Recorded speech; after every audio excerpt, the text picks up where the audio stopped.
Written in Dead Wax by Andrew Cartmel. Narrated by Ben Allen. Side 1. Chapter 1. The Death of the Dragon. The heating on our estate had originally been provided by a huge central boiler, which resided under the car park in a vast sealed concrete chamber. I used to imagine it curled there like a sleeping dragon, and when I eventually got a look at it, I found I wasn't far wrong. It was like being in the engine room of a submarine, long gleaming steel cylinders receding into the shadows with a subdued hum of power. I just walked in one day down the steps and through the door marked boiler room, which had been left ajar, and wandered around in the shadows until I found the guy who looked after it, an affable fat Geordie in blue overalls. His official title was Estate Environmental Domestic Heating Manager, but I didn't hold that against him.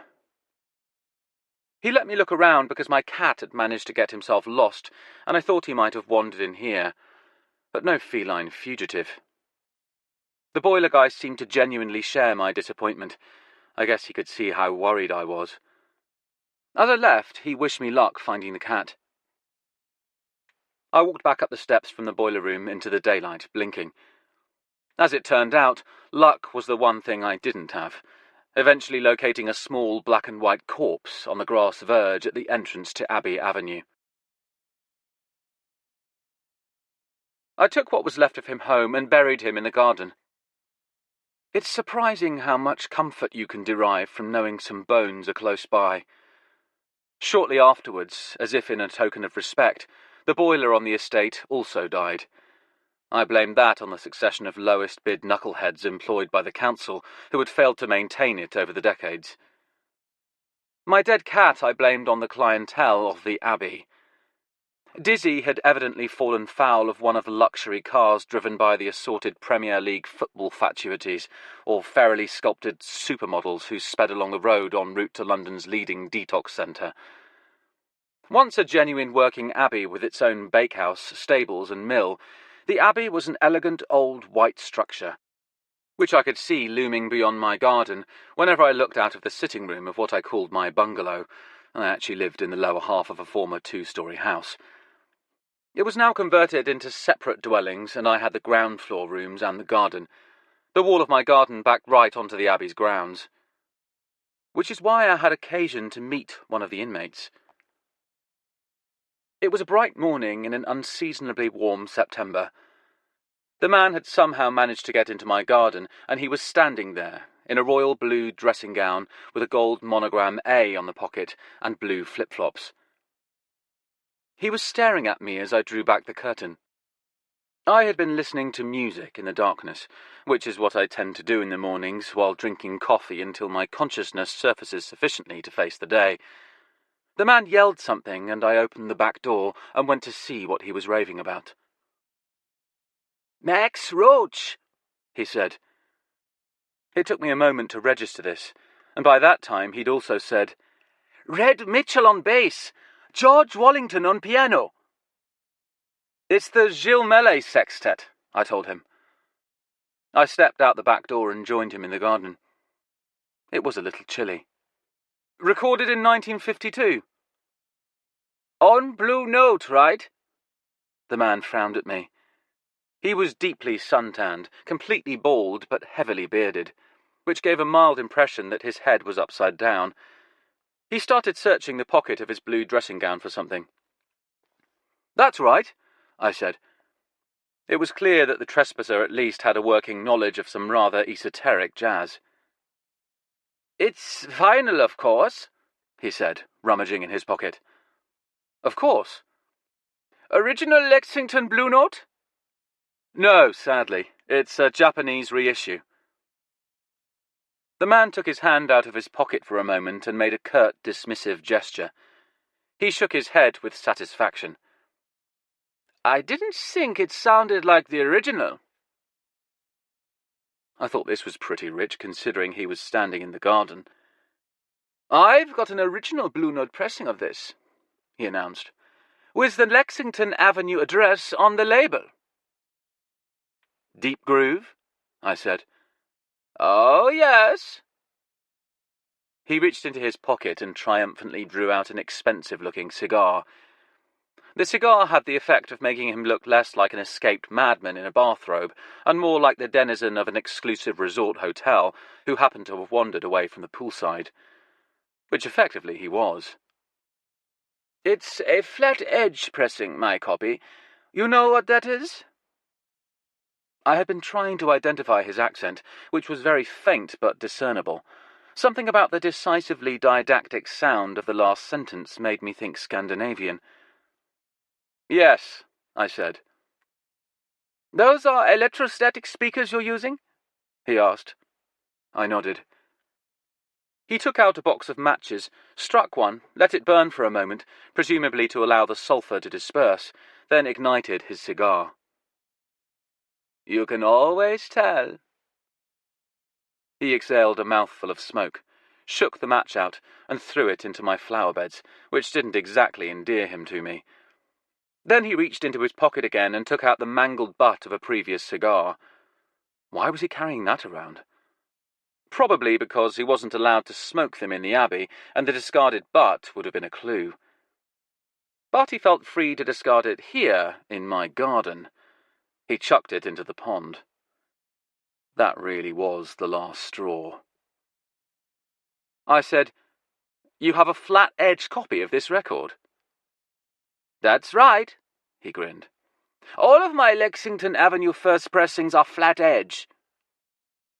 I had him right where I wanted him. I looked at the cigar butt floating in my pond and said, "You do adjust the vertical tracking angle, of course." "What?" "When you play one of your flat-edge LPs, you adjust the tracking angle of the cartridge." He stared at me. "What do you mean?" I tried not to overdo my look of wide-eyed innocence.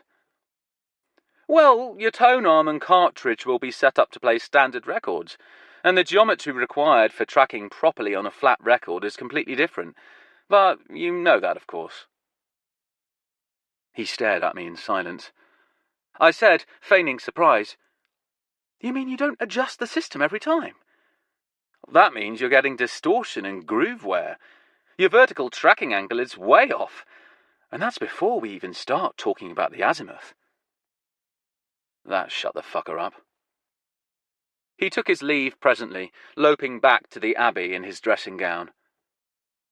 I never expected to see him again, but I did, when his face turned up on the front page of the free local paper. It had been jammed through my letterbox along with an assortment of pizza leaflets and taxi cards. I opened the newspaper and saw a headline that read, "Architect dies in fall." Underneath was a photograph of the man, Thomas Helmer.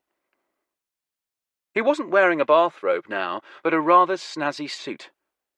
Apparently he lived, or had lived, in Richmond, in a large house where he'd been having trouble with his guttering. Fed up with the situation, he'd climbed onto the roof to do something about it, and had slipped to his doom. The poor bastard. I switched on the valve amps and put the Gilles Mellet sextet on the turntable in his honour. It sounded great. I picked up the newspaper again. The main thrust of the brief story was how ironic it was that, being a multimillionaire and all, Helmer had proved too cheap to employ properly trained professionals to repair his guttering, and had consequently paid the ultimate price. Nevertheless, I was sorry for the poor guy. It was a shame he was gone. But I must admit my very first reaction was to wonder what had happened to his record collection. Soon I had other things to worry about, though. When the boiler died, the tenants on the estate were offered the choice of a new heating system provided by the council or installing their own. Both options cost money, and given the current state of my finances, I couldn't afford either. So I decided to brace myself and tough it out that winter. It was worse than I could possibly have imagined. For a start, I hadn't realised that a large hot water pipe from the boiler had run under my house, heating in passing the slab of concrete on which the house rested. When the boiler was decommissioned, this pipe abruptly ceased its regular cycles of cheery warmth, and the concrete slab around it rapidly grew cold as a crypt. and my bungalow stood on it. It now acted like a giant refrigerating unit, chilling the whole place. The floors were soon stingingly freezing, and my little house was as cold and damp as a cave. Sinister black mould took hold above the windows in the spare room. My cats looked at me with matching appalled expressions, wanting to know what the hell I'd done. After Dizzy had been run over, I'd ended up with 2 kittens, sisters called Fanny and Turk. Now a year old, they had manifested very different personalities, but they looked at me with identical expressions of betrayal as the floor gradually transformed into a freezing slab of stone. Turk took to spending all night outdoors, perhaps on the theory that it wasn't any colder out than in. Meantime, Fanny took to climbing inside my duvet at night, a refugee from the cold. I mean, right inside. She crept in through the slit in the duvet cover and curled up, a warm bundle at my feet as I slept. Every morning, as soon as I finished breakfast, I went out for the day. There was no point staying in the freezing house. The cats followed me out through the door and took up their stations among the frost-struck stalks in my front garden. I then spent the entire day outside, and so did they. My one extravagance was a London Transport travel card, which allowed me, for an extortionate fee, unlimited use of buses and trains. I'd owned a car for a few years, but the novelty of sitting unmoving in traffic jams had rapidly worn off. So these days, when it was too cold to stay at home, I took my trusty travel card and set out. To hunt for records. This is what I did. I went west, then south, towards Twickenham. I spent the rest of the day working my way back home, seeking out every charity shop, junk shop, or antique shop that might have a crate of old vinyl lurking somewhere. I was wearing my crate-digging shoes, which were cut low and were therefore comfortable when I was crouching on the floor, as I so often was, going through a musty box of records. It's largely a discouraging business. In the crates I'd find the usual mix of unconvincing rock and pop, leavened by the occasional brass band or church choir. Now and then you'd discover a dozen identical albums by some singer or group you'd never heard of, and realise they'd been donated by the artists themselves. You'd stumbled on the heartbreaking marker of a failed career. Just as the low winter sun was sinking in the sky, in a little shop near the bridge in Richmond, I struck gold. An original Elvis RCA red label. It was in beautiful shape. My first impression was that someone had really looked after it, or, better yet, never played it. I wondered what domestic upheaval, death, house move, existential crisis had led to it being discarded here. When you thought about the series of coincidences that were required for this object to be right here and right now, in my hot little hands, it was dizzying. The cover was immaculate. But what was the record going to be like? My hands trembled as I took a look. The LP crackled as it came out of the sleeve, the static electricity causing my hairs on my arms to stir. The black vinyl gleamed. Pristine, virginal, and perfect. I could see my reflection in it, grinning foolishly. I paid the pittance they wanted for it and headed out into the winter night with the carefully wrapped record tucked safely under my arm. The best part was I could sell it without a qualm. I recognised the virtues of Elvis. Like Sinatra, he has an enormously relaxed voice, which is consequently relaxing and pleasurable for the listener. Listening to these guys is like sitting in the most comfortable armchair in the world. But Elvis also had a glutinous and saccharine way with ballads which, I felt, lumbered him with the same Achilles heel as Stevie Wonder. No more sappy slow numbers, guys. Anyway, I already had the complete Lieber Stoller recordings, and that was enough Elvis for me. I set off homewards, changing buses on the winter roads. Heading back to my icy house, I felt like a trapper returning to his frozen cabin with a prime pelt. Except in this case, no animals had been harmed. When I got home, I would resume the usual winter routine, which consisted of making supper before retiring to my glacial bed, warmed only by a hot water bottle and, with any luck, an opportunistic cat. with the difference that, tonight, I'd first go online and flip the Elvis LP, scoring enough money for us to live on for a few more weeks. When I got home, I immediately knew something was wrong. Fanny was outside the front door, shivering, and she darted in after me. There was music coming from the living room. I hurried in there and froze in the doorway. Sitting on my sofa was Stuart Stinky Stanmer, listening to my hi-fi. Turk cautiously emerged from hiding behind a speaker as I came in with her sister. "I let myself in, sorry," said Stinky. "I had to. The neighbours would have spotted me otherwise. You know, my fans." I had known Stinky since university.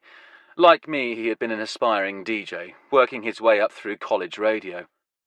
But unlike me, he had prospered, to such an extent that he had recently acquired his own radio show, and even subjected the nation to an occasional appearance on television.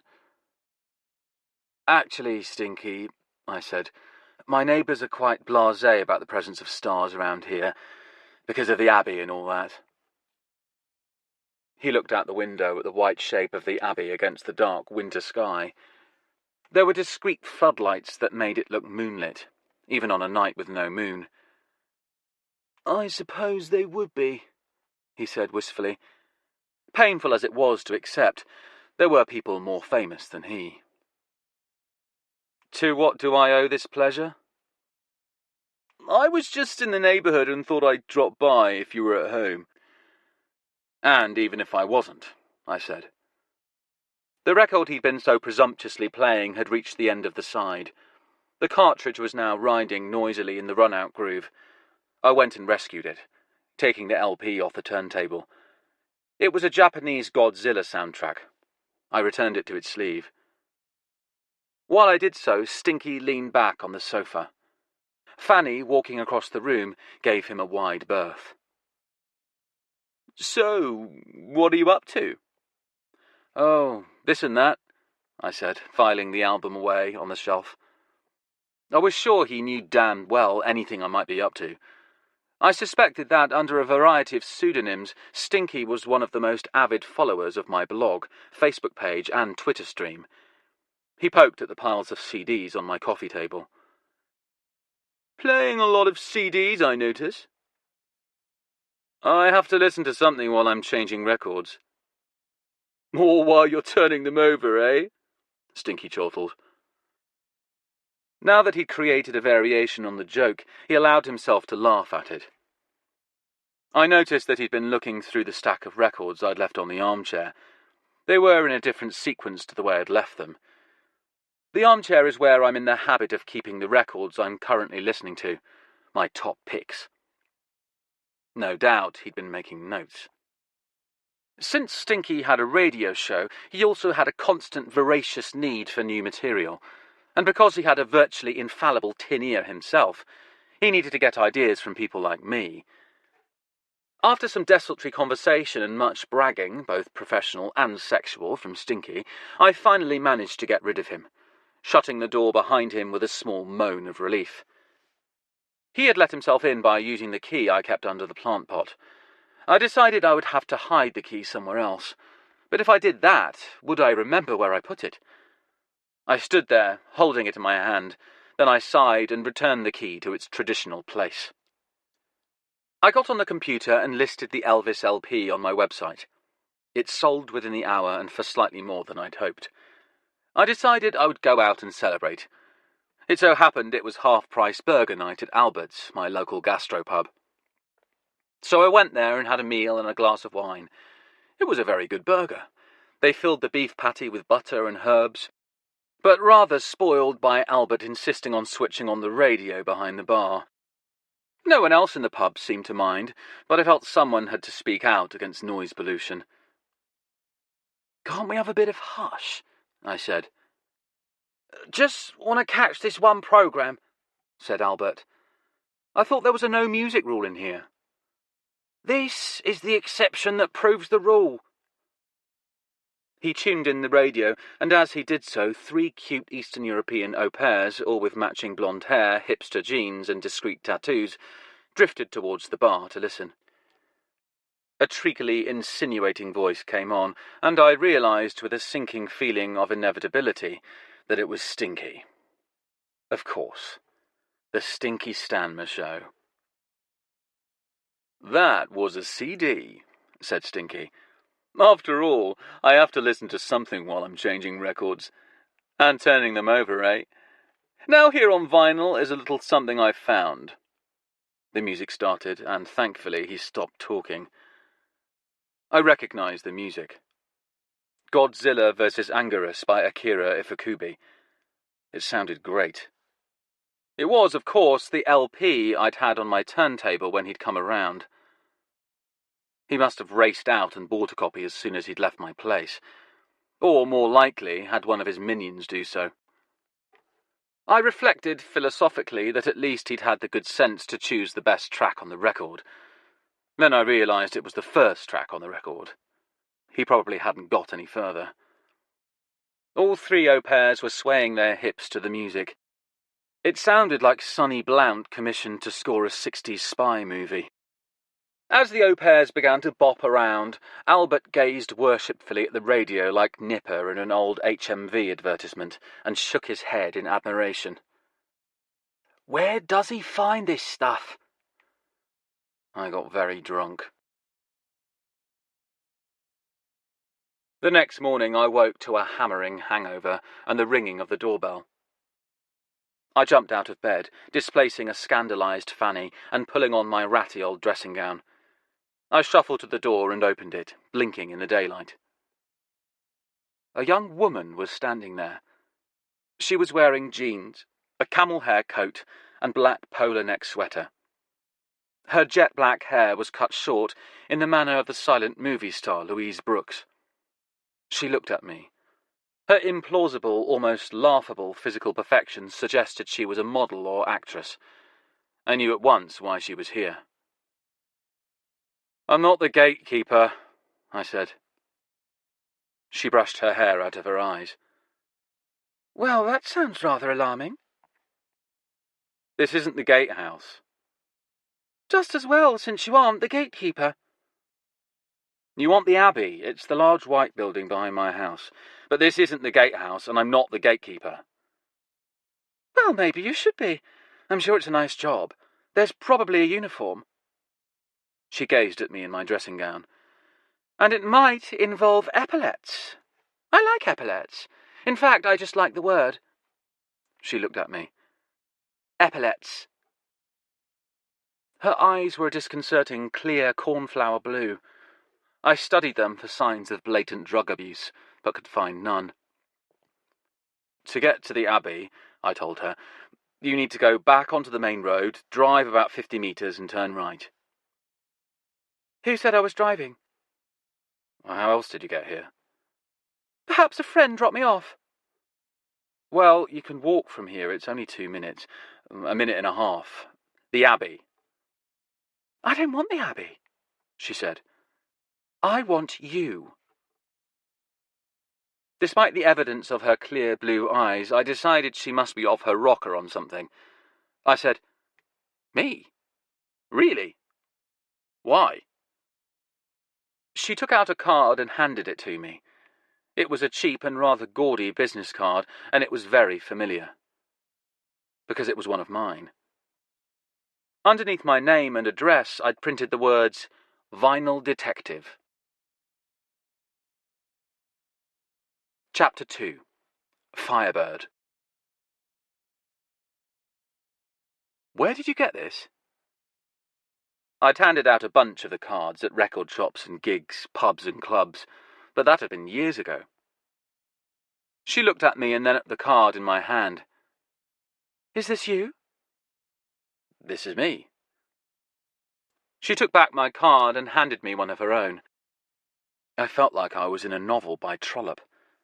Her card read, "N. Warren, Consultant, International Industries, GmbH." Unlike my card, it was printed on heavy cream paper stock and beautifully embossed. I gave it back to her. The thing is, if you're trying to sell me something— I am not trying to sell you something, she said, somewhat impatiently. She glanced over my shoulder. Look, could we talk indoors? Of course. But I have to tell you, I really don't have any money to invest in any schemes. She turned in the narrow hallway to watch me as I closed the door behind us. I told you I'm not selling you anything.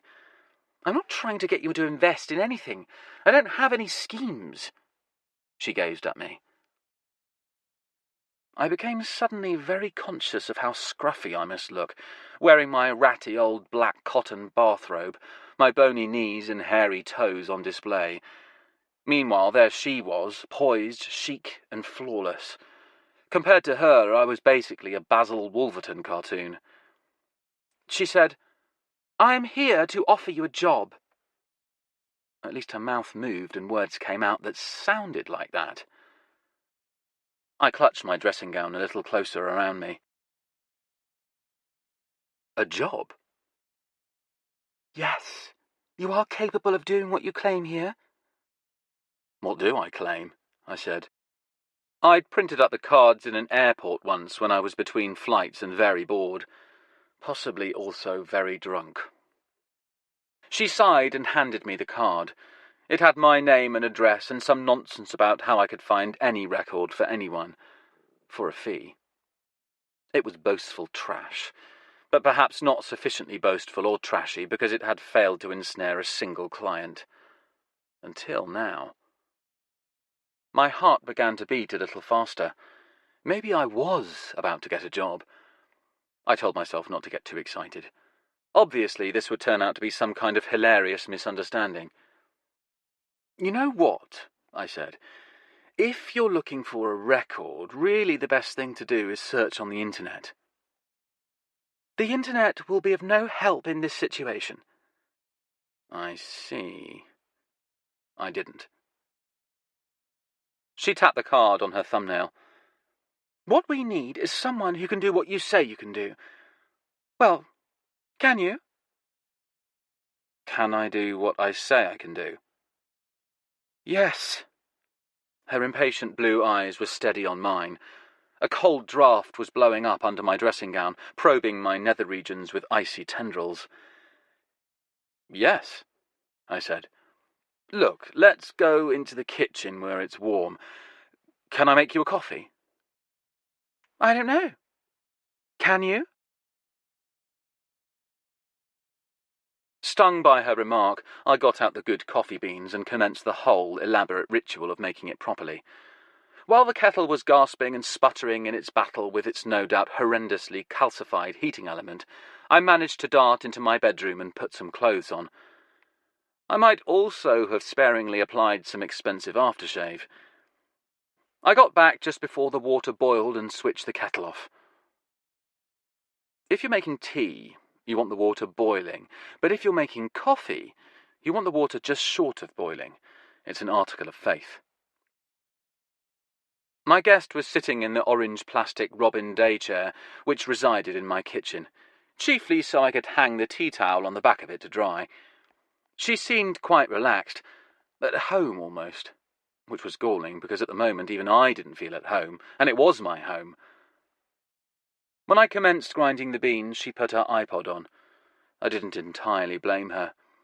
The unearthly scream of the coffee grinder always caused my cats to flee and hide, only to emerge and give me scandalized looks after I'd safely silenced the evil thing and put it away again. When I finished grinding the beans, I had a nasty moment, remembering I didn't have any filters. Then I recalled there were some stored with my German record cleaner. I took down the box from its appointed place, lurking above the kitchen cupboard. She switched off her iPod and looked up. "What in God's name is that?" she said. "A record cleaner." I unpacked the box and took out every component. The record bath, the drying wrap and drip tray, the bottle of cleaning solution, the funnel, the label protector and spindle, and finally the coffee filters that were lurking at the bottom. "I use it for cleaning records." "I see. That would follow. And it comes complete with coffee filters? No, I substituted the coffee filters, which in my humble opinion work just as well, but are considerably cheaper than the paper filters specifically designed for use with it. The record cleaner, that is. How thrifty of you. I fixed the filter above the coffee pot and poured in the dark brown, fragrant grounds. At last. We were almost there. In fact, they work slightly better. What are you listening to on your iPod? Gloria. By Van Morrison? By Vivaldi. I shut up at that point and got on with making the coffee. It was soon smelling so good I began to feel glad I'd embarked on the whole marathon. The cats didn't quite see it that way. Turk was only now emerging from her hiding place behind one of the big quad speakers. As I started clattering through cupboards, looking for the good cups, N. Warren rose from her chair. She said, "Do you mind if I snoop?" She didn't wait for an answer. My bungalow is mostly open plan, so you wander straight from the kitchen into a large sitting room and dining area. From the sitting room, further doors lead off to the bedroom, bathroom, a spare bedroom, and a small area which had once contained a hot water tank, but now housed shelves filled with, perhaps not entirely unexpectedly, records. I poured her coffee and followed her into the sitting room. She was staring at the records. She glanced at me. "Maybe you are the right man for the job," she allowed. "How many vinyls do you have here?" I put her cup down on the table by the sofa. "We don't say vinyls, plural." "What do we say?" "LPs or albums. Records, if you like." "Well, how many do you have here?" "In this room? I don't know. A few hundred. Those are just the ones I'm currently listening to. There's plenty more scattered around the house." "Currently listening to," she said. She gave me a look and then went and sat down on the sofa and picked up her coffee. She was evidently entirely unaware of the cat's presence nearby as she sat there, warming her hands with the cup. Turk silently stole up and jumped onto the back of the sofa behind her, landing lightly and without a sound. I'd once had a female visitor who reacted rather badly when a cat unexpectedly hopped into her lap. She had jumped out of her skin and commenced screaming in a manner that had rather raised my stock with the neighbours. Now, as my new guest sat leaning forward, sniffing her coffee with suspicion, Turk took the opportunity to stride silently behind her back. Then she eased down one slow paw at a time onto a cushion beside our guest, who still showed no sign of having registered her presence. I was beginning to think I should issue a warning to prevent a terrible accident involving hot coffee, when she reached out absent-mindedly with one hand and began stroking Turk. "Who's beautiful, then? Who's lovely, then? Who wants to be rubbed under the chin, then? Do you? Do you? Under the chin? Oh, yes, that's right, you do, don't you? Who's lovely, then? Who's lovely, then? Who likes having his chin rubbed, then?" "Her," I said. She paused and looked at me. "Sorry?" "Her chin. She's a girl." She resumed rubbing Turk's chin while Turk exulted. "What's her name?" "Turk." "Funny name for a girl." "Short for turquoise." "Because of her eyes." She got it immediately. "They're gorgeous eyes. Who's got gorgeous eyes? Gorgeous, gorgeous turquoise eyes." She stroked Turk's head, gently pinning the cat's ears back, then releasing them. "Is it you?" "Yes, I think it's you. It is. It is you, isn't it?" "That's her sister." I pointed at Fanny, who'd emerged from under a chair at the sight of Turk getting all the attention. "Oh, I didn't realize there were two of them." I felt it was time to get down to business. "So you want to hire me to find a record?" My employer wants to hire you. Can I ask who your employer is? No. No? If he wanted to get acquainted with you, he wouldn't have sent an emissary. To wit, me. She sipped her coffee. Besides, he's very busy. So you're not going to tell me who I'm working for? She looked up. For all intents and purposes, you are working for me. And you're not going to tell me who you are working for? A businessman. A very busy businessman? She sighed. The senior head of a very large corporation, who wishes to remain anonymous. However, I can tell you that he, like you, is a vinyl devotee. She looked at the shelves of records.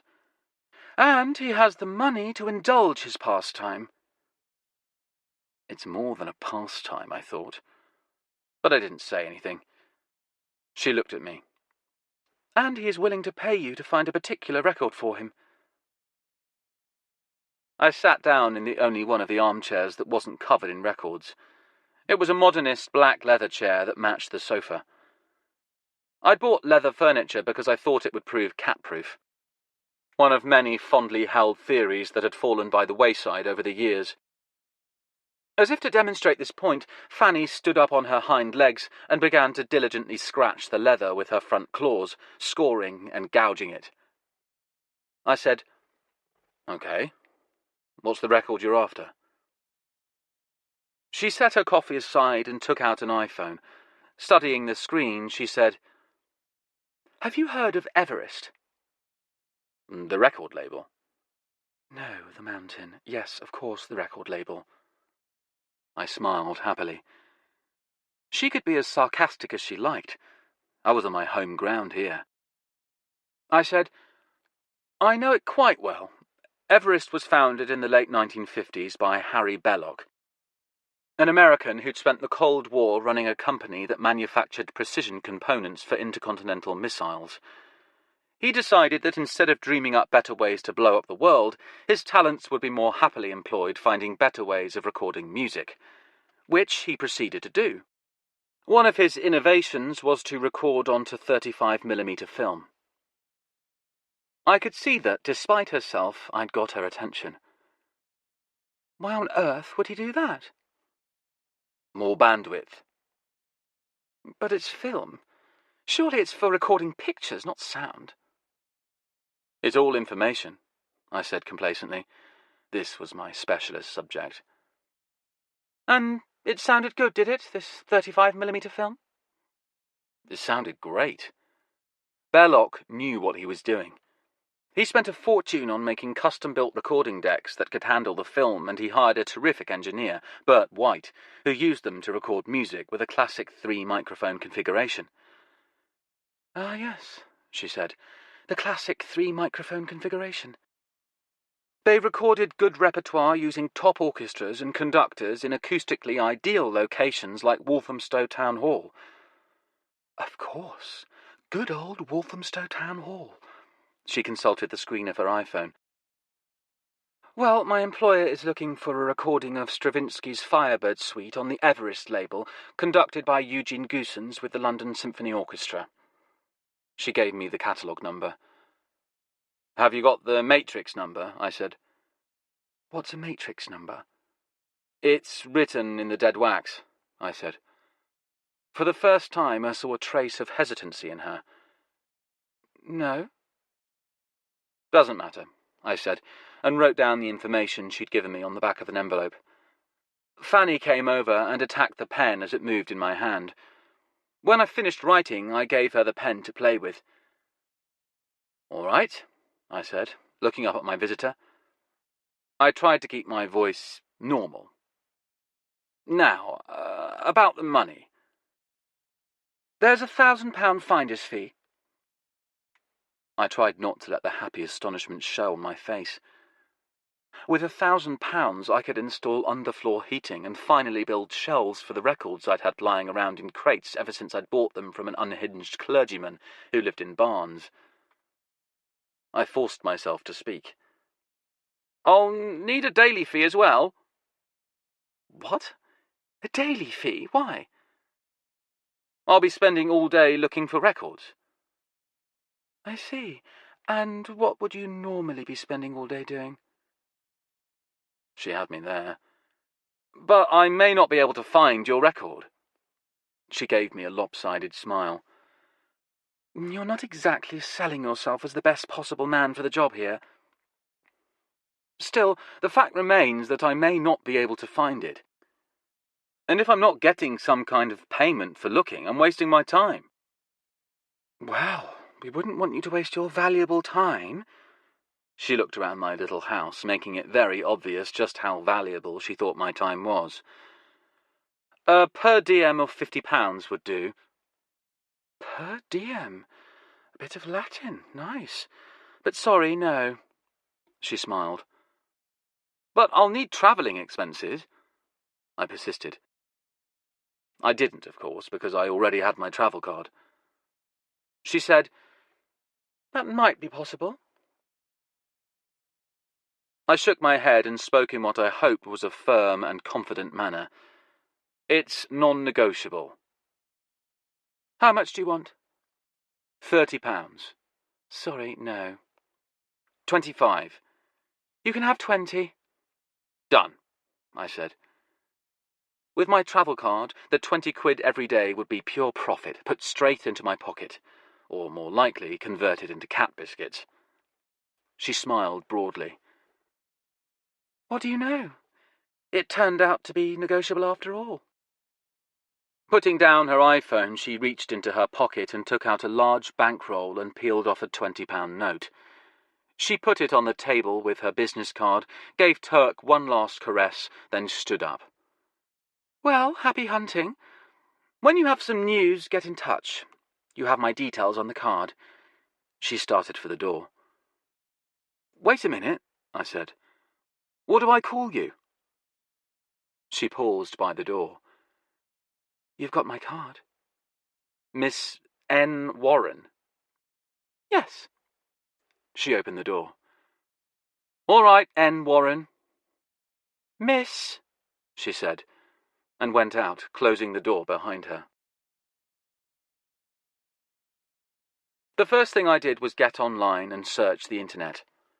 Like I'd told her, this was usually the best and simplest way of finding a record.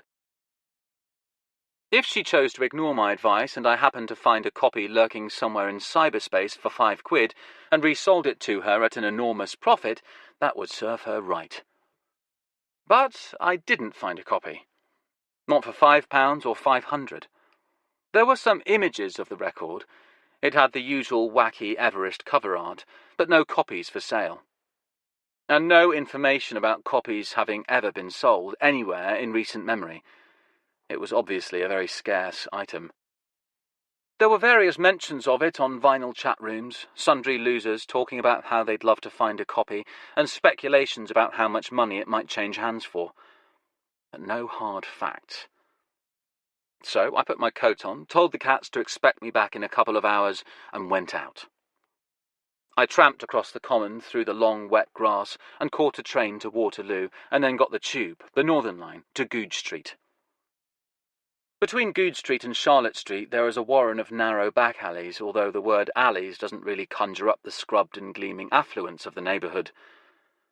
The area is a mixture of upmarket shops and narrow terraced residential buildings. I walked down some whitewashed stairs to what looked like the gleaming red front door of somebody's basement flat, until you read the brass plate on it, which read Styly in a discreet typeface.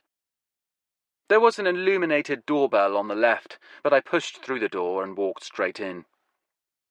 A short hallway led to a staircase on the left and a door on the right. I went through the door. It led into a small lounge, carpeted and full of handsome but mismatched armchairs with green-shaded reading lamps.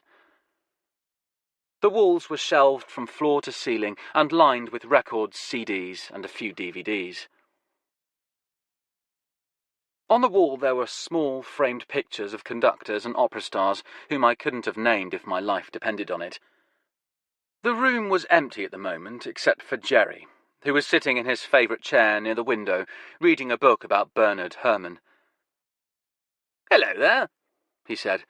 putting a pencil in the book to mark his place and setting it aside. "I haven't seen you for a while." "Cash flow problems." I sat down in the chair nearest to him. He shook his head. "That should never be a problem," he said. "You know your credit's good here.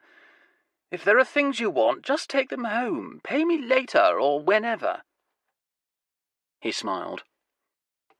Jerry Muscat was a small, contented man with inquiring grey eyes. Despite his considerable age, he had an unlined face and sleek red hair and a pointed beard. The hair and beard, at least, were the products of artifice. Some wag had once left a package of Tints of Nature red hair dye in the kitchen unit to tease him. It hadn't bothered Jerry in the least, and the hair dye packet had remained proudly on display for months, on a high shelf beside a boxed set of Gounod. "We've just bought a large collection, including a lot of jazz," he said. "Haven't got it sorted yet. I'm still going through it at home. But when we bring it into the shop, I'll let you know. You can have a sneak preview. I think there will be some items to interest you." "Thank you." "In the meantime, you want to pop upstairs?" Upstairs is where they kept the jazz. "We've got some Spanish Fresh Sound reissues on vinyl that you'll want to see. Tell Kempton I put them behind the counter for you." "Thanks, Jerry. That's great. But actually today it's the classical department I wanted to explore." He looked at me shrewdly. "Classical music? That's not like you." "I'm on commission," I said. "Looking for a record." "Well, if it's classical, I'm your man." "It's an original Everest pressing." He smiled. "The turquoise and silver label, then?" "I imagine so. It's the Gooson's Firebird suite, recorded here in London." His smile widened. "Ah, really?" he said. "Why don't you make us both a cup of tea? Coffee for you, of course. And I'll tell you all about that record. Fascinating story." She was waiting for me in the cafe behind Denmark Street, where I'd arranged for us to meet. It was a cramped place with chipped green linoleum floor and scuffed metal tables. She'd chosen a seat at the back, as far as possible from the bellowing hiss of a coffee machine. She had a notebook and pen on the table in front of her and looked in a bad mood. "What is this place?" she demanded as I sat down. "Couldn't you have found somewhere a little more squalid?" "Wait until you try the coffee." I went and bought 2 cappuccinos and took them back to the table. She sniffed cautiously at her cup, took a sip, and nodded as if confirming a long-held theory. No more complaints about the venue, though. She took a few more sips, then she set her cup down and squared her little red notebook and pen on the table. She opened the notebook, all business. "Now, about finding this record." "We won't be." "What?" "We won't be what?" "Finding this record." She closed the notebook and looked at me. "Why not?" "Because it doesn't exist." She looked at me for a long time. "What makes you say that?" "I asked a man who knows about such things." "And you trust him? You trust his judgment?" "Yes, because he knows about such things." She put the pen and notebook away very slowly, as if to give herself time to think. To fill the silence, I said, "The record was scheduled and it was announced. The musicians in the hall were booked. They even printed copies of the sleeve, which is why you can see pictures of it online. But there was never a recording. It all fell through due to some kind of contractual dispute." She nodded thoughtfully and said, "Well, that was incredibly honest of you." "What was?" "Telling me, instead of just stringing me along endlessly and collecting your £20 a day from now until God knows when. Your per diem." "Travelling expenses, actually." I tried to conceal my delight at the implied praise. She looked at me shrewdly and said, "Actually, it's probably more likely that you just couldn't resist smugly showing off the knowledge you've just acquired." "I prefer the incredibly honest theory," I said. She laughed and then reached in her pocket and put a neatly folded £20 note on the table. "Well, I suppose this is goodbye, then." She gave me a polite smile and took out her phone. I had been dismissed. I got up and considered leaving the 20 there. I felt hurt and insulted, and wanted to return the hurt and insult. But the brutal fact was I couldn't afford the gesture. I took the money and left. I was halfway out the door of the cafe when she called. "Wait."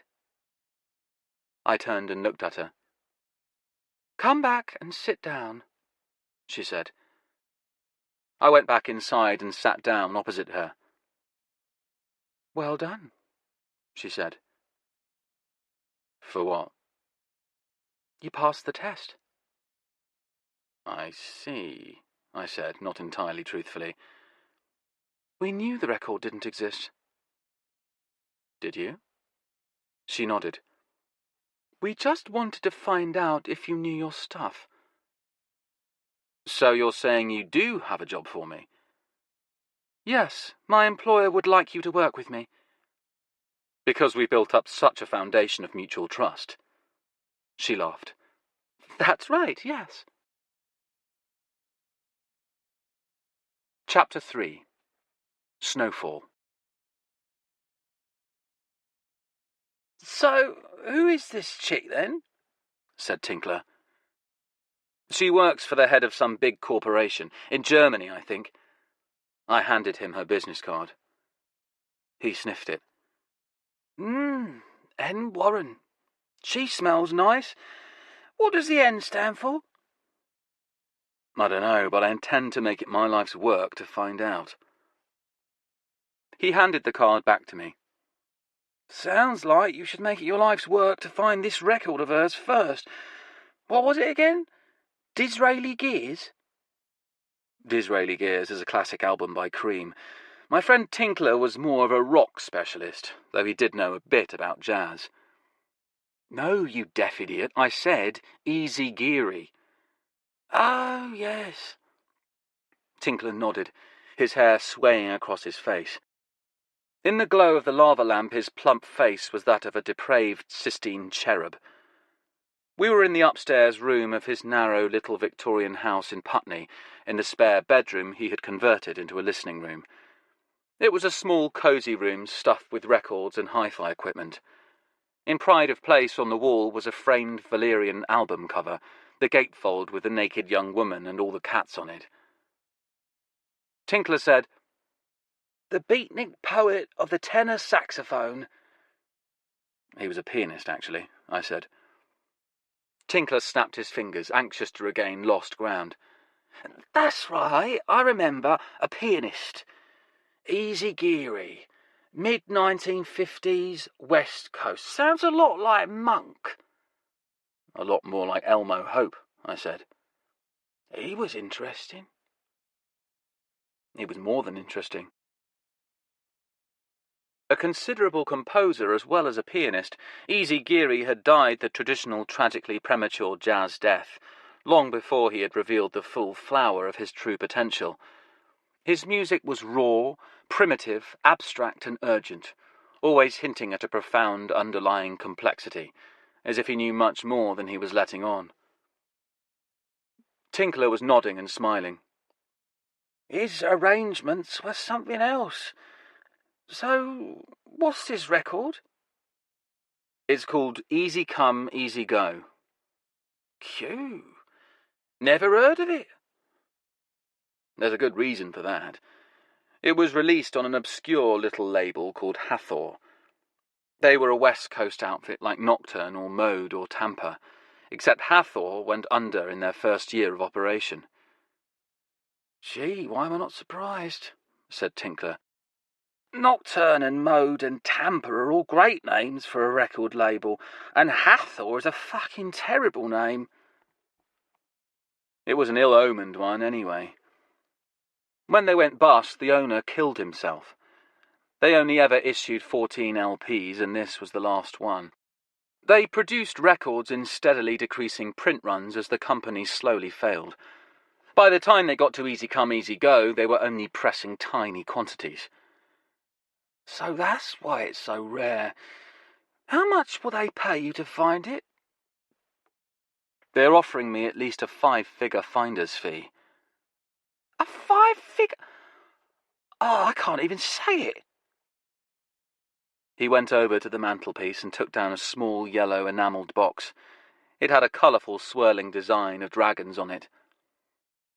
I said, "When the drug squad busts this place, that will definitely be the last place they look for your stash." Don't be snippy. Listen, if you find this record, what's to stop you just selling it yourself? What do you mean? He sank back on the sofa and opened the dragon box. If you find it, they're offering to pay you a percentage of the market price, correct? Yes, I guess so. So why not sell it yourself and keep everything? The whole market price. Because that's not what I agreed to do. Tinkler chuckled as he started to roll his joint. So the vinyl detective has a code of honour? Well, if you're going to be sarcastic, down these mean crates a man must dig, he said. Sorry, that was a little sarcastic. It's all highly theoretical anyway, though, isn't it? I mean, if this record is as rare as you say it is, you're never going to find a copy. I thought carefully for a moment about how much I should tell him. But Tinkler's my friend, and I knew I could trust him. They've got some information, I said. He paused in the process of licking the cigarette papers. What sort of information? They have reason to believe someone has recently got rid of a copy, put it on the second-hand market. Where? Somewhere in London. Oh, well, best of British luck. Somewhere in South London. Like I say, best of luck. South-west London. He paused in assembling the joint and scrutinised me. You know, that might actually be doable. He grinned. Have you heard this record? Never on vinyl, just CDs, and never the whole thing. The CD reissues always omit one track. That's kind of mysterious, not to mention annoying. Why do they do that? Copyright problems? No, the master tape is missing. That's a major bummer. What was the track? The vocal number. Just for this one track, Geary was joined by a singer called Rita Mae Pellini. Rita Mae who? Pellini. For my money, the greatest jazz singer who ever lived. Never heard of her. I shrugged. A lot of people have never heard of June Christie or Betty Carter or Lucianne Polk. I've got some Betty Carter here somewhere, said Tinkler. He rose from the sofa and went over and checked the amp, which was warming up.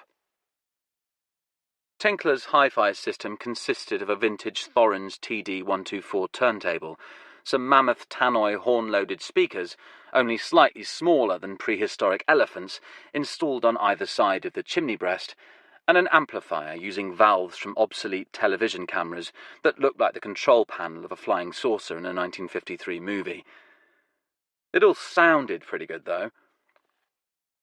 While he was checking the bias and DC offset on each output valve, a finicky business but necessary if he didn't want his speakers bursting into flame, I went over and looked at the fitted shelves that filled an entire wall, except for a narrow strip where the Valerian picture hung.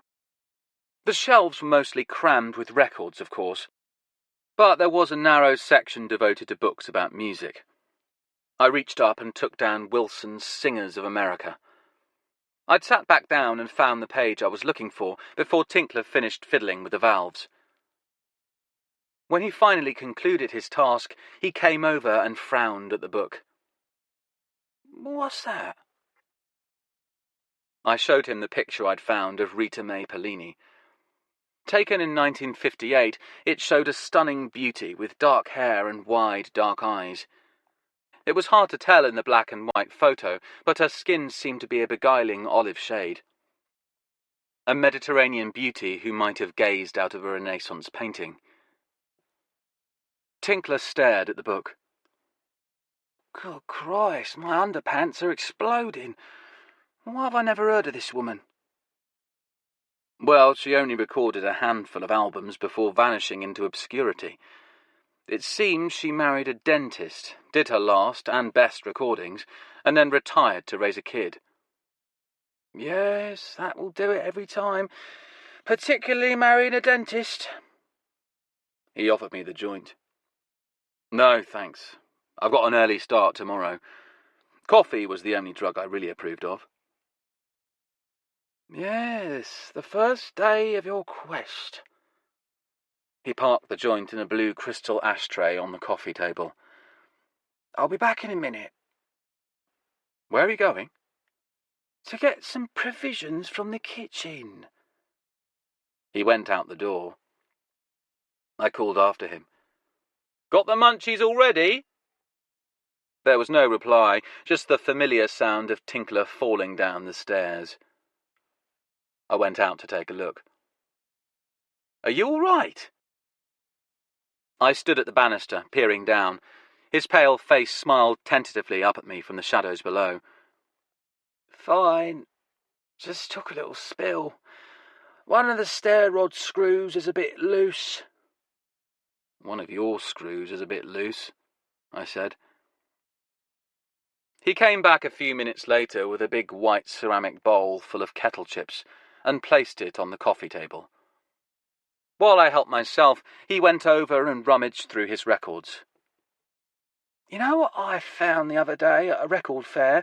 A copy of Beggar's Banquet, red label, original unboxed Decca mono. Nice, I said. Although I primarily listened to jazz, I shared Tinkler's fondness for the Rolling Stones. Yes, and it was in great nick, near mint. I paid for it with trembling hands, got it home and went to put it on the shelf, and you know what? You found you already had a near-mint mono-Decca copy of it with unboxed red labels? I already had 5 of them, said Tinkler. I'd been looking for an excuse to avoid smoking dope with Tinkler, but I hadn't been lying. I really did have an early start the following day. I got up as soon as the cats woke me, fed them, had a quick shower, and then caught a train into town. Styley wasn't yet open when I arrived, but I knocked on the window and Jerry let me in. Put the kettle on while I finish opening up. I made myself a coffee and a tea for Jerry, and then went back into the front room and sat down opposite him. Jerry had a pile of the Absolute Sound magazines beside his chair. A little light reading, he said. How's that new collection you bought? He nodded happily. Very nice. Some very fine stuff. And you say there's some jazz? Some rather excellent items, as it happens. I think you'll definitely be interested. But I haven't finished sorting them yet. The whole collection is still sitting at my house, and it will be a few days before we can take the van around and bring the records back here. That's all right, no hurry. I actually didn't come here to talk about that. I want some information about an obscure record label. It's called Hathor. He nodded immediately. A jazz label, of course, since it's you that's asking. Small West Coast firm, mid-1950s, named after the Egyptian goddess of music and beauty. Well, that explained the stupid name. Come to think of it, there was an Egyptian look to the design of the label. It was run by a fellow called Bobby Schoolcraft, said Jerry. Who committed suicide, I said. That's right. Because the label went bust. Jerry shook his head. Not quite. There was more to the story than that. I seem to remember reading something. He frowned thoughtfully. "I'll look it up when I go home tonight." He had an extensive library of music-related books and journals in his house in Primrose Hill. I had never seen the place, but I'd heard it was huge. It had to be, to house his record collection. But Hathor went bust because their records didn't sell. Oh, no. On the contrary, their records sold very well indeed. At least initially, and for a while it looked like they were going to turn into a major jazz label. Jerry sipped his tea. I said, "They're definitely an intriguing outfit. Danny DePriest was their engineer, wasn't he?" He nodded. Ron Longmire was his mentor and the senior engineer, and I think Bones Howe might have worked there too. Bones Howe was another great sound engineer of jazz in the 50s. He had gone on to fame in the rock era and memorably produced some classic Tom Waits albums. "I'll check on all that when I get home," he said. I tried my coffee. It was instant, but I could drink it. I said, "So if their records were selling so well, why did they go broke?" Jerry set his teacup aside. "Legal problems. Rather nasty legal problems. They were being sued by some very heavy people." Heavy in what way? People who owned a major piece of the American entertainment industry. Have you ever heard of the Davenports? I shook my head. They were teenage impresarios, second-generation show business exploiters, very unpleasant. And they sued Bobby Schoolcraft. It was a protracted and nasty and costly business, and apparently the pressure got too much for poor old Schoolcraft. He put an end to himself and, along with him, one of the most promising record labels in America. I got back to my house mid-morning, just in time to make a sandwich and be greeted by the cats before my rendezvous with Miss N. Warren. It had turned cold and wet, and she arrived wearing a dove-grey raincoat and white-knit hat, with a large red strawberry embroidered on it. On anyone else it might have looked ridiculous. On her it looked elegant and fetching. I came out of the house and joined her. "How did you get here?" I said. "Taxi?" She shook her head. "No, I got a lift with a friend. Well, I say friend. He's actually this barrister I'm sleeping with." I felt like I'd been stabbed in the heart. I turned away from her and locked the door.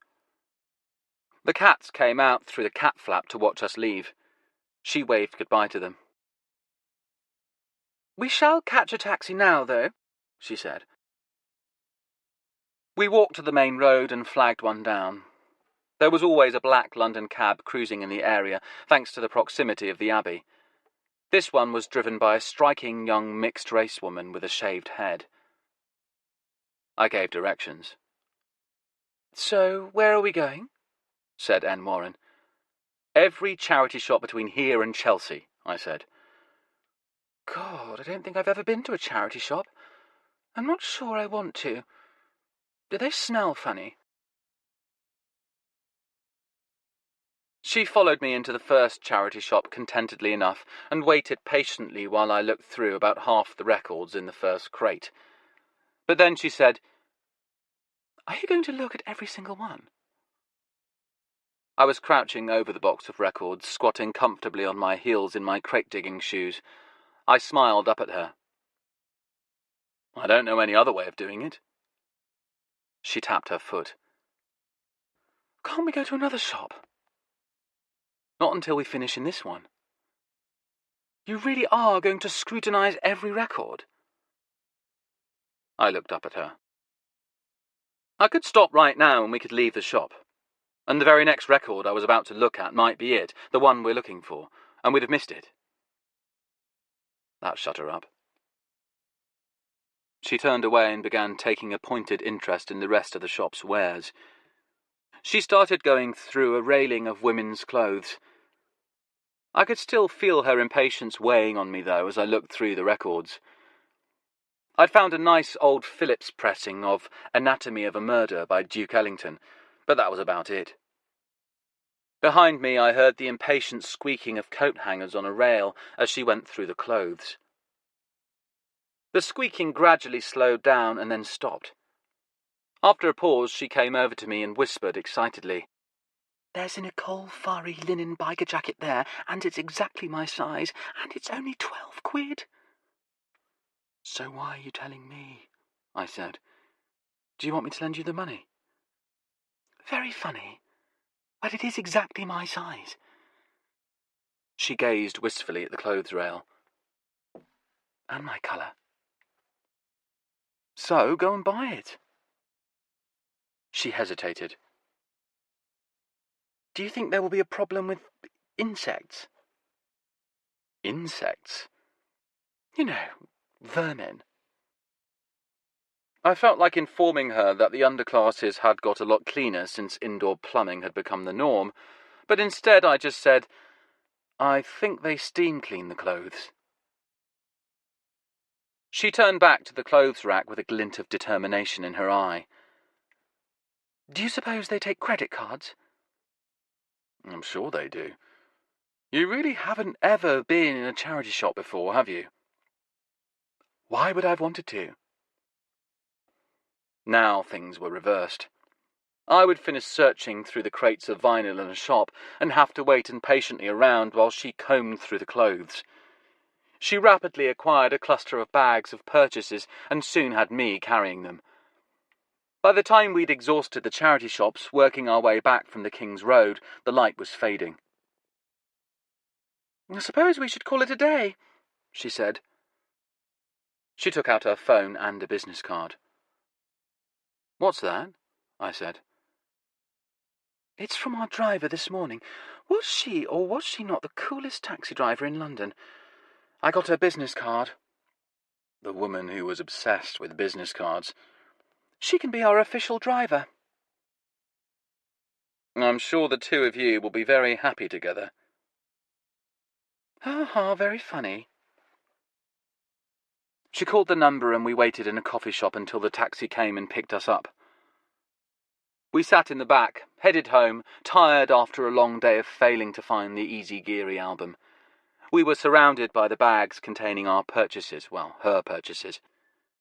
We had just turned off the North End Road when she suddenly announced, "We're being followed."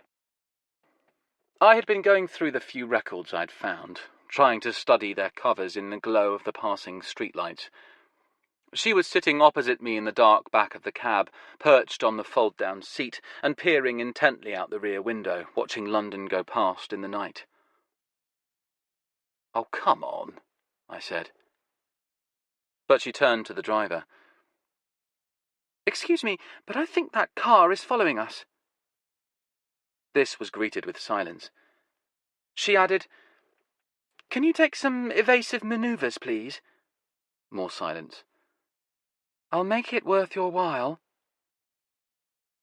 A disgusted sigh, then the clicking of the indicator as we took a sharp turn, then another turn, then another. Then our driver said, "You're right. We're being followed." I felt a cold, irrational chill on the back of my neck. We were streaking along dark streets through Fulham Broadway. The brightly lit shop windows looked inappropriately cheery. "What do you want me to do?" said our driver. In the back we looked at each other. We were rolling towards Putney Bridge. Miss N. Warren said, "We can't lead them back to your place. Where shall we go?" I said, "I have an idea." I had phoned ahead, so I wasn't entirely surprised to discover that Tinkler had his hair neatly drawn back in a ponytail. He was also wearing a clean shirt, his face looked freshly scrubbed, and there was a suspicious odour of aftershave in evidence. He held the door open for us and said, "Miss Warren, I'm so pleased to meet you. I've heard so much about you." "This is Jordan Tinkler," I said. They shook hands. She said, Jordan, like the glamour model and the breakfast cereal? No, he said. It isn't spelled with an A, it's spelled with an O. She chuckled. How unusual. Isn't that unusual? Said Tinkler, a little stung. There was a very good midfielder who played for Birmingham called Jordan Much. Oh, the Birmingham midfield, of course. I had to admire the way she'd managed to put him on the defensive within about 3 seconds of stepping through the door. Tinkler ushered us upstairs. Thank you for letting us take refuge here, she said. We won't bother you for long. Oh, no bother, said Tinkler, opening the door of his listening room. A waft of warm air flowed out to greet us. The amp was on. Miss N. Warren went in and sat down on the sofa, glancing at me as I joined her. He has more light bulbs on his system than you do. They're not light bulbs, I said. They're valves. Thermionic valves. In America they call them tubes, added Tinkler. Vacuum tubes. Well, they certainly warm the room up nicely, she said. It's because my amp is OTL, output transformerless. What does that mean? I said, it means it delivers a very pure sound, but if you get a spike in the DC, your loudspeakers explode. Tinkler snorted. Why, that's ever happened? But I noticed that he began to double-check the output valves. Meanwhile, N. Warren was searching through her shopping bags. She handed one to me. Here you are, she said. What is it? I opened the bag and took out a dark blue jacket lined with silk, printed in a winter camouflage pattern.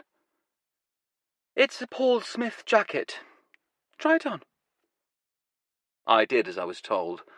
It was perhaps a little long in the sleeves, but otherwise a perfect fit. In fact, it was very nice. She watched, nodding with grave approval, as I walked around in it. Tinkler caught my eye and gave me a look.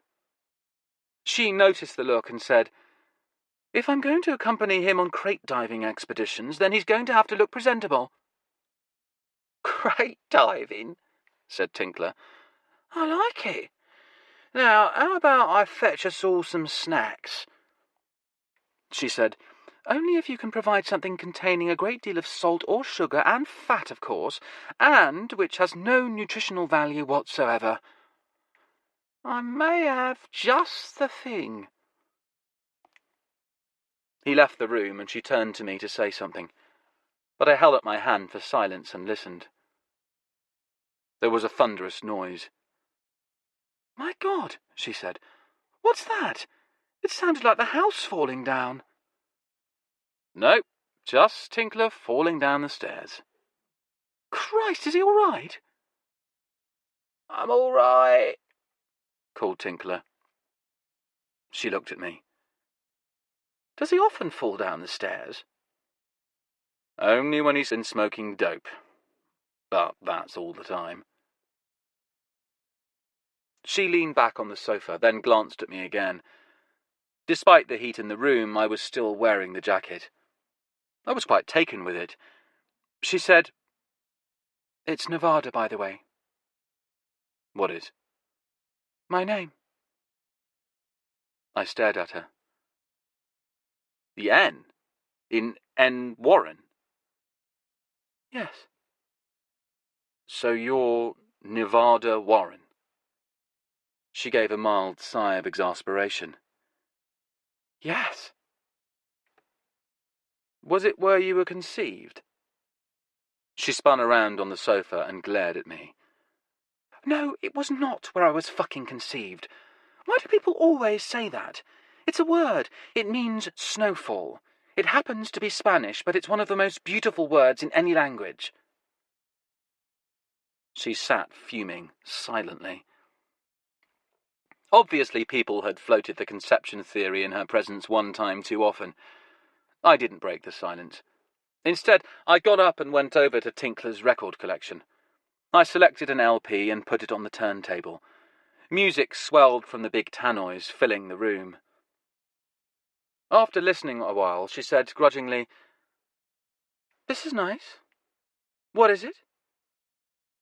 "The Claude Thornhill Orchestra," I said. "What's the tune called?" "Snowfall." She looked at me bleakly, then gradually cracked a smile. Her head was moving just ever so slightly to the music. I said, "One of the most beautiful words in any language." "Oh, fuck off," she said. But she was still smiling. I was anxious to hear what Jerry Muscat's research on the Hathor label had revealed, so I went to Styley first thing the next day. But as soon as I got there, it was clear something was wrong. The downstairs room of the shop was crowded with regular customers and members of staff, all looking downcast. Jerry was nowhere in sight. I went over to Kempton, who worked upstairs in jazz, and said, "What's going on?" He looked at me glumly. "It's Jerry." "What's happened?" Glenn Allen Brown, who also worked in the shop, came over and joined us. He was the opera specialist. He said, "I knew it would happen. He always went cruising for dangerous types." "What?" I said. I looked at them.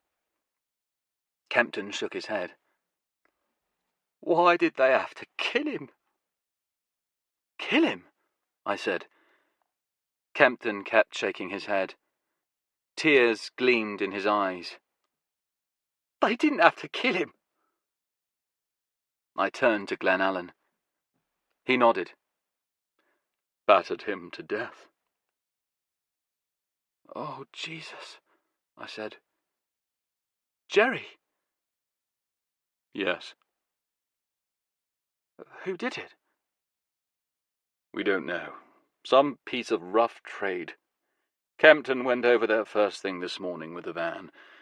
He was supposed to pick up some records. We'd just bought a big collection. He found Jerry lying there and called the police. The whole place was a mess, apparently, a bomb site, and Jerry kept it so tidy. Kempton said the entire place was torn apart. There were records everywhere, all over the floor. You couldn't move for them. They'd been pulled off the shelves and strewn everywhere." I said, "Almost as if someone was looking for something." Chapter 4. The Unknown Jazz Fan. We held an improvised wake for Jerry at the shop. There couldn't be a funeral yet because the police hadn't released his body, but we felt we had to do something to mark the occasion, so to speak. Jerry had always made a point of drinking decent single malts, and someone went out and bought a couple of pricey bottles of Islay in his memory. It felt wrong to be drinking whiskey at 10 in the morning, but that wasn't the only thing that felt wrong. I got home to find Miss Warren, Nevada, waiting for me on my doorstep. She was fuming. "Where have you been?" she said. Then I brushed past her and she smelled the whiskey. "Have you been drinking?" "Shouldn't you be waving a rolling pin?" I said. "And have curlers in your hair?" I took out my keys and tried to open the front door. "You're drunk," she hissed. "Nonsense." I fumbled with the lock. Actually, I was feeling a little light-headed after the morning's boozing. Fanny and Turk sprang out of the dense plot of vegetation that occupied the centre of the square outside my bungalow. It was like a giant concrete planter raised to waist height and protected by a low fence of blue enamelled steel railings. The cats loved it because it was a miniature jungle and they could play hide-and-seek in it. They jumped up onto the fence and dashed to join us. They heard me jingling the keys. "Oh, look who's here!" cried Nevada. The cat swirled around her ankles and she bent down to pat them as I struggled with the front door. "Who's a darling?" she said. Who's a honey darling? Who's sweet? Yes, you are, and you are too. Yes, both of you. Yes, yes, yes. And then instantly and without transition she resumed her tirade against me. It isn't even lunchtime, and you were supposed to be meeting me and spending the day working, and instead you are late and you are deeply unprofessional and you are drunk. I am not drunk. I got the door open and the cat sped in, followed by Nevada. I was the last through, wrestling the keys of the lock and clumsily closing the door behind me. I had a few drinks, all right? Why in God's name were you having a few drinks at this time of the morning? A friend died, I said. We held an impromptu wake. Oh, she said. I'm sorry. It's all right. I mean, you didn't know him. I took my coat off and wondered if I had the moral fibre to make us some real coffee. While I was making up my mind, I poured out some biscuits for the cats. Turk crunched away at them enthusiastically and immediately. Fanny played hard to get for a while, wandering to her bowl, then wandering away again, but she finally deigned to start eating. Who was it? Said Nevada. Just a friend, a guy I knew. He worked in a record shop. Actually, I mentioned him to you. He was the one who told me that the Stravinsky on Everest was bogus, your little ruse. It wasn't a ruse, she said. It was your job qualification exam. How did he die? He went cruising for a playmate and he took the wrong bloke home. My God. He got beaten to death. My God. I belched whiskey fumes. I decided I couldn't face grinding the coffee beans. I was dreading the noise of the grinder as much as the cats. I could already feel the distant painful promise of my looming hangover, like a storm cloud approaching on a summer's day. I got out the jar of instant and put the kettle on. I didn't even know he was gay, I said. I spooned the freeze-dried granules into the mugs. I suppose the 15,000 albums of show tunes he owned might have been a clue. 15,000? Something like that. Good Lord. Maybe it was only 5,000. Still, good Lord. The kettle was just approaching the boil. I switched it off. And that was just a small part of his collection. Nevada shrugged her coat off and sat down. Any jazz? She said, and I knew what she was getting at. If he'd had a copy of Easy Come, Easy Go, I think he would have told me. Are you sure? Sure. And if he'd owned an original, he wouldn't have had to run a record shop. He could have sold it and retired on the proceeds. However, she peered at me. However what? I poured the hot water over the instant coffee. Jerry had just recently bought a big collection of records. There was a lot of jazz in it, he said. He hadn't finished sorting through it yet, so who knows what it might contain.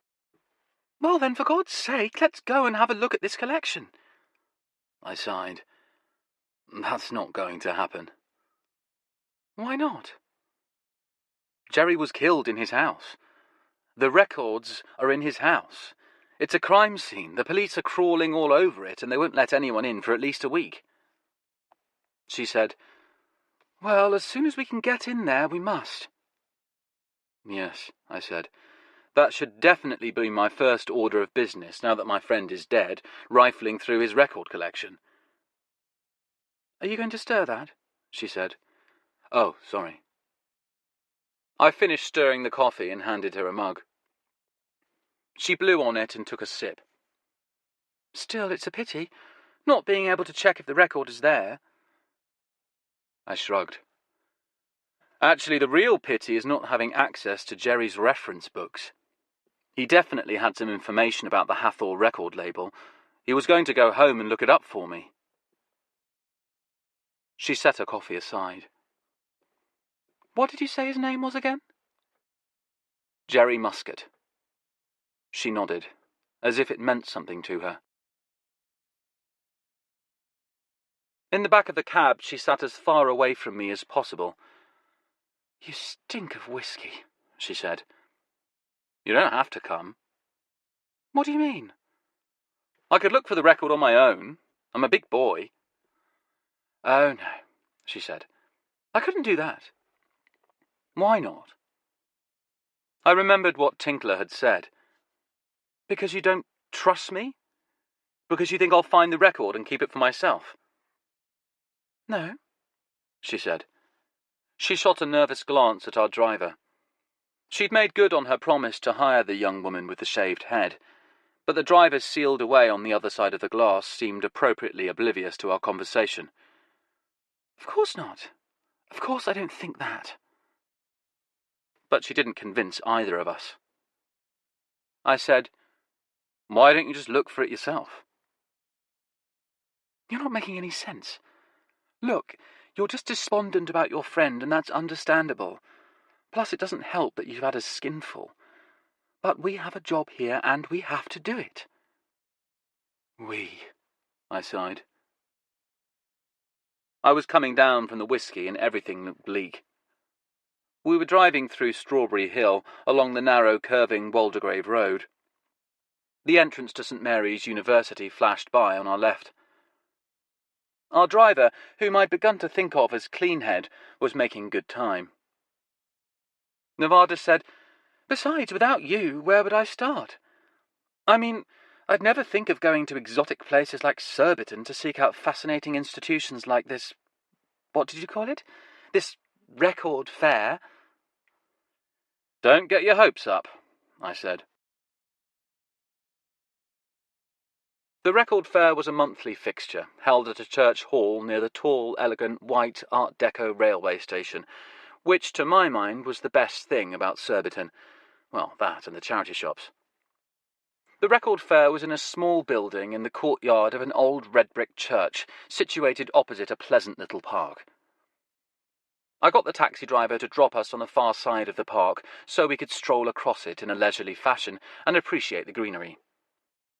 However, I don't think my power-walking companion even noticed it, as she strode implacably forward, focused intently on the grey rectangular building ahead. There was a poster on a sandwich board outside which said, "Record fair, this way." "Why did you tell me not to get my hopes up?" "It's a record fair," I said. "And?" "And everything that ends up here has already been picked over by dealers." I held a swinging door for her and we entered. It would be a miracle if we found something really special.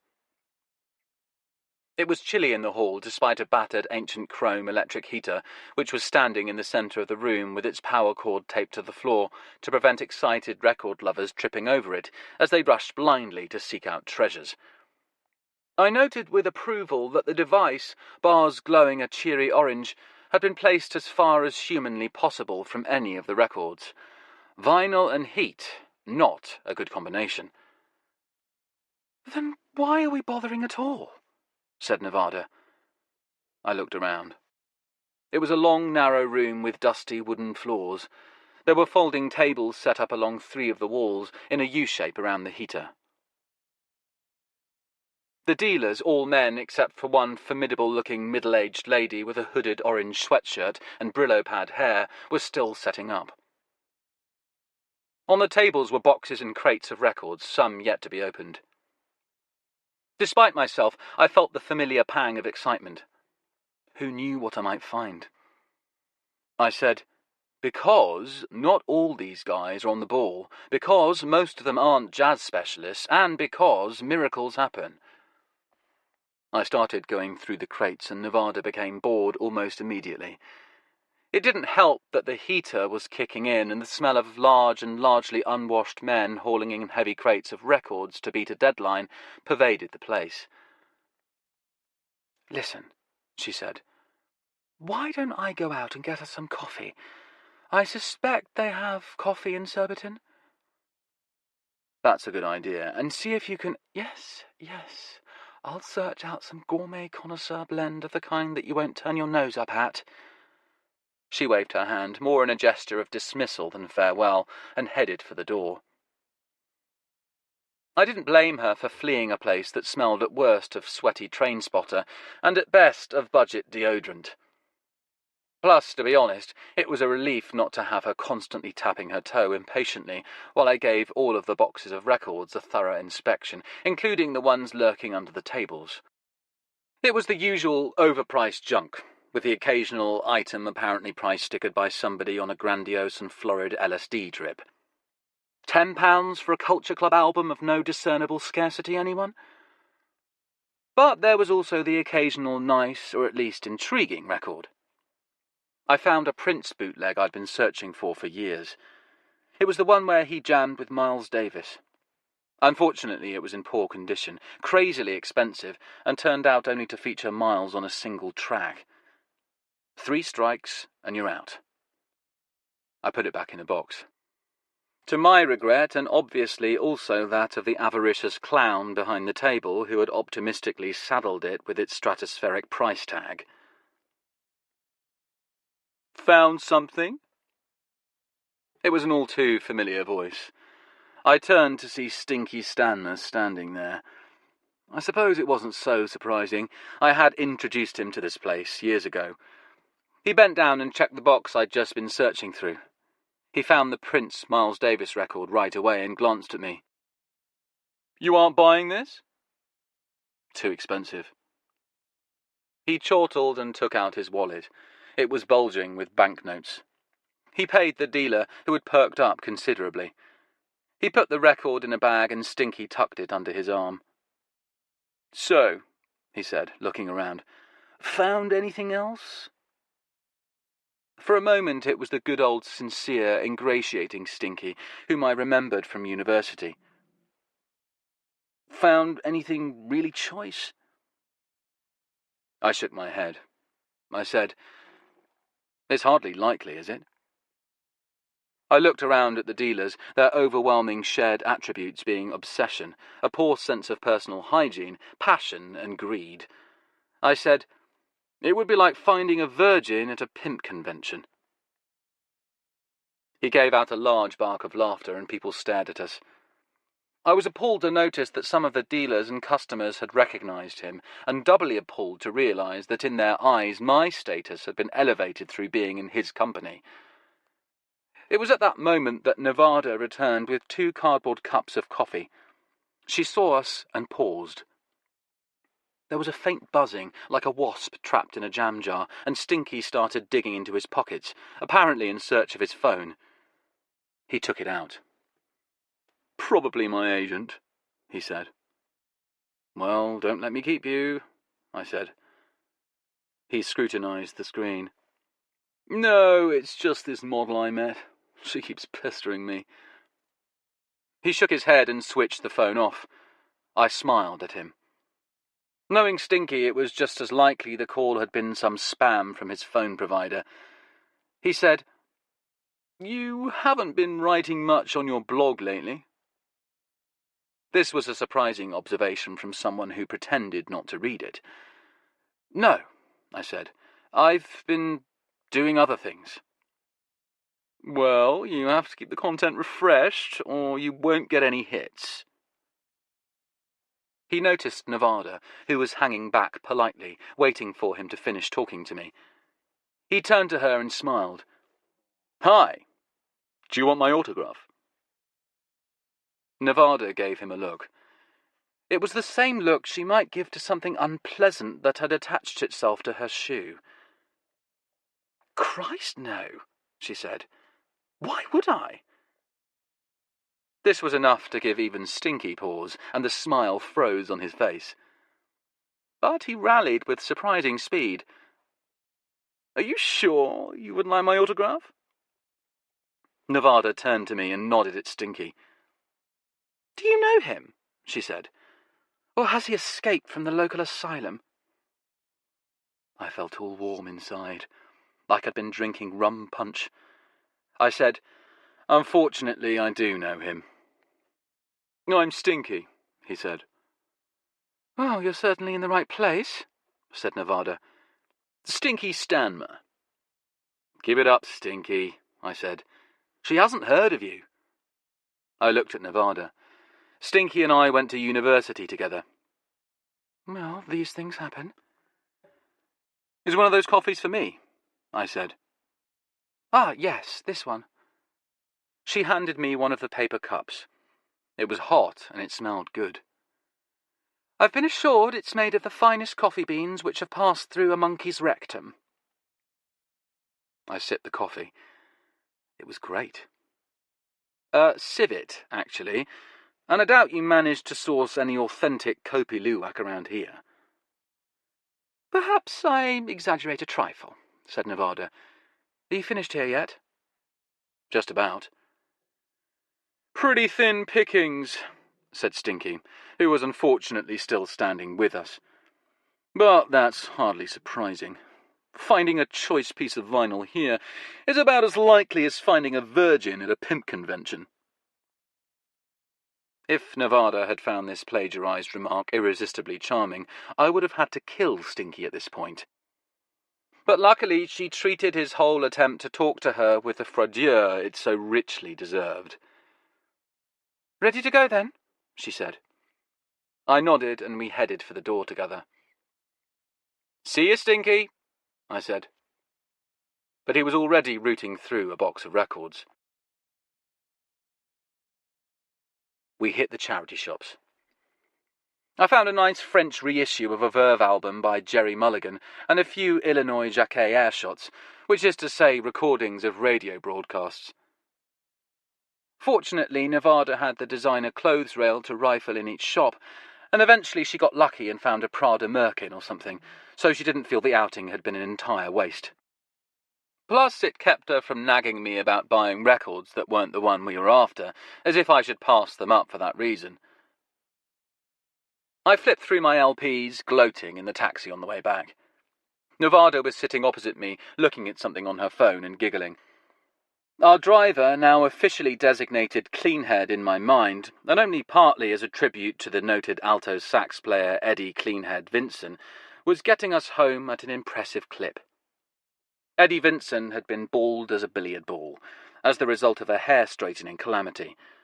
For our driver, it was clearly a fashion statement rather than a terrible chemical accident. In any case, thanks to her skills behind the wheel, we were already passing Kingston Hospital, and I suspected she was heading for Richmond Park to take a shortcut. Inspecting my records, I was just thinking they'd probably come from the collection of the unknown jazz fan, when Nevada looked up from her phone and said, "Who is this unknown jazz fan?" In response to the look of blank astonishment on my face, had she read my mind, she said, "I've just been reading your blog. I heard you talking to your, friend Stinky about it, and I thought I'd take a look." Of course, I blogged about him. The unknown jazz fan, I mean, not Stinky. Of course not. So, wait a minute, I said. Does that mean that when you were giggling a moment ago, you were giggling at my blog? I wasn't giggling. Yes, you were. I'm not the giggling sort. Anyway, what about this unknown jazz person? I blogged about him. You've got the blog there. You can read it.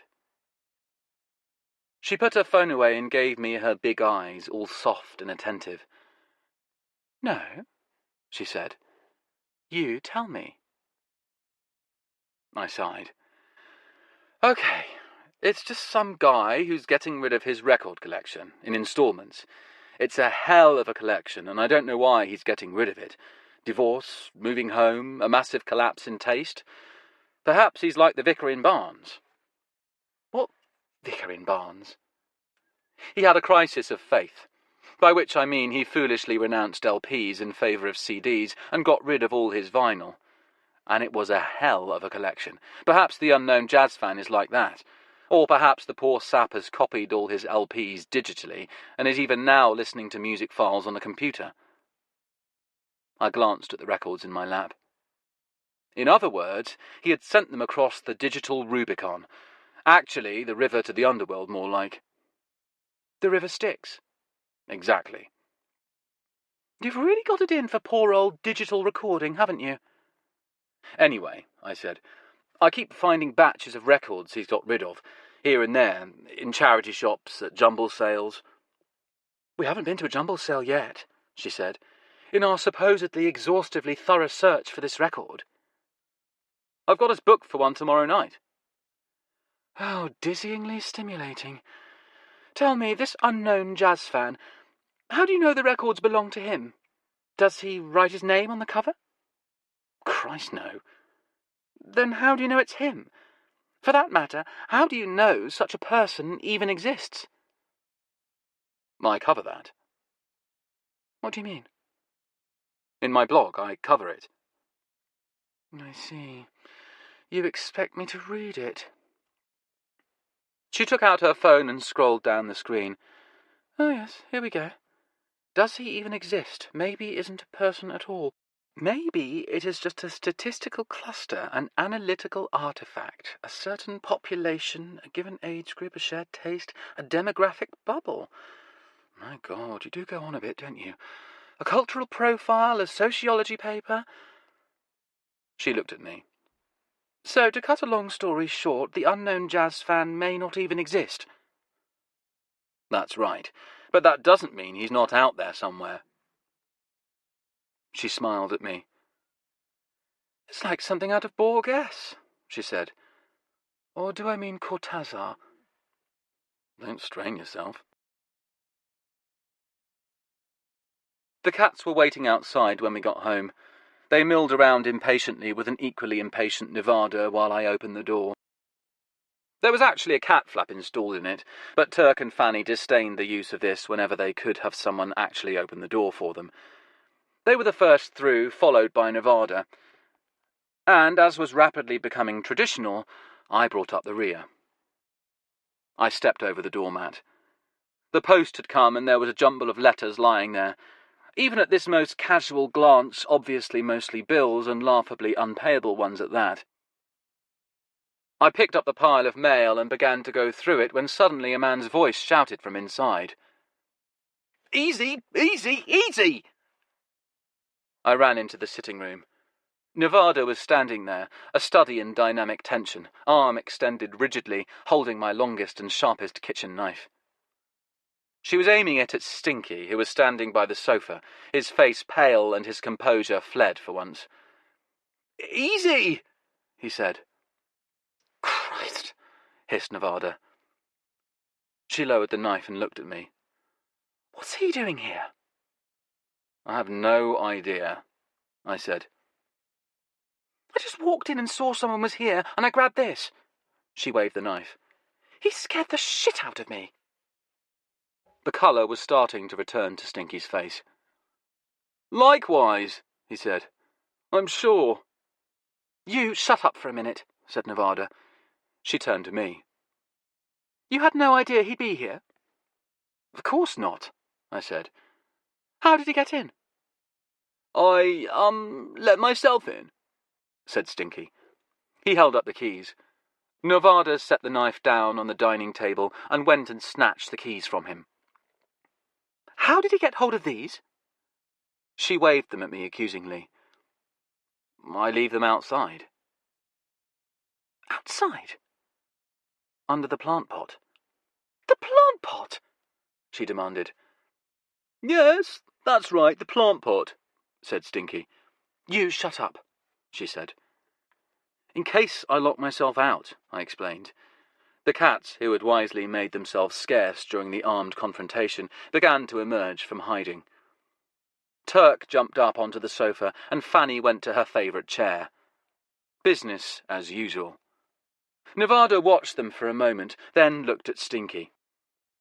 "Why didn't you wait outside with the cats?" I said, "If he'd waited outside, they would have waited inside."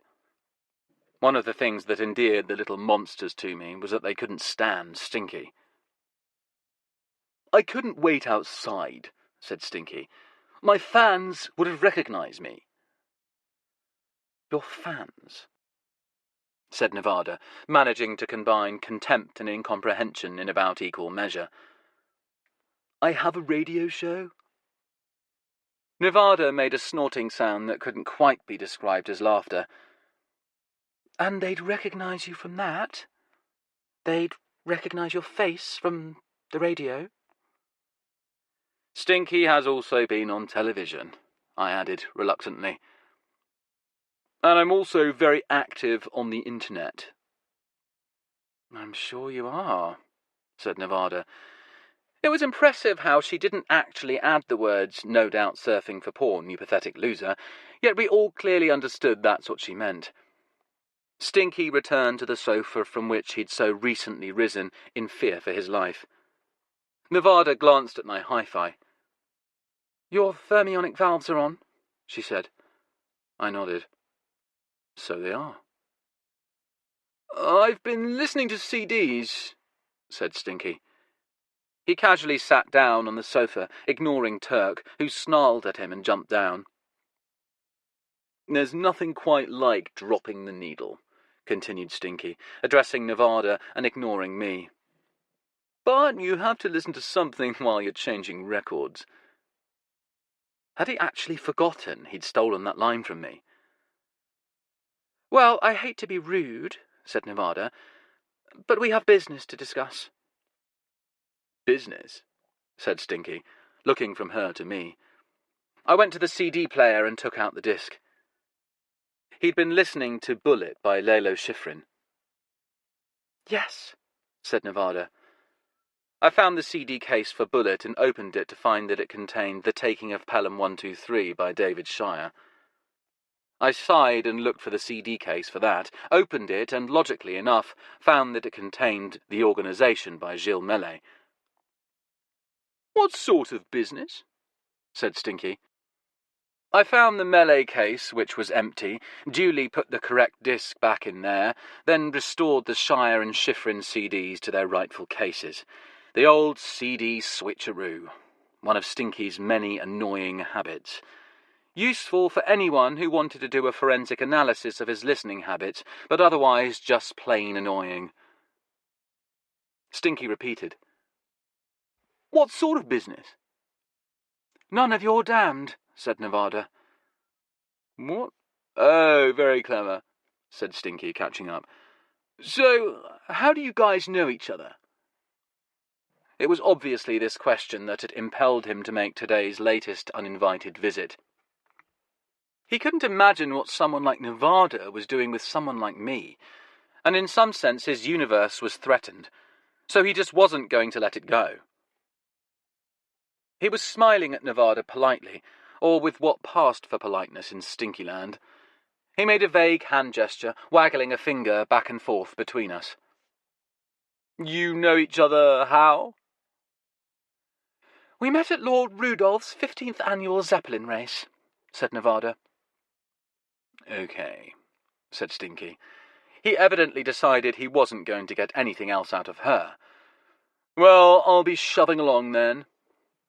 He picked up his coat. "Would you?" said Nevada.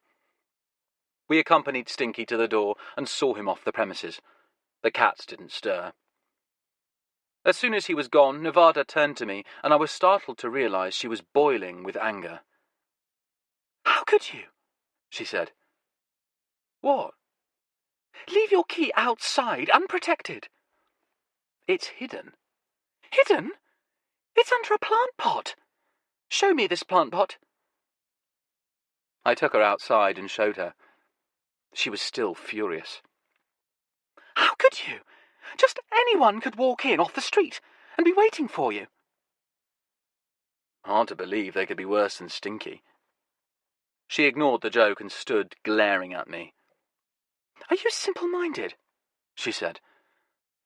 "Look, I have to have a spare set of keys in case I lock myself out." "They don't have to be under your plant pot." We went back inside and shut the door. "They have to be where I can get at them," I said. "I'll look after them," she said. "What?" "I'll look after your keys." She put them in her handbag. "Are you sure?" I didn't argue with her. In fact, to be candid, I found the notion strangely appealing. She nodded.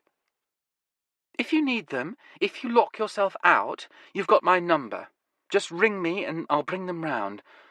She paused thoughtfully. "Oh, one more thing to do." She took out her little red notebook and a pen and went back outside. I followed her. She opened her notebook and wrote in large, bold letters, "Fuck off, Stinky." She tore the page out of her notebook, folded it up, and put it under the plant pot where the key used to reside. "There," she said happily. "That's that."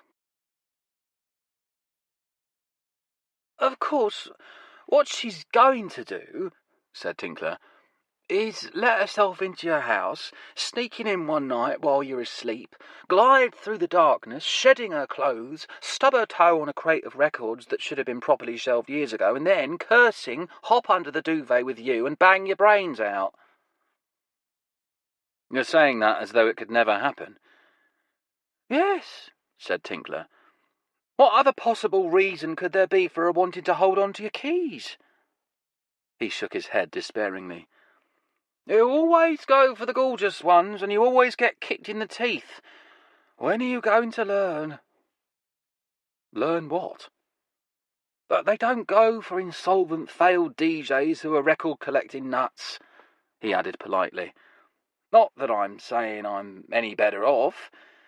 They don't go for solvent database managers who are record-collecting nuts either. Would you like something to eat?" "I'll fetch it," I said. "I don't want you falling down the stairs." I brought a selection of snack foods back and found that, surprise, Tinkler was building a joint. He looked up at me happily. "I got a new shipment from Huey." Huey Mackinaw, known affectionately to us as the Scottish Welshman, had a business manufacturing and restoring turntables in his own factory near Llandrindod Wells in rural Wales. He had rebuilt Tinkler's Thorens TD-124 and done a nice job. Huey's work was pretty good, and his own turntables had their admirers. He also made a state-of-the-art record-cleaning machine. But he didn't sell quite enough of any of these to make a living, hence his sideline in shipments to people like Tinkler. Concealed behind his rambling, antiquated factory overlooking leafy Rock Park, Huey had a yard where he'd erected a network of polytunnels in which, screened by tomato plants, he grew an impressive cannabis crop. He shipped his wares to customers all over the mainland UK in boxes purporting to contain hi-fi equipment. I noticed that there was one of these on the floor now, labelled Precision Audio Component, handle with care. Tinkler had handled it with anything but care when he'd opened it. It looked like a wolverine had torn the box apart. I guess he'd been impatient to get at the goodies inside. He showed me the dope. "Here, have a sniff of this." He held open the glassine bag.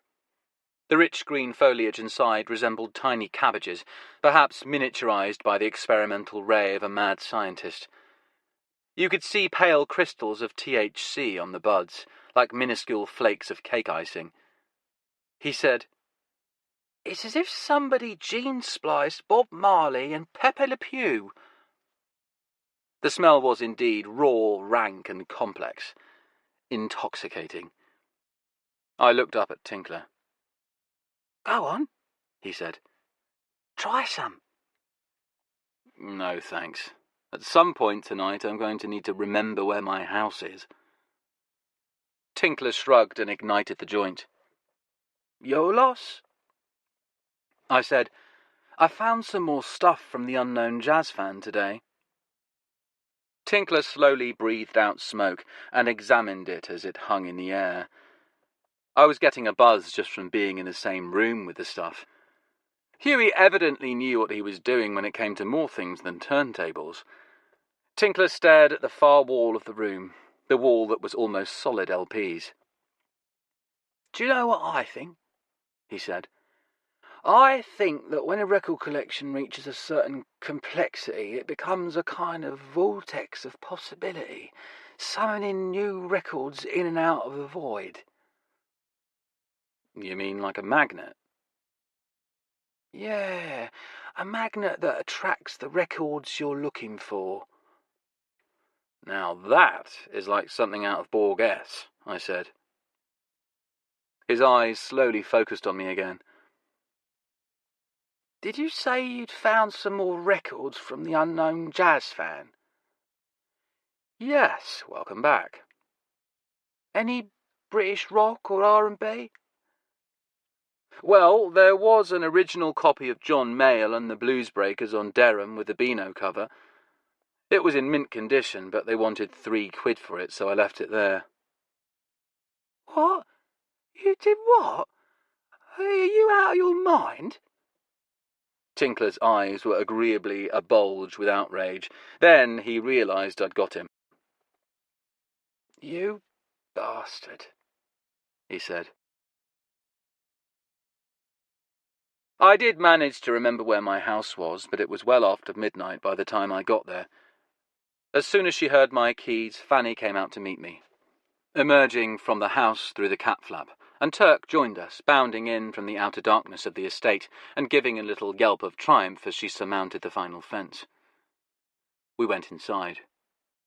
I turned on the lights and saw the pile of mail exactly where I'd left it during this afternoon's drama with Stinky at knife point. One envelope jutted out from the pile. It was handwritten, the envelope addressed in a neat italic script, apparently written with a fountain pen. I opened it, carefully. Inside were several folded handwritten pages. I started reading the letter. My stomach did a funny little flip. It was from Jerry. Chapter 5. Jerry's Letter.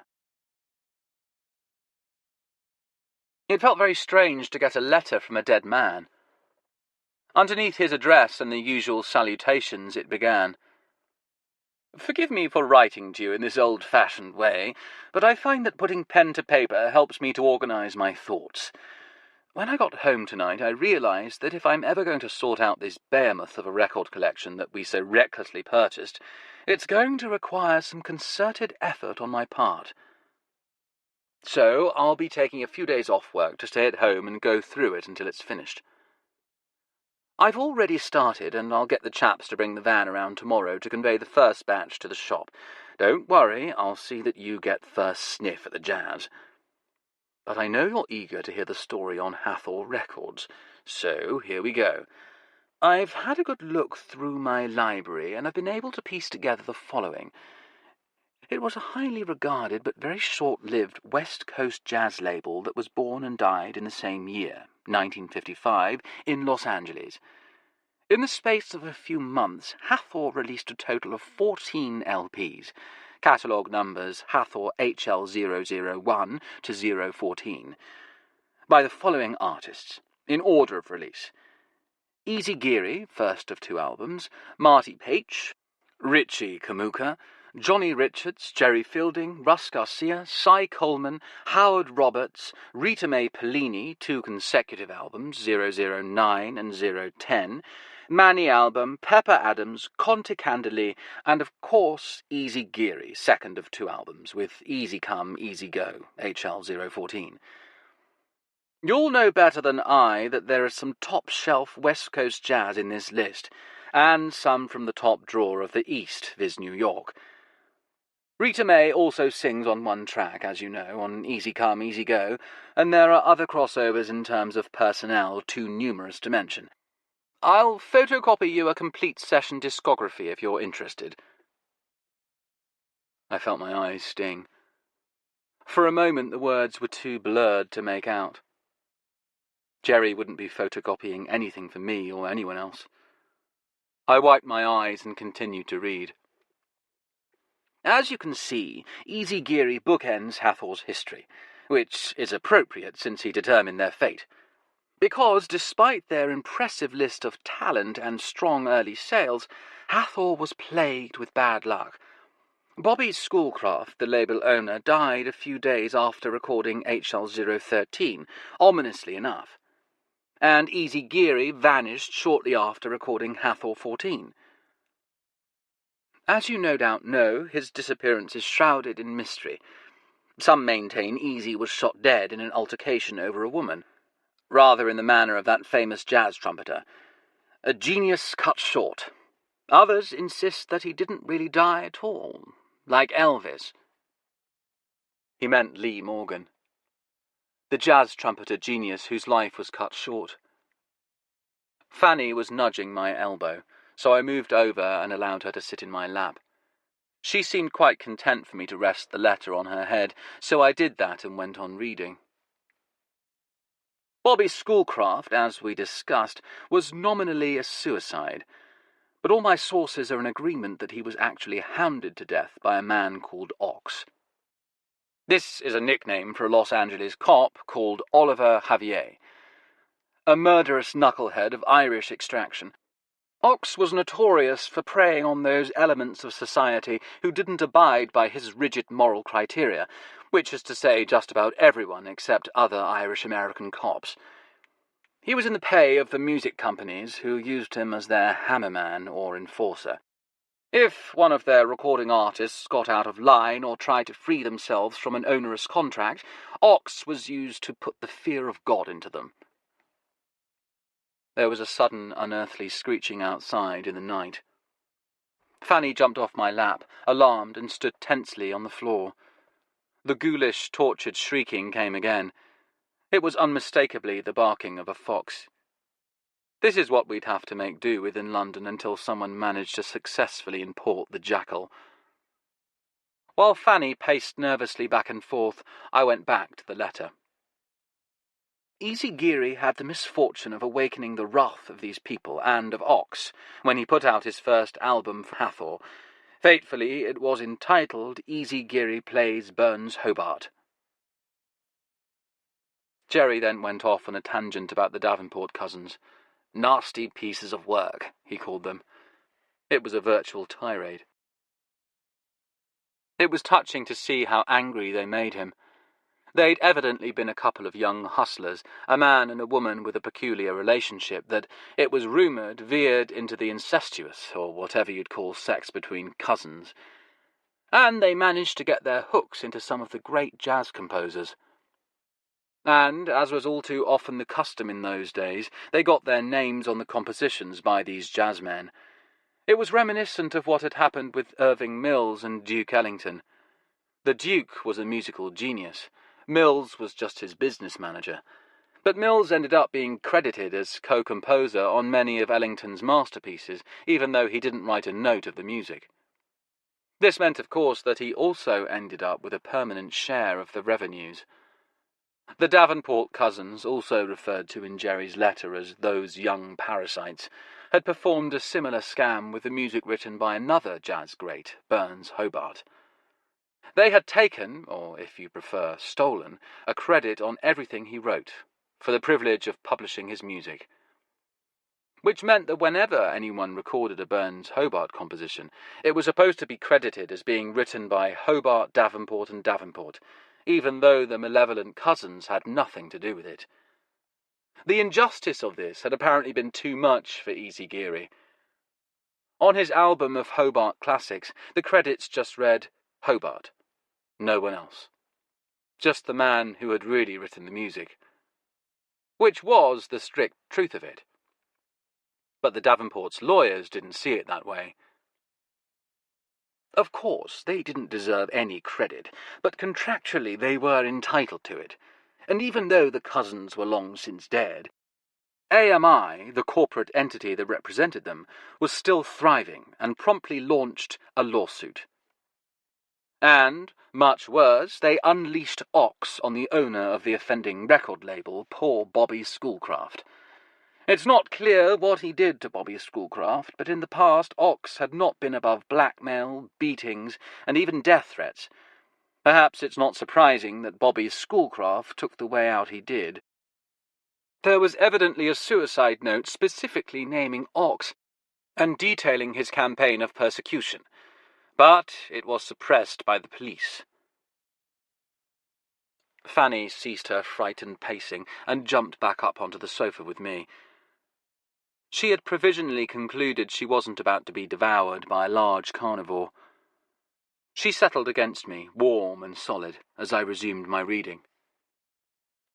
The last Hathor album, the much sought-after Easy Come, Easy Go, was recorded knowing that it would be the last album the company ever released, knowing that Bobby Schoolcraft was dead, and knowing that it was all over.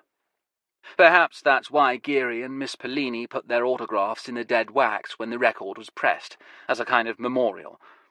There is a legend that Ox stopped by at this recording session to gloat. That apparently didn't stop it being a stupendous album, musically speaking, by all accounts. If you find a copy, perhaps you will play it for me. I do listen to the occasional bit of jazz. Good luck in your quest to find it. Well, that's all I've got for now. I'll let you know if my research turns up anything further. I'll pass it along when I next see you in the shop. I have to go out later tonight, and I shall drop this in the postbox on the way. See you soon. All the best. Jerry. I folded the letter up neatly and put it back in the envelope. I was obscurely grateful that I had taken such care opening it. When he had gone out later that night, he had met the person who'd killed him. Dropping the letter in the postbox had been just about the last thing Jerry ever did. Chapter 6. Jumble. I didn't see Nevada until the following evening. It was raining when she arrived. Once again, she was wearing her white knit hat with a strawberry embroidered on it. Nice hat. Oh, get stuffed. No, really, I like it. It looks very fetching. She looked at me warily, as if to determine whether I was on the level. It keeps the rain out? We walked to the main road and started looking for a taxi. I said, "What's happened to Cleanhead?" "Who is Cleanhead?" "Our taxi driver." "Why do you call her Cleanhead? Her name is Agatha." I rest my case. Agatha has taken the night off because she has a hot date. We both spotted a taxi approaching, from the direction of the Abbey, naturally, and simultaneously began to flag it down. "And I could be on a hot date too, if I wasn't stuck here in the rain with you." "Don't sulk," I said. "You'll be in a nice, warm, dry taxi soon."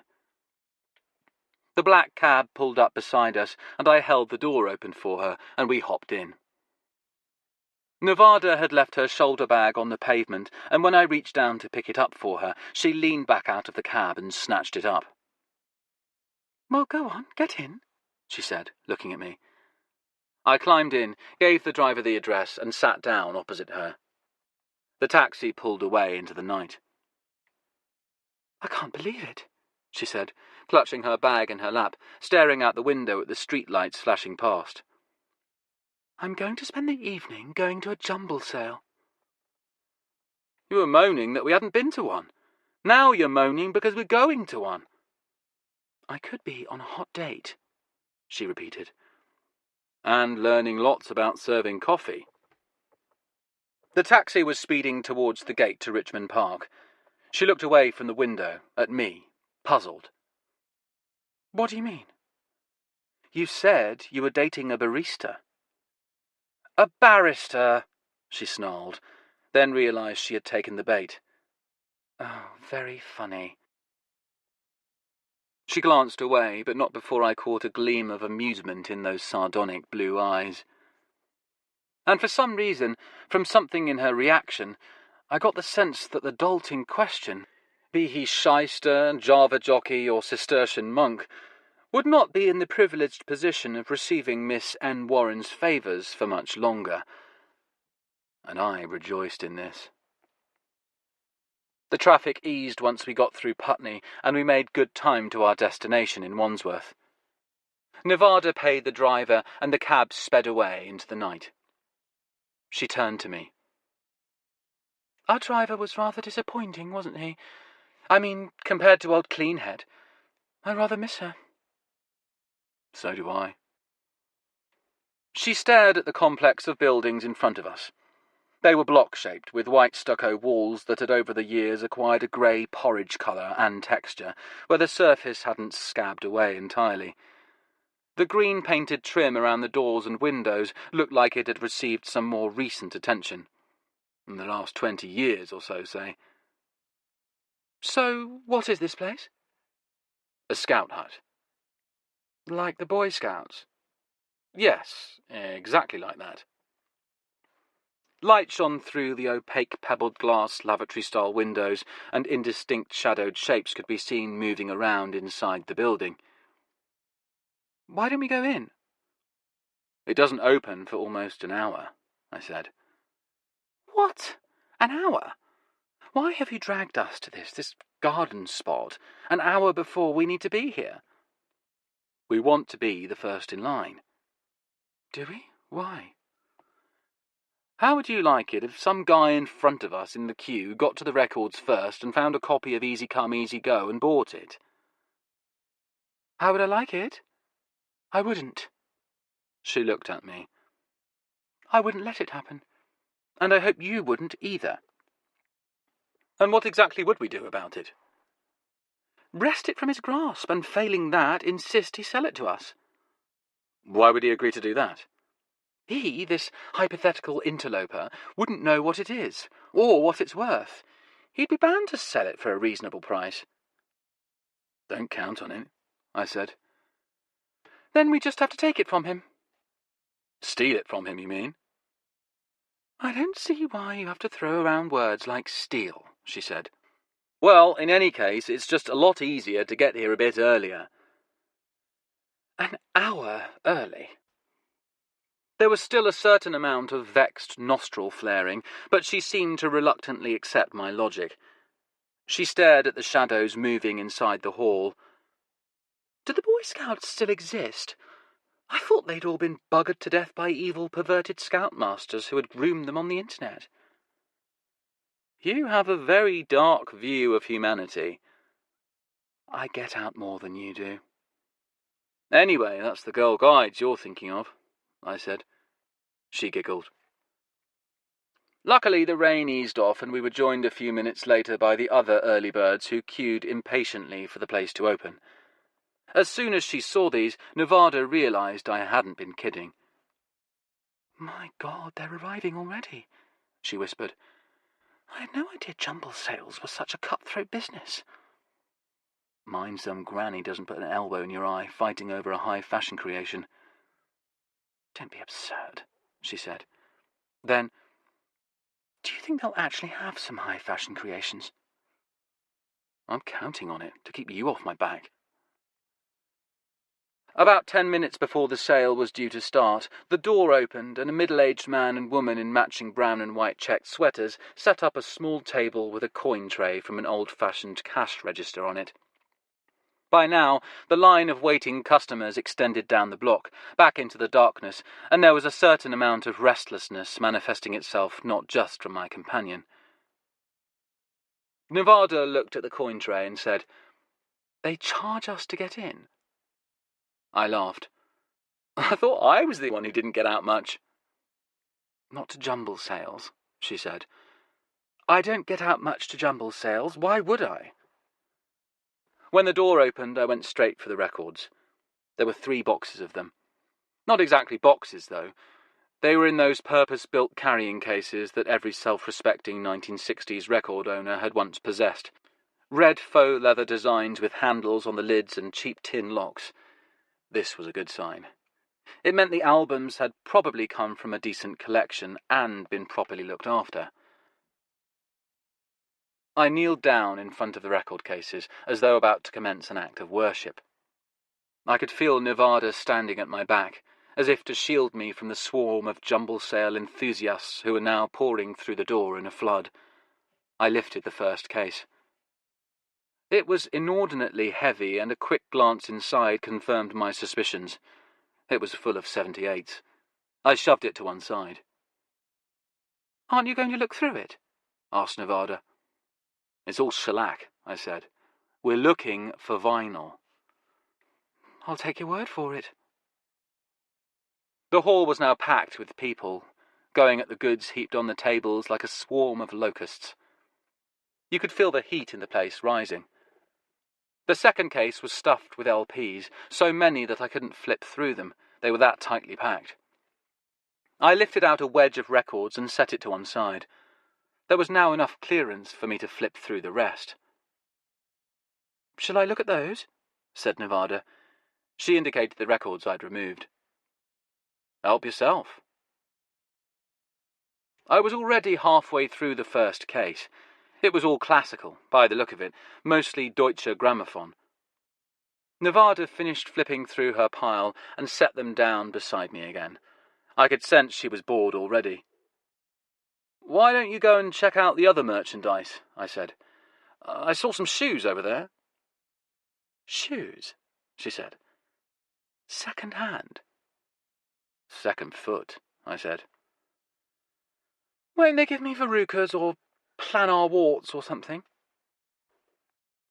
"Plantar warts," I said. "A small price to pay for a pair of Jimmy Choos, surely." "Do you really suppose they've got—" she said, but she was already moving away into the crowd. I double-checked the pile she'd looked through. All classical, and set it aside. I reached for the third case.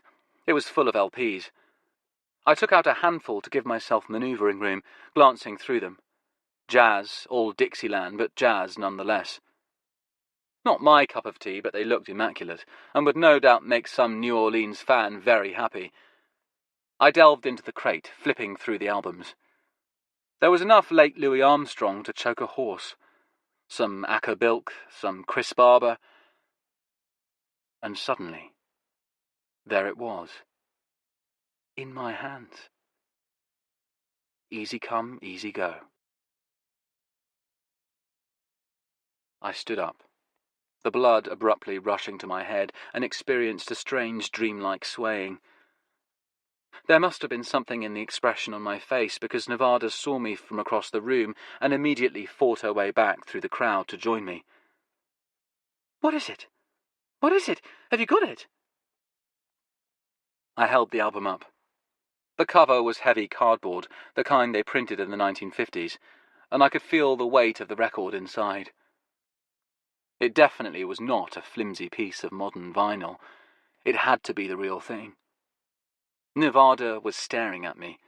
My hands were shaking as I lifted the sleeve and slid the record out. 2 pieces of paper came with it. One was dense with Japanese text. I said, "Shit, shit, shit." "What's the matter? What's wrong?" The record itself was in a rice paper inner sleeve. This also was not a good sign. I carefully eased the vinyl out. It was nice and heavy, all right, and the label was the proper red and white Hathor design, but in the fine print on it, just barely discernible, was the Jazzrack logo. "What is it?" said Nevada. She could see from my face that something was wrong. "It's a reissue," I said. She stared at me as if I'd let her down.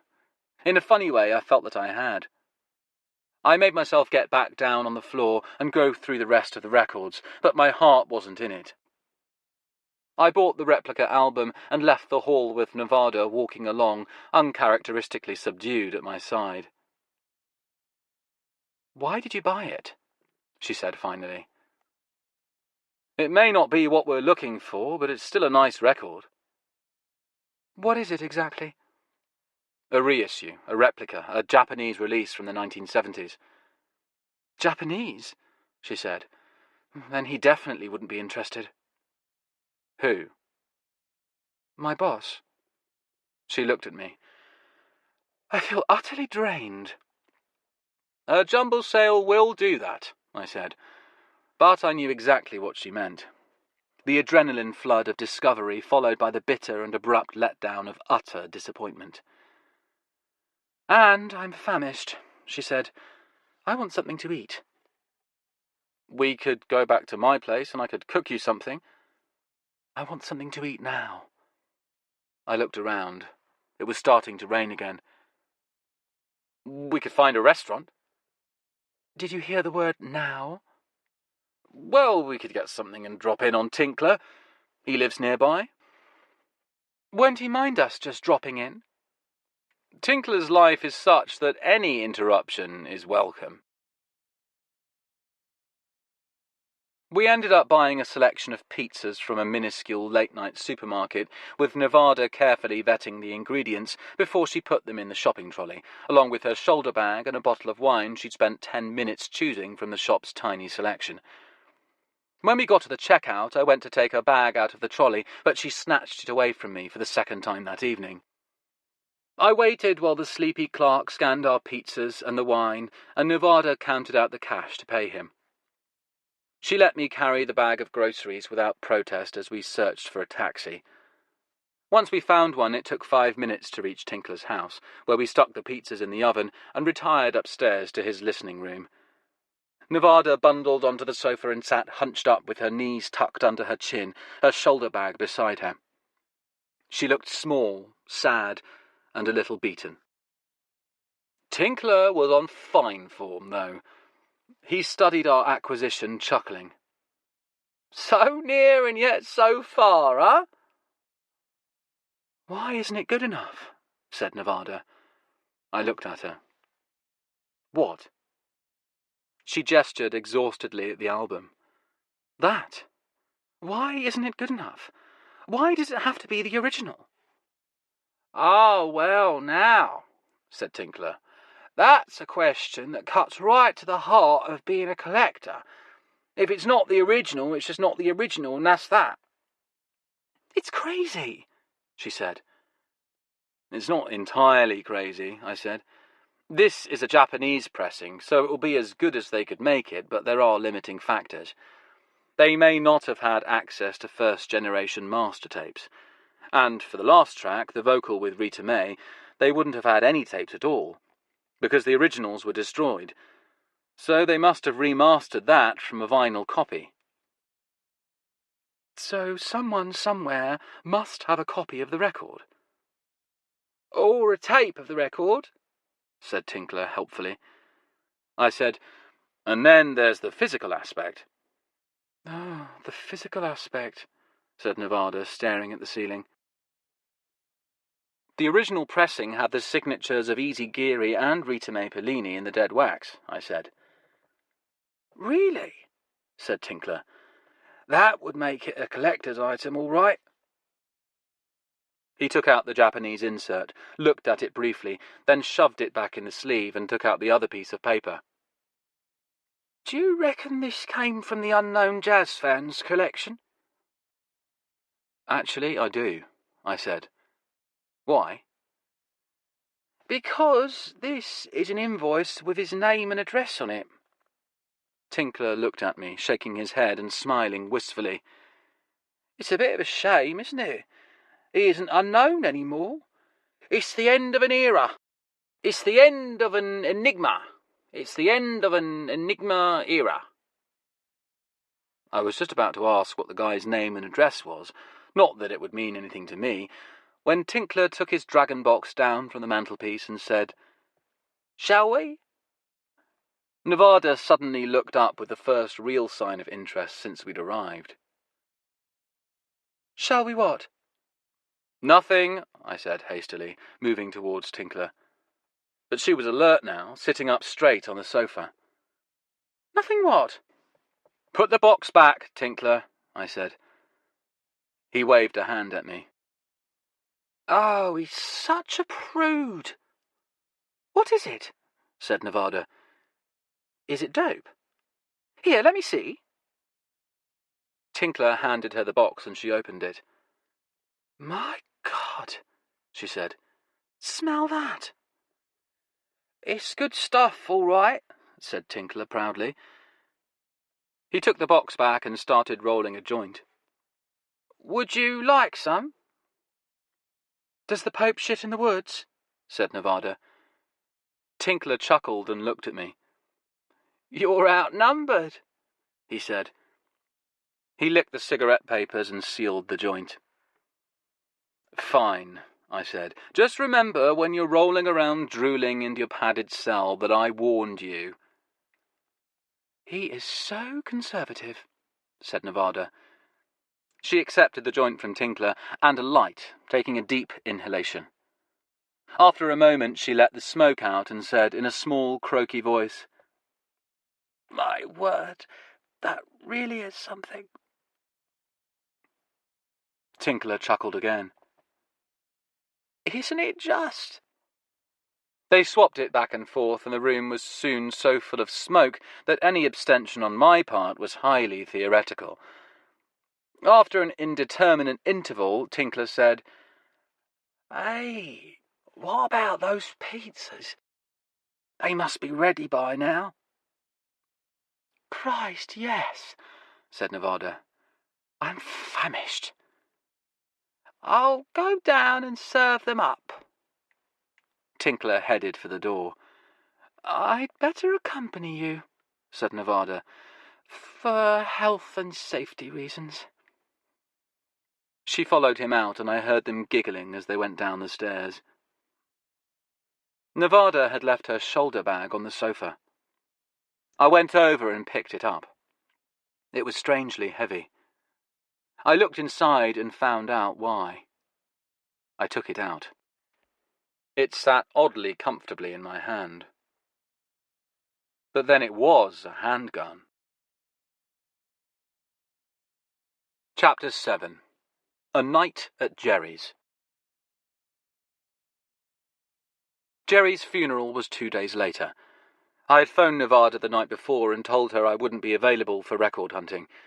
To my surprise, she not only accepted this immediately without any argument or complaint, but also insisted on attending the ceremony herself.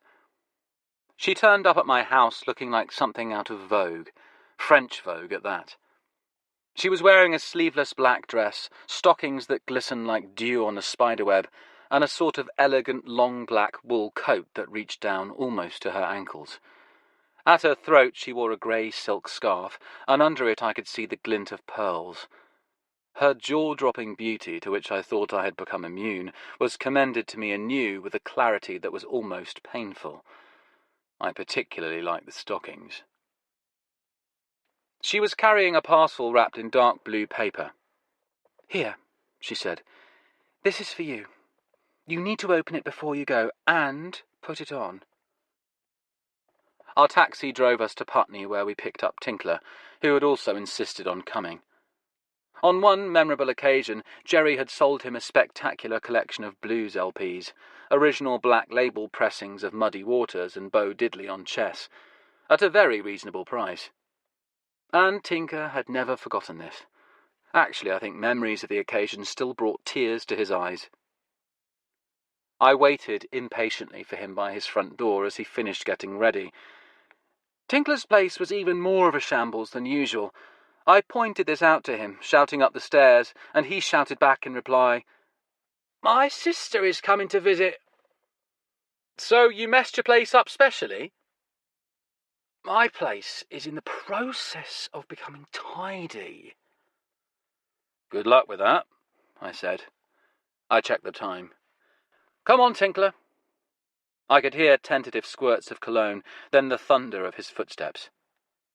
Don't run down the stairs, I called. One funeral this week is all I can handle. He loomed into view, wearing a navy blue suit and tie, the nearest thing he had to black, I guess. He was halfway down when he froze on the stairs and stood staring at me. I have to admit, it was quite gratifying. Great Scott, he said. What happened to you? It's an Oswald Boateng Blackwall suit with a silk tie from Woodhouse, and let me see, the shirt is a Ralph Lauren linen cutaway, whatever that is. Nevada made sure I was thoroughly apprised of all this. Tinkler stared at me. She bought you that stuff? She apparently went on an epic adventure combing the shops for them. The charity shops, that is. Charity shops? She goes to charity shops? Yes, I'm afraid I've created a monster. Holy shit. Then, Nevada being Nevada, she had everything laundered. She did one hell of a job choosing your size. Did she measure your inside leg? Tinkler patted me on the shoulder. Sorry, my mouth's just an open sewer. Come on, we better get a move on. I wouldn't want to be late. As he opened the door, he said, "We look like something out of Reservoir Dogs." I said, "We look like something out of the Blues Brothers." Both Nevada and Cleanhead shot us looks of impatient reproof as we finally emerged onto the street. Cleanhead had obviously been briefed by Nevada about the day's destination. She was dressed somberly but stylishly in a chic black single-breasted jacket and a white silk blouse with a plunging neckline. I saw Tinkler give her a hastily suppressed double take. He had even greater difficulty concealing his reaction to Nevada when we climbed into the back of the cab. "Could you have been any slower?" she demanded. "We're liable to be late." Not much chance of that, I thought. The taxi was already in motion, sweeping towards the main street in a high-speed turn before I could even close the door behind me. "Oh, for heaven's sake, Tinkler," said Nevada. She leaned forward and straightened his tie, then set to work adjusting his collar. I thought for a moment she might take out a comb and have a go at his hair, or spit onto a handkerchief and clean his face. But she contented herself with merely working on tie and collar, with a final bit of brisk lapel straightening to conclude. All the while she was doing this, Tinkler was having trouble not staring at her legs. I didn't blame him. We buried Jerry Muscat in a vast cemetery in Waltham Abbey, beside a particularly busy stretch of motorway, with the endless and unremitting drone of traffic in the distance, suggesting that eternal peace might be a big ask around here, or indeed anywhere these days. After the coffin went into the ground, the assembled mourners clustered together, all of us staring at the fresh mound of earth, suddenly at a loss and perhaps experiencing a shared sense of emptiness. That's what I felt anyway. A little black and white dog came bounding towards us and darted in and out of our group, frisking happily.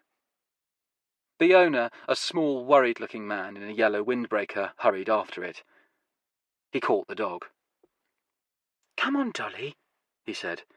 "No one wants to make a fuss of you here." He smiled apologetically, not quite looking anyone in the eye, clipped a lead to Dolly's collar and led the dog away. We left Jerry's graveside, and the funeral party began to break up. Nevada and Tinkler and I wandered among the headstones. There seemed to be no end to them, row after row of markers for the dead. Nevada drifted closer to Tinkler and said in a low voice, "Did you bring the stuff?" "Oh, yes," chortled Tinkler, patting the breast pocket of his jacket. "What stuff?" I said, although I already had my suspicions. Nevada turned and looked at me blandly. "I asked your friend Tinkler to help me out with some of that spectacular inflammable contraband he had." Inflammable contraband? Just for personal consumption? I looked at Tinkler, who had the good grace to hang his head sheepishly. "Now you've created a monster," I said. I felt a hand on my arm and turned around, a little startled to see Glenallen Brown and Kempton from the shop standing there. Kempton, looking a bit embarrassed, handed me a small square of pale blue paper. "See you soon," said Glenallen, and they both hurried off. I glanced at the paper. It was a flyer announcing the reopening of Styley. I remembered hearing that Glenallen had raised the money from somewhere to take over the shop. I was glad it wouldn't be closing.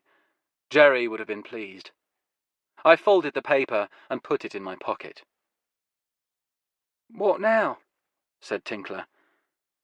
"We can go back to my place," I said. To my surprise, they both eagerly agreed. The taxi made good time getting back, and in just over an hour we were getting out in front of my bungalow. I headed for the front door, taking out my keys and shaking them so the cats would hear and know we were home. Nevada was behind me, and for some reason Tinkler was still back at the taxi talking to Cleanhead. Nevada called to him. "It's all right, Tinkler. I've already paid." After a moment he caught up with us. "What were you doing?" said Nevada. "Just asking her if she wanted to join us." What? I said. Cleanhead? You did what? I invited her in to join us. Nevada gave a low, admiring whistle. You asked her out? I asked her in, said Tinkler, blushing furiously. You old dog. Nevada dug an elbow into his side and winked at him. He looked as pleased as Punch. What did she say? I said. What? When you asked her. She said she'd love to, but she's got a job on. She's a busy girl, said Nevada. I opened the front door for her, and the cats came streaking in to join us. She said, perhaps another time, added Tinkler. I stood holding the door for Nevada and the cats and then Tinkler to go in. He paused beside me, grinning. He punched my arm jubilantly. Perhaps another time. Nevada was already pouring biscuits for Fanny and Turk by the time I got into the kitchen. She tended to overdo it and spoil them. A fat cat is not a healthy cat, but it wouldn't do them any harm this once. Turk stuck her head into the brimming bowl, unable to believe her luck, and began to eat like a machine. Fanny made a few coy feints, passing her bowl in little trotting semicircles, and then, protocol observed, settled down to the serious business of crunching away at the brown pile. Nevada watched them fondly as I went through to find Tinkler sprawled on the sofa in my front room. He smiled at me. I switched your amps on, he said, to warm up. Good idea. And while they're warming up, I'll skin up. Oh, Christ, I thought. Why can't they just drink coffee like me? Tinkler began to expertly assemble a joint. Good job old Dolly wasn't a dope-sniffing dog, I said. Or she would have torn your throat out. What? Said Tinkler absently, as he licked the joint to seal it. Nothing. He tucked the joint behind his ear at a rakish angle. Did you hear what Cleanhead said? Yes, I said. Another time. I noticed that in his mind this had moved from the provisional to the definite. Nevada came in from the kitchen. I'm famished, she said. I recognised my cue. I went into the kitchen and took some pasta sauce out of the fridge. I'd made it the previous night, plum tomatoes baked in olive oil and garlic with basil and thyme. I warmed it up and cooked some orecchietti, little ears of dried pasta, in boiling water. I drained the pasta and stirred in the sauce.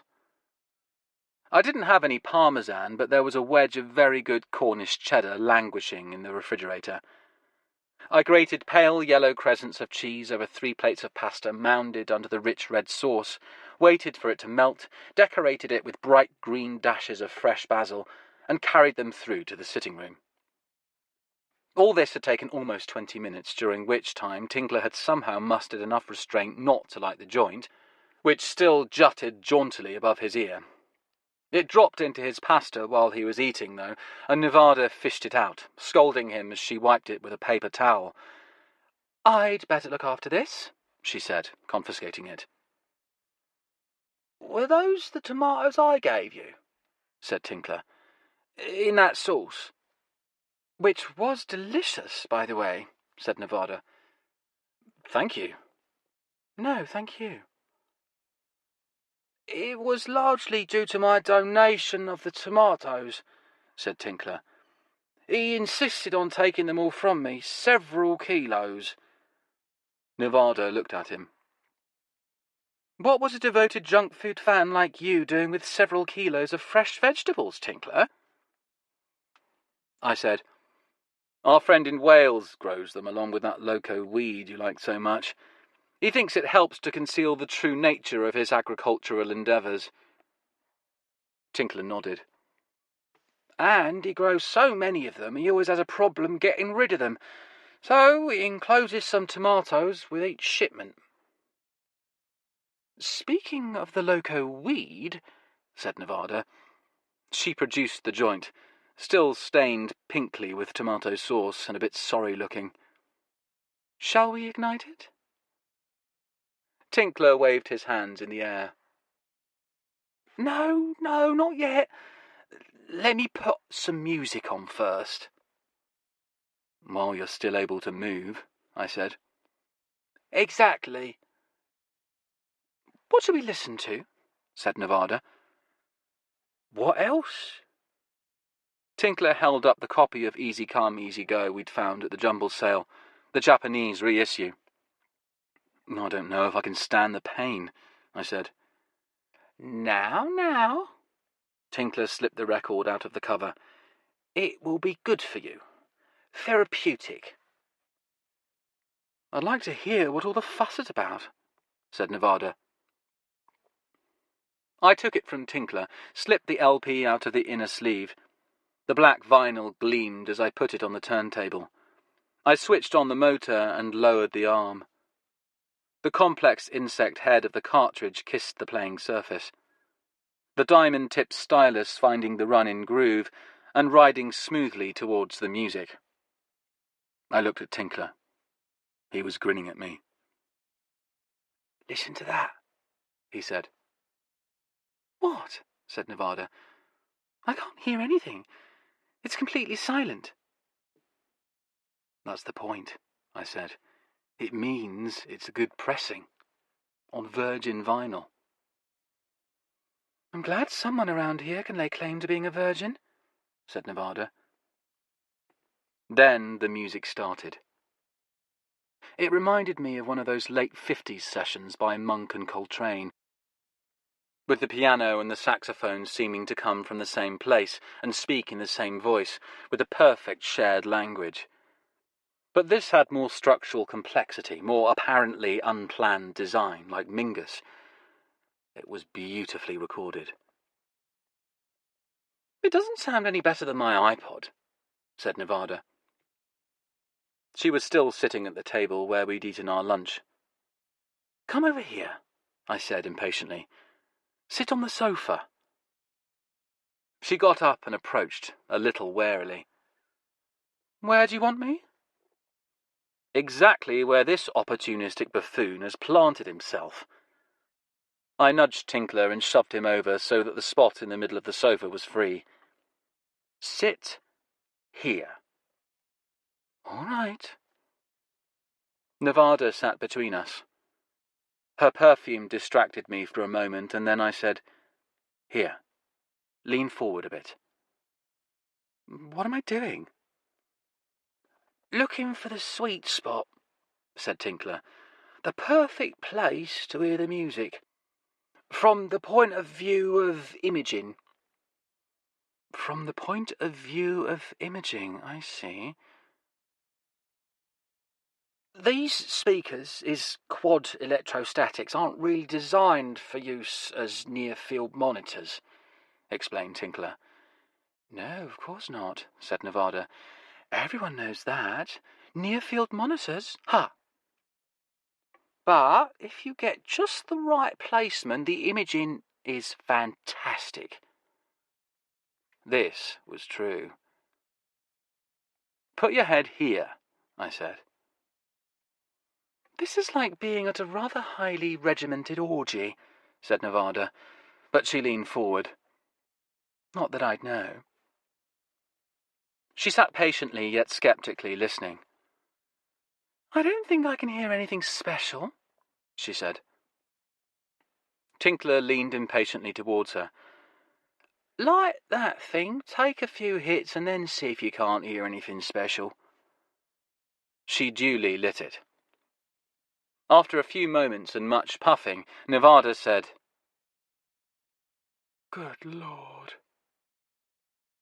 "There. You see?" "My sweet Lord." She moved her head out of the sweet spot, then back in. She let out a low whistle, then turned to give me a sidelong look. Her pupils were dark and enormous. "But you know what?" she said. "I think it's just the drugs." It wasn't just the drugs. I wasn't smoking and I could hear it. I manoeuvred myself into the sweet spot, jostling her warm thigh against mine, pressing her gently back across the sofa towards Tinkler. "I'm being crushed," he cried. "I'm being crushed against Nevada Warren. For God's sake, don't stop." He and Nevada giggled, long, gurgling giggles. It sounded as if their intellects had already dropped by dozens of IQ points, but they kept smoking. I leaned forward and listened. It was like I was in the room with the musicians. "Why don't you roll us another one of those?" said Nevada at length. "I've got the cigarette papers," said Tinkler. "All I need is some roach fodder. A business card, perhaps?" He looked at Nevada. "You're not using one of my business cards, sport," she said. "Oh, well, then how about tearing the cover off of one of those rare and expensive-looking records?" I knew he was bluffing, but he still succeeded in putting a twinge of apprehension in me. My precious records. "The cardboard is too heavy for your purposes," I said. I reached in my pocket and found the square of paper Kempton had given me at the funeral. "Use this instead." As I handed it to him, I happened to notice there was writing on the back. It said, "As of midnight tonight, the police will allow access to Jerry's house. You can go there first thing tomorrow morning and look through that collection we're selling. You can have the first refusal on all the jazz." Tinkler was flapping his big pale hand in the air, trying to get hold of the paper, which I'd snatched back. I fended him off and passed it to Nevada. "Let me have it," he said. "I need to complete assembly of this torpedo." "Quiet, Tinkler," she said, as she read the handwritten message. She lowered the paper and looked at me. "We have to go immediately. Tonight." I looked at her. "Tonight?" "At midnight. As soon as the police are gone." It took 3 phone calls to track down Kempton and the keys to Jerry's house. Kempton lived in North London, about half an hour from Jerry's. We arranged for Cleanhead to drive us around to his place and collect the keys at 11:30 sharp. I apologised for the ungodly hour, repeated the story we'd cooked up. I was going on holiday, this was my only chance to look at the stuff, a lie that was beginning to take root in my mind as some ghostly semblance of the truth. I told myself if we found the record, my first order of business would be to indeed go on holiday to celebrate, and so it wasn't really a lie at all. Kempton handed the keys to me with some evident reluctance, despite our earlier conversations on the phone. He said, "If you find anything you want, just leave it there with a note, all right? Don't take any records away." "Of course not," I said. Although if I did find Easy Come, Easy Go, nothing on earth would stop me taking it immediately into safekeeping and removing it from the premises. But equally, if I did find the record, I had every intention of seeing that it was paid for in full, or rather that Nevada paid for it in full. I took the keys, warm from the long time they'd spent clutched in Kempton's reluctant hand, and headed for the taxi. He watched me unhappily from his doorstep as I climbed on board, and Cleanhead started the engine. Sitting beside me in the back, I could feel Nevada literally quivering with excitement. "Did you get the keys?" she said. "Yes, of course."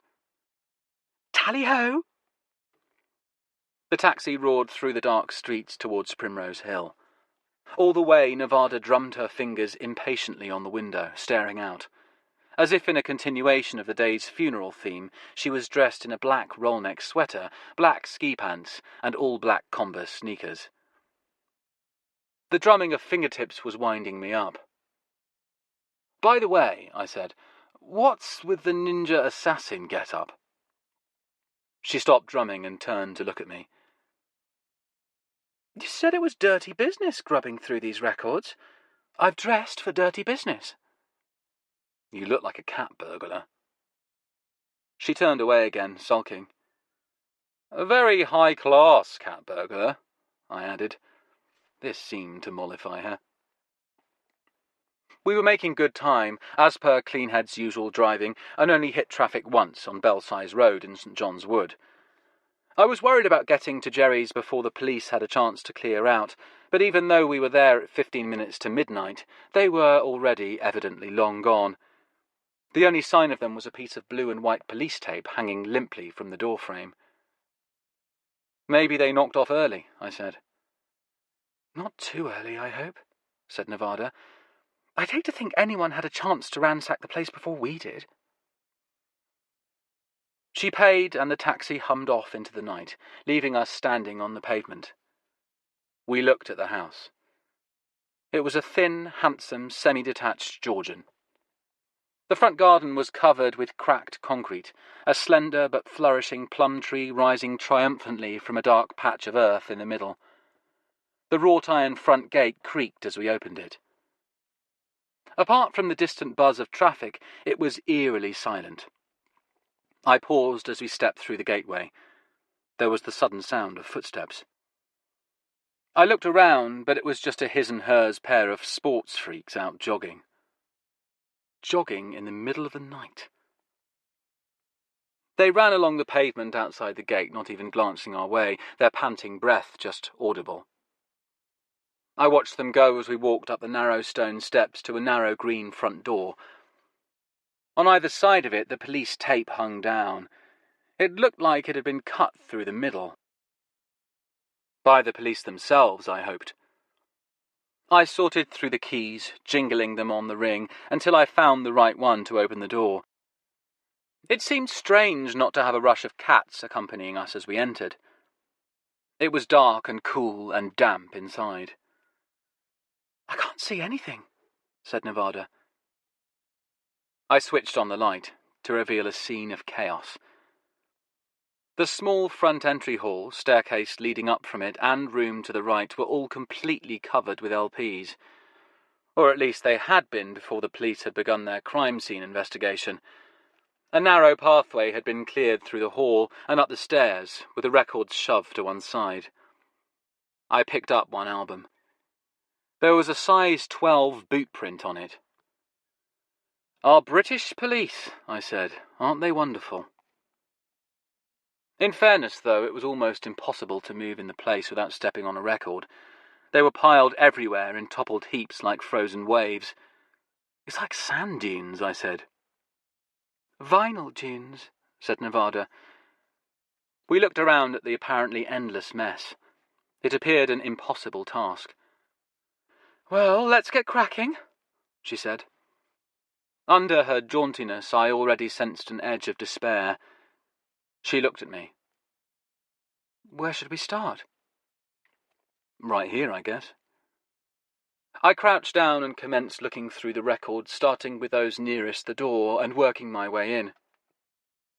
Luckily, I remembered to wear my crate diving shoes. Crate digging. You've got me doing it now. "It's more like diving," said Nevada. "The way you launch yourself at them." She went off to explore the house, and I set to work pacing myself.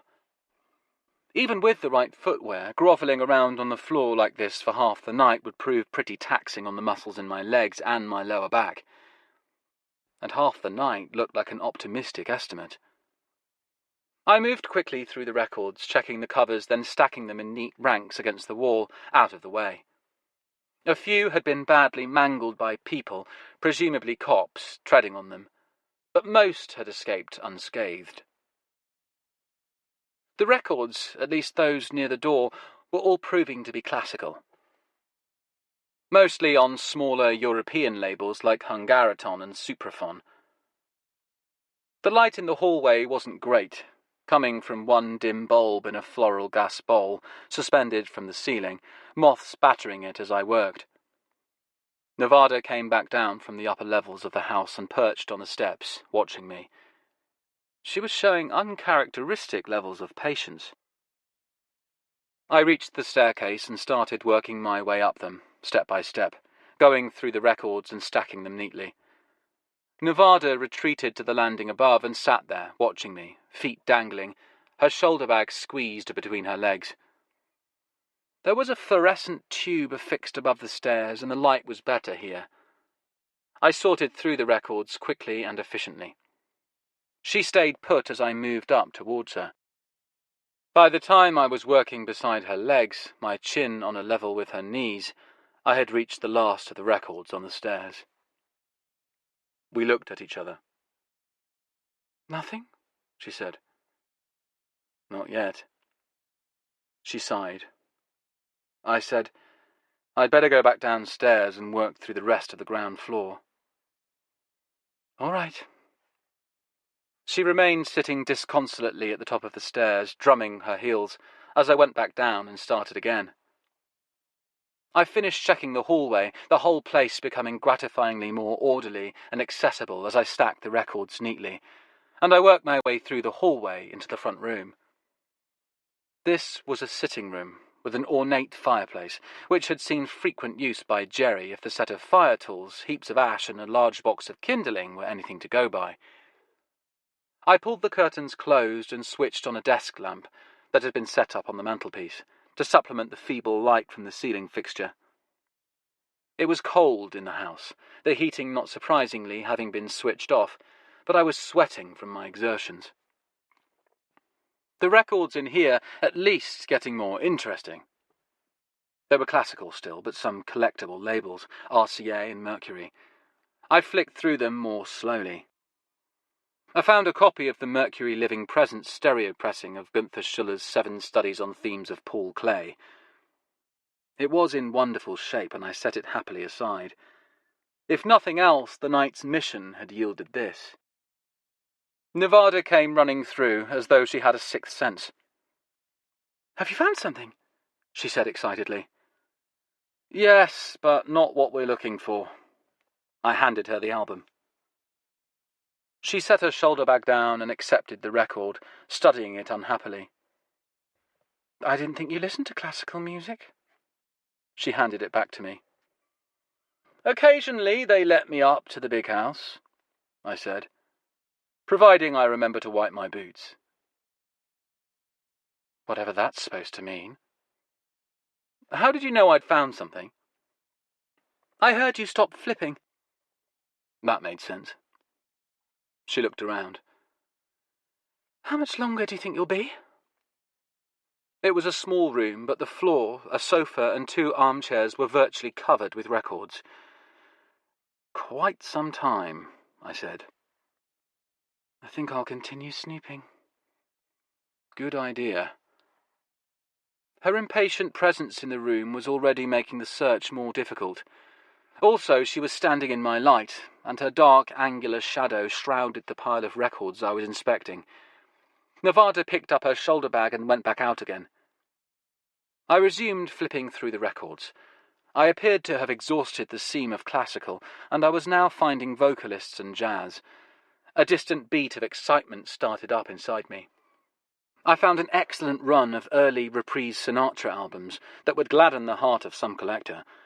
I made a mental note to look out for anything with arrangements by Johnny Mandel or Robert Farnon. Then I was on to the jazz. It was all from roughly the right period, and the excitement began to grow. Suddenly, Nevada was in the doorway again. "Look at this," she said excitedly. She was holding a long, thin, white cylinder with a smooth, curved head, clutching it in a 2-handed grip like a lightsaber. It took me a moment to realize what it was. "Oh, Jesus," I said. "En garde," declared Nevada, holding the dildo like a duelist flourishing a rapier. She advanced on me, and I took a step back. She cackled. "Nevada," I said, shading my eyes from the sight of the object. It appeared to be made of ivory, and now that I had identified its function, I realized it was enormous. "For Christ's sake!" "Look at the size of the thing," she said, waving it around admiringly. "And it's not at all flexible. Rigid is the word. I mean, can you imagine?" "I'd rather not. Please." "What's the matter?" "Just put it back, wherever you found it." She went over and set it down on its base on the mantelpiece beside the lamp. It sat there, stable and balanced, pointing up at the ceiling. Maybe it's purely decorative, I thought forlornly. Nevada stood admiring it. She said, "Isn't it magnificent?" "It's loathsome." "Why?" "It's made of ivory. It's from an endangered species." "Yes, because that's what really bugs you about it." She began to move it around on the mantelpiece. When she was satisfied with its position, she began to move the lamp beside it. I saw what she was up to. At the new angle, with the lamp shining on it, it cast a monstrous diagonal shadow right across the room. "I can't work with that thing looming over me." She grinned at me. "Feel threatened? Inadequate?" But she laid it down on its side on the mantelpiece, with a resonant clunk, and headed for the door. "Where are you going?" "Further explorations beckon," she said, and scampered off again. This was more fun than a clothes rail full of second-hand Dolce & Gabbana. I resumed looking through the records. The room was becoming more orderly and inhabitable as I sorted them.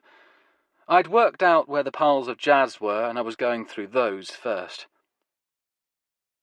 I found half a dozen Woody Herman albums on CBS, from the period in the 1960s when Dusko Gojkovic was playing trumpet with the band.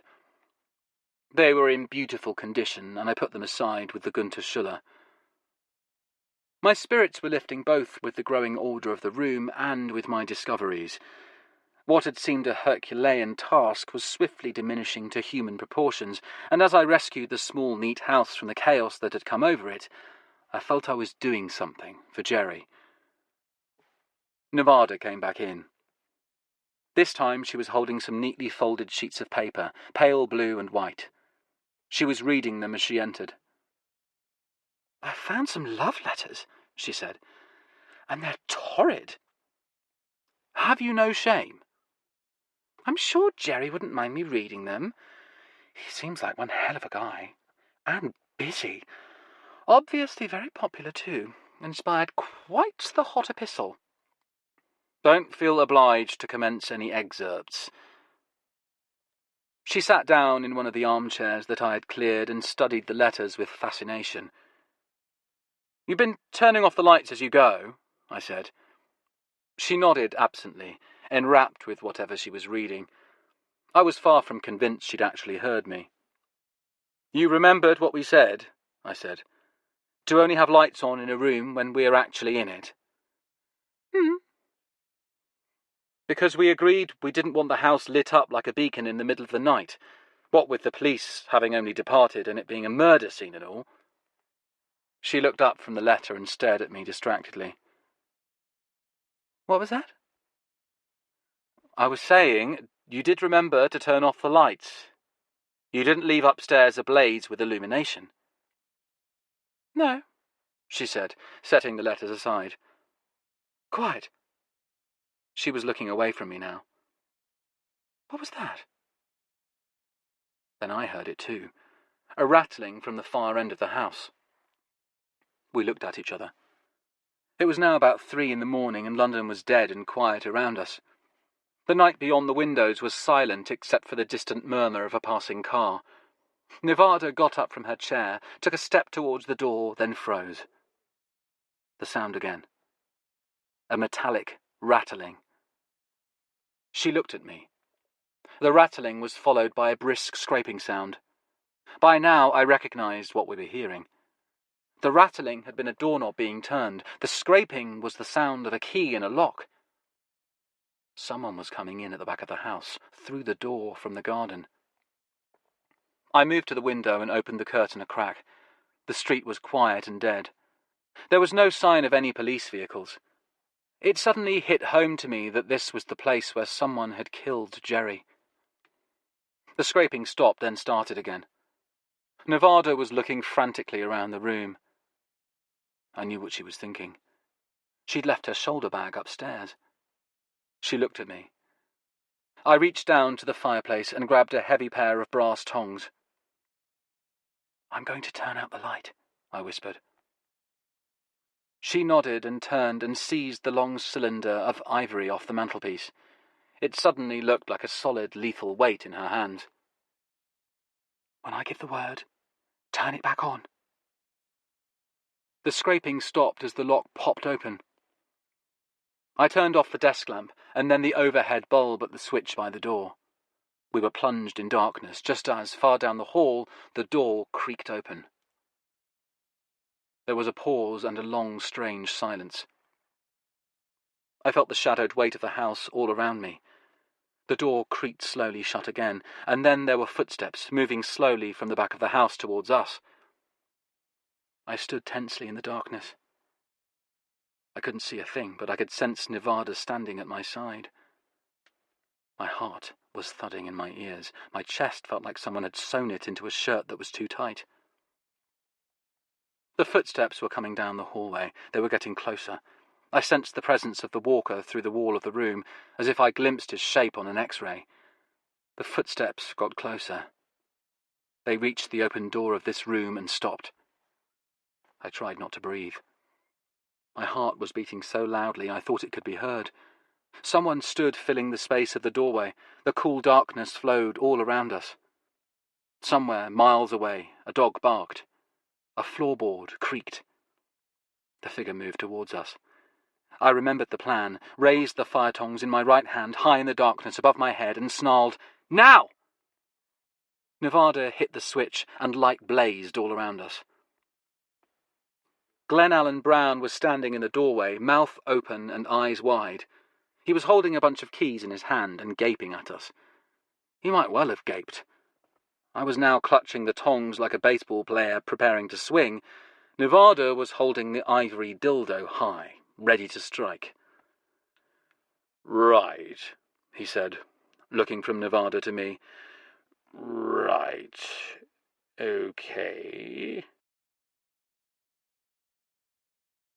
2 hours later, with no sign yet of dawn in the dark sky, we waited outside the house for our taxi to come. "Did you see the way I handled him?" said Nevada. "I owned him." Yes, the charm offensive did cheer him up, particularly in contrast to our earlier attempt to smash his brains out. "There was never any chance of us smashing his brains out. And what was he doing there anyway, turning up in the middle of the night without warning?" Kempton must have called him after we collected the keys. I could see he was getting cold feet about our whole nocturnal foray here. I looked back at the house. So he called Glenallen. What an extraordinary name. It makes him sound like a Scottish golf course. Anyway, he obviously couldn't sleep for worrying about how many records I was stealing. She looked at me. Fast-moving shadows approached across the street.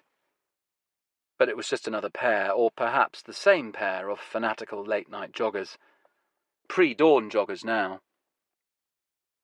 They ran past on the opposite side of the road. Nevada said, "Do you really think that's what he thought? That you do that? That we do that? Steal from him?" I watched the joggers disappear into the distance. He obviously couldn't stand the possibility, and since he had a spare set of keys, he decided he had to come and see what was going on. "He was ever so nice about it." I nodded. I think he felt bad for not trusting me. "Well, anyway, he was very decent, saying you could take all those away and pay for them later." She nodded at my bag full of LPs. Unfortunately, Easy Come, Easy Go was not among them. She must have read my mind, because she said, "You couldn't have missed it, could you?" "Should we go back and look through them all again?" "Seriously, though, could you have missed it?" "No." I shook my head. I suddenly felt empty and profoundly exhausted. It wasn't there. The sound of a diesel engine puttered loudly in the bare, quiet street, and headlights swept across us. It was a black cab with a familiar figure at the wheel.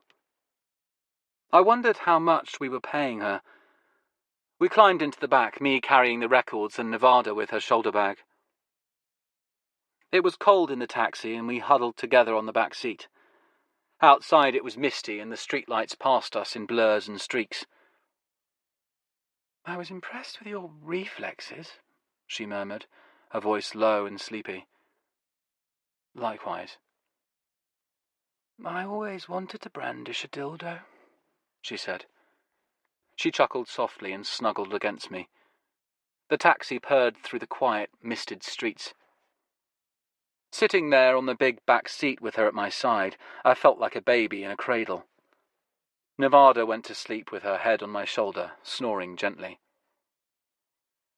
Cleanhead dropped me at my house and then drove off, conveying Nevada to wherever she was when she wasn't with me. The Connaught Hotel or Castle Dracula, perhaps. I rubbed my eyes and yawned as I opened the front door.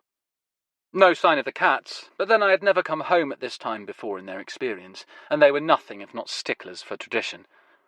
This sort of unprecedented dawn arrival would probably meet with strong feline disapproval. I shut the door and wandered into the living room, flicking on lights. Turk looked up at me sleepily from a chair, and Fanny was lolling on the sofa. I set the records on the floor and sat down beside her. I leaned back and stared vacantly at the quiet room, too tired to go to bed. A pale pink light was spreading over the sky outside. It was quietly beautiful. Then I noticed something on the coffee table. It was the cover of the jumble sale Easy Come, Easy Go reissue, propped up where Tinkler had left it. And I remembered the record itself was still on the turntable. I went over and put it back in its sleeve, then returned to the sofa and studied the cover. I slid the record inside, and as I did so, 2 pieces of paper fell out. One was the insert printed for the album, with sleeve notes in Japanese. The other was an invoice. I remembered what Tinkler had said that night. "It's a bit of a shame, isn't it? He isn't unknown anymore." Finally, we knew who the unknown jazz fan was. The invoice was in German. It was from a record store in Frankfurt called Jumpin' Jive. I had almost said to Tinkler that the customer's name on it wouldn't mean anything to us. But I was wrong. I recognized his name. He'd smoked a cigar in my garden many months ago, my uninvited visitor who had gone walkabout from the Abbey. The architect Thomas Helmer. The man who had fallen off his own roof with fatal consequences. I stared out the window, at the garden where I'd met him. I could hear in my memory the music that had been playing that day. I could smell his cigar. I looked at the invoice again. Under his name was an address in Richmond, the house where he had died. How do you manage to fall off your own roof, anyway? I wondered. Then I put out some biscuits for the cats and went to bed. Chapter 8. The Boot Fair. The address on the invoice was a quiet street in Richmond, overlooking a strip of parkland that led down to the river. It was a big white house set back from the road behind a dense green hedge. A fence of black iron railings rose from the waist-high white wall and ran along to join a tall wrought-iron gate big enough to let a bus through. Well, a minibus. We didn't have any kind of bus. We were on foot. The gate was open and we walked right in, crunching on the pale gravel that led up to the house. The garden was thick with conifer trees, and they shadowed the driveway. As soon as we entered, it was like we'd left London behind. It was quiet and cool and green, and a little otherworldly. I looked at the house and estimated its worth at many millions. That wouldn't make it unique in this neighbourhood. Mick Jagger lived around here, or so Tinkler never tired of telling me. "Nice gaff," said Nevada. We pressed the doorbell, and somewhere deep in the house it rang and rang and rang. We looked at each other. "No one home," said Nevada. "We can't just give up," I said. "Remind me why we're here?" We wandered back down onto the driveway. There was no car in sight, but a ramp led down to a garage with twin doors, which looked like it could easily conceal a fleet of vehicles. I said, "For months I've seen signs of this guy's record collection turning up here and there, unmistakable, and it's been great stuff. The records were like traces of gold being washed downstream from the mother lode, and I was like the wily prospector, squinting upstream and looking for the source of the riches." "Though perhaps overclad with pelts," said Nevada. "I could easily buy into this whole folksy woodsman fantasy of yours. Keep going." I stared up at the pale house in the cool shadows of the trees. Well, this is it. The mother lode. Somewhere in there was an amazing record collection, or what was left of it. She started to say something, but it was drowned out by the ghastly screaming of a drill. "Someone's at home," I said. We went down the steps and along the paved path, around the corner to the side and the back of the house. At the rear there was a wide paved area leading to an outdoor swimming pool, now covered with a sagging, leaf-strewn sheet of dark blue plastic. By the back door of the house was a pinewood table and chairs, obviously situated for alfresco dinners on a summer evening. Right now, though, the table and chairs were covered with a variety of greasy-looking tools. Propped up against the wall of the house was a metal ladder, and halfway up the ladder was a young woman. She was coming down, descending slowly with something in her hand. She looked to be in her 20s.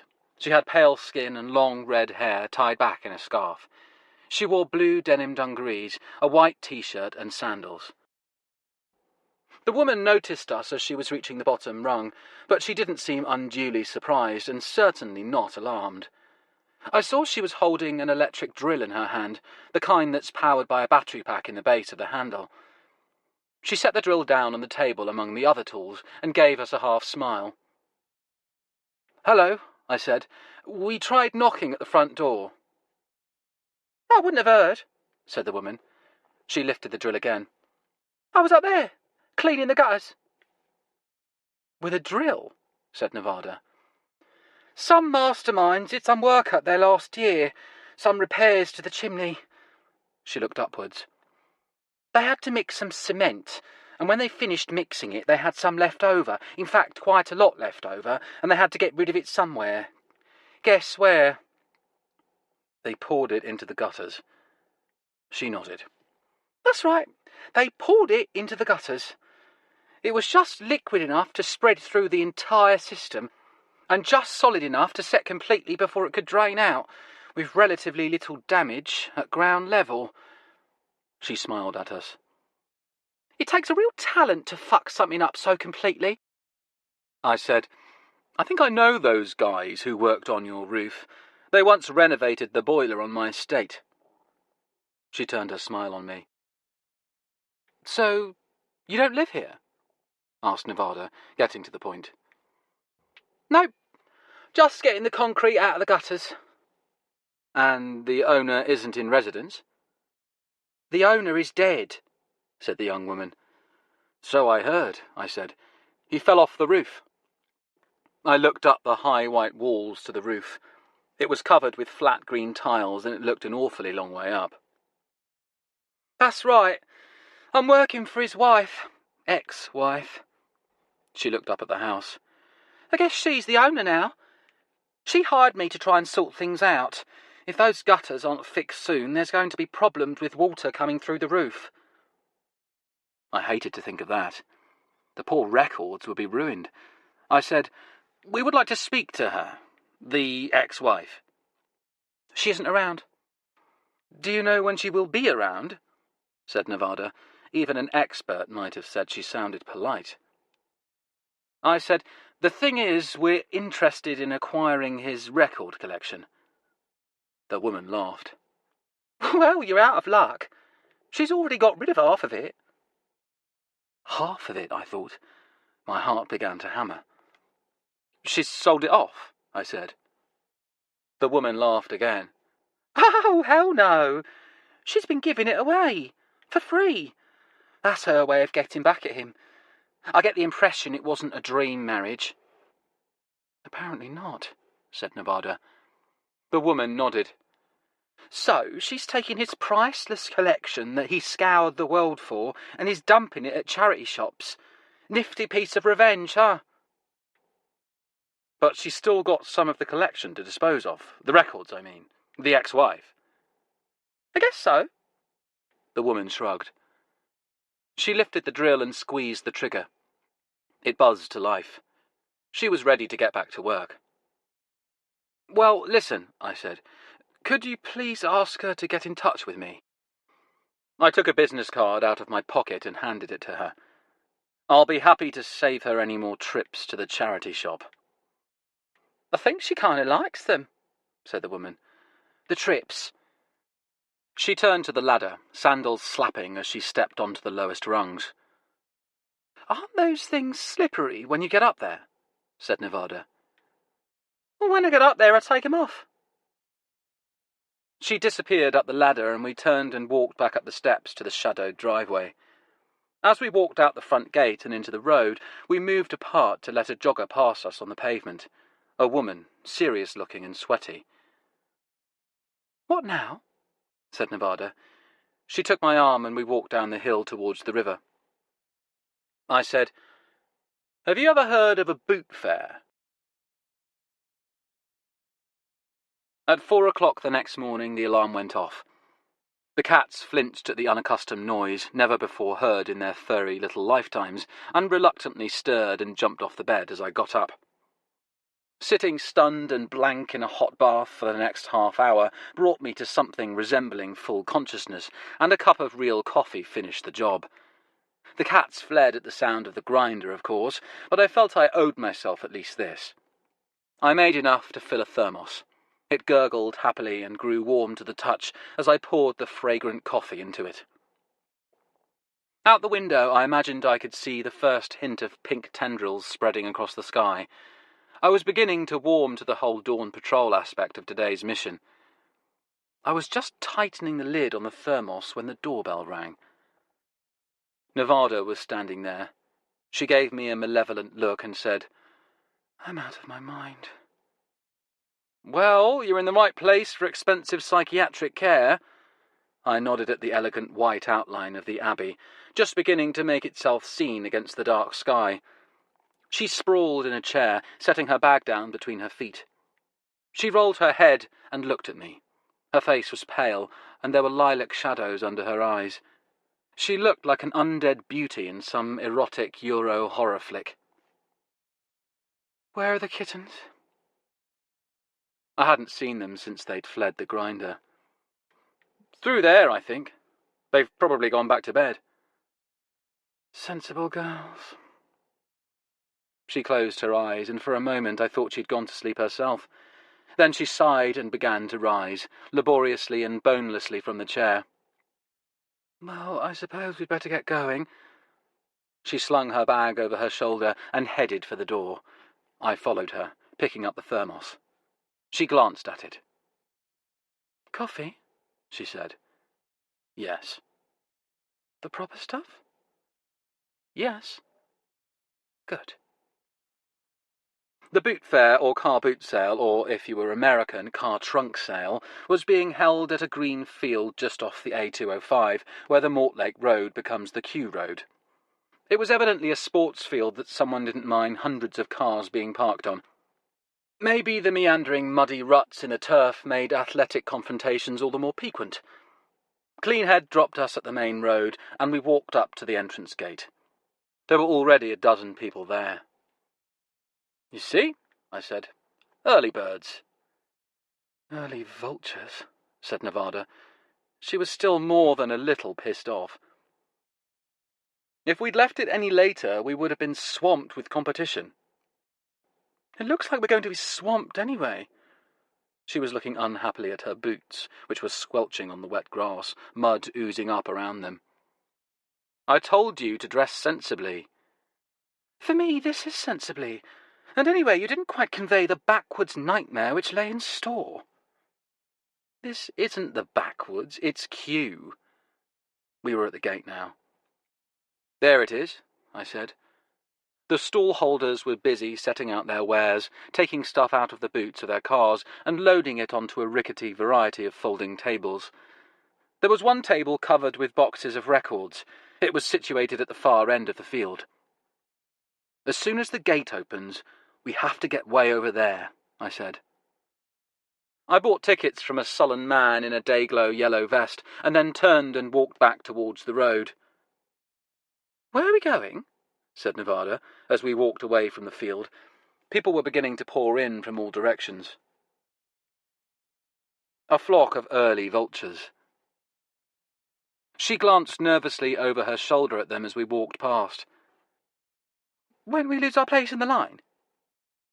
"We're not going to wait in line," I said. She glanced at me in surprise, then grinned. "Bad boy. I like that." Beside the sports field there was another field, consisting of allotments used by the local gardening enthusiasts. Access to this was through a narrow alleyway which was open to the public. I had also noticed several places on the far side of the cultivated area, adjacent to our objective, where it was possible to cross into the sports field. We made our way gingerly across square plots of vegetables and flowers. "Don't step on any cabbages," I said. We came to a row of low green sheds. Behind them was a wire fence. Beyond that was the field and the boot fair.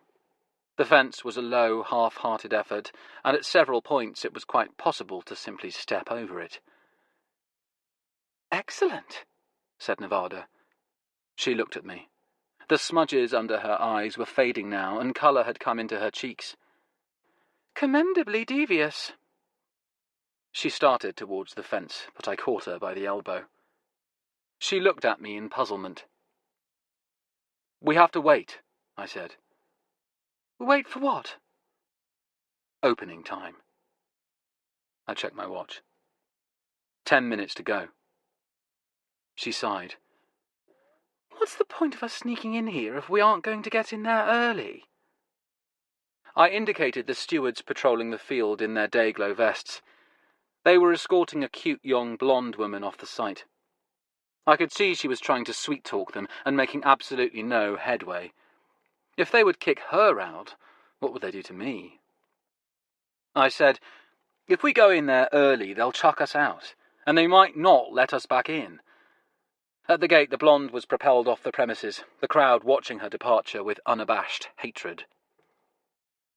"Plus, we'd attract the opprobrium of the crowd," said Nevada, watching with keen interest. "So what's the point of being here? Where we're standing, where you dragged us?" "The point is that when it is time to go in, we can just hop the fence here, and oh, look what happens to be right there on the other side." "Ah," said Nevada. The table with the records was directly in front of us. It would take us about 3 seconds to get there. "There is method in your madness, after all." She seemed grudgingly impressed. "Let's drink some coffee while we're waiting." "Sorry." "What do you mean, sorry?" I left it with clean head. "Oh, for fuck's sake," said Nevada. Poor girl looked like she needed it. "That poor girl has got me paying her approximately the gross fiscal output of a small nation for the privilege of chauffeuring us on this early morning jaunt. And now she's also got the fucking coffee." These and other complaints filled the time, and before I knew it, it was 6 o'clock and time to cross the fence. I climbed over it, holding a strand of wire down for Nevada. Then both of us were running to beat the sudden influx of customers, who were like a stampede. Nevada disappeared into the throng, presumably in search of high-fashion bargains, and I made a beeline for the table with the records.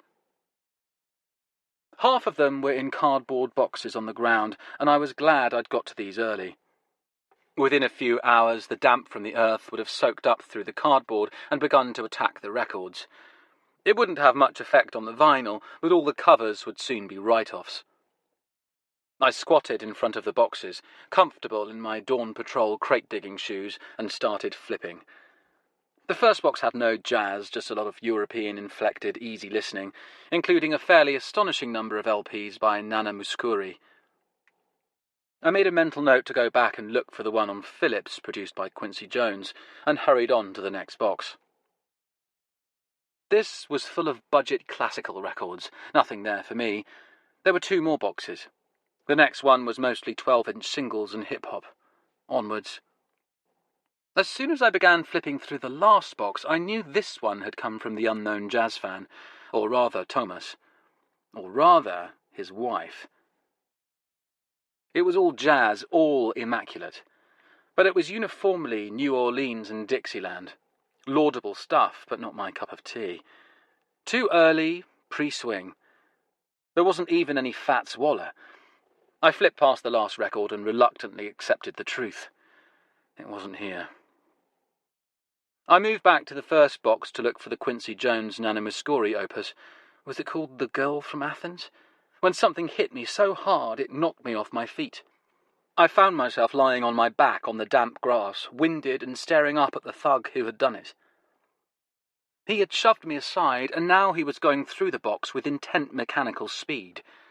He had close-cropped blonde hair and wore a brown rough-woven sweater, khaki combat trousers, and some expensive-looking running shoes. His big shoulders rose and fell as he flipped through the records.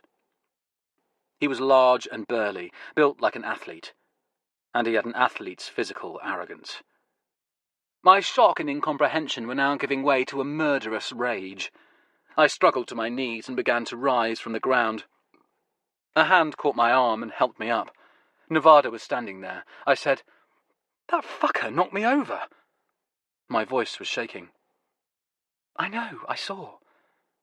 The blonde hulk finished looking through the box and turned and walked swiftly away from us. He hadn't found anything anyway. Now that I was on my feet, I was incandescent with rage. Watching him go, I said, "I'd like to—" I fell silent. I'd been meaning to say, "put a bullet in his head," but I decided I'd better not for all sorts of reasons. Nevada looked at me. "Well, don't you want to finish looking through that box?" "I already had," I said. "I was just going back to double-check on something by Nana Mouskouri." "Is that the girl with the glasses?" Chapter 9. Interlude. To my surprise, when we got back to my house, Nevada dismissed the cab and came in with me. "I thought you were knackered," I said, as we opened the front door. "Delightful expression, that." "I thought you'd want to crash." I walked into the sitting room with her. She looked around the place and then looked at me. "I thought I could crash here." For an instant you could have heard a pin drop, but then Fanny emerged scrabbling from under an armchair, where she'd wedged herself and came to join us, emitting a series of ingratiating squeaks. Nevada instantly dropped to her knees. "Oh, look who's here! Aren't you lovely? Yes, you are. Shall we rub your chin? Yes, we'll rub your chin. We'll rub it. Where's your sister? Not that we don't love you, but where's your sister?" "Would you like some coffee?" I said. I was keenly disappointed that the cat had appeared just when she had. I felt like some moment of monumental importance had come and gone, and I'd blinked and missed it. "No, thanks," said Nevada, rubbing Fanny's head. "Coffee will wake me up. I want to get a couple of hours' sleep. Do you mind?" She shot me a look. No, I said. "It's just through—" "Through here," she said. "Right, thanks. Wake me in a couple of hours." She walked through to the bedroom, Fanny following her. I stood in the sitting room feeling abandoned, conflicted, exhilarated, and a number of other things I couldn't even put a name to. "Right," I said. "I'll just wait here and... The bedroom door closed. "I'll wake you in a couple of hours," I said to the closed door. The next 2 hours may not have been the longest of my life, but they were certainly contenders. I busied myself making lunch, then tried to read, which was impossible, and ended up cleaning the kitchen, then tidying the living room, then sorting out my recently acquired LPs. Finally, when 2 hours had passed, virtually to the second, I went and knocked gently on the bedroom door. There was no reply, so I opened it quietly and looked in. Nevada's clothes had been unceremoniously piled in a chair. She was sprawled out on the bed, under the quilt. One bare arm was flung out across the covers, the other tucked under her face on the pillow. The two cats were on the bed with her, happily curled up close beside her, as if this was standard procedure. Together they made a jigsaw puzzle of warm, sleeping bodies. I lowered myself to sit gingerly on the edge of the bed. Nevada shifted slightly as the mattress moved with my weight. She turned her face to me and opened one sleepy eye. "Hello," she murmured. Then she closed the eye and, to all intents and purposes, went back to sleep. I sat there for a moment, then reached out and touched her bare shoulder, and it gave the most gentle of shakes. Her skin was warm. I could smell her scent in the bedroom. She stirred lazily at my touch and rolled over and looked at me, both eyes open now. The cats rolled with her, keeping themselves luxuriously curved against the contours of her body. She smiled up at me. "Time to get up," she said. I cleared my throat. "You said to—" One of her hands drifted up and fell lightly on my shoulder, moving to my neck. It rested there for a moment and then seemed to apply just the slightest pressure. I wasn't sure whether I had imagined this or not, but nonetheless I leaned forward, moving my face down towards hers. Then the doorbell rang. The sound caused both cats to jump off the bed and flee as though pursued by demons. They raced out of the room, and Nevada and I stared at each other. The doorbell rang again, then again, then again. I rose from the bed, feeling a vertiginous sense of unreality. This couldn't actually be happening. I walked out in the hall where the cats were waiting tensely, watching me, and went to the front door. I opened it. Standing there was Stinky. "Hey there, hipster," he said, grinning at me. Some distant corner of my brain tried to decide if this was some would-be catchphrase he was trying to popularize. He stepped past me into the house. "Stinky," I said. Perhaps there was something in my voice or my eyes, because he stopped dead and gave me an odd look. He said, "You weren't busy, were you?" I noted the presumptive use of the past tense. I glanced outside. The plant pot wasn't disturbed. "You didn't look for the keys, then," I said, "and try to let yourself in?" "I always ring first," he said virtuously. There was a movement from the direction of the bedroom, and Nevada wandered out, dishevelled and sleepy, wearing one of my baggy t-shirts. She peered at us and then said, "Oh, it's just him," and went back in.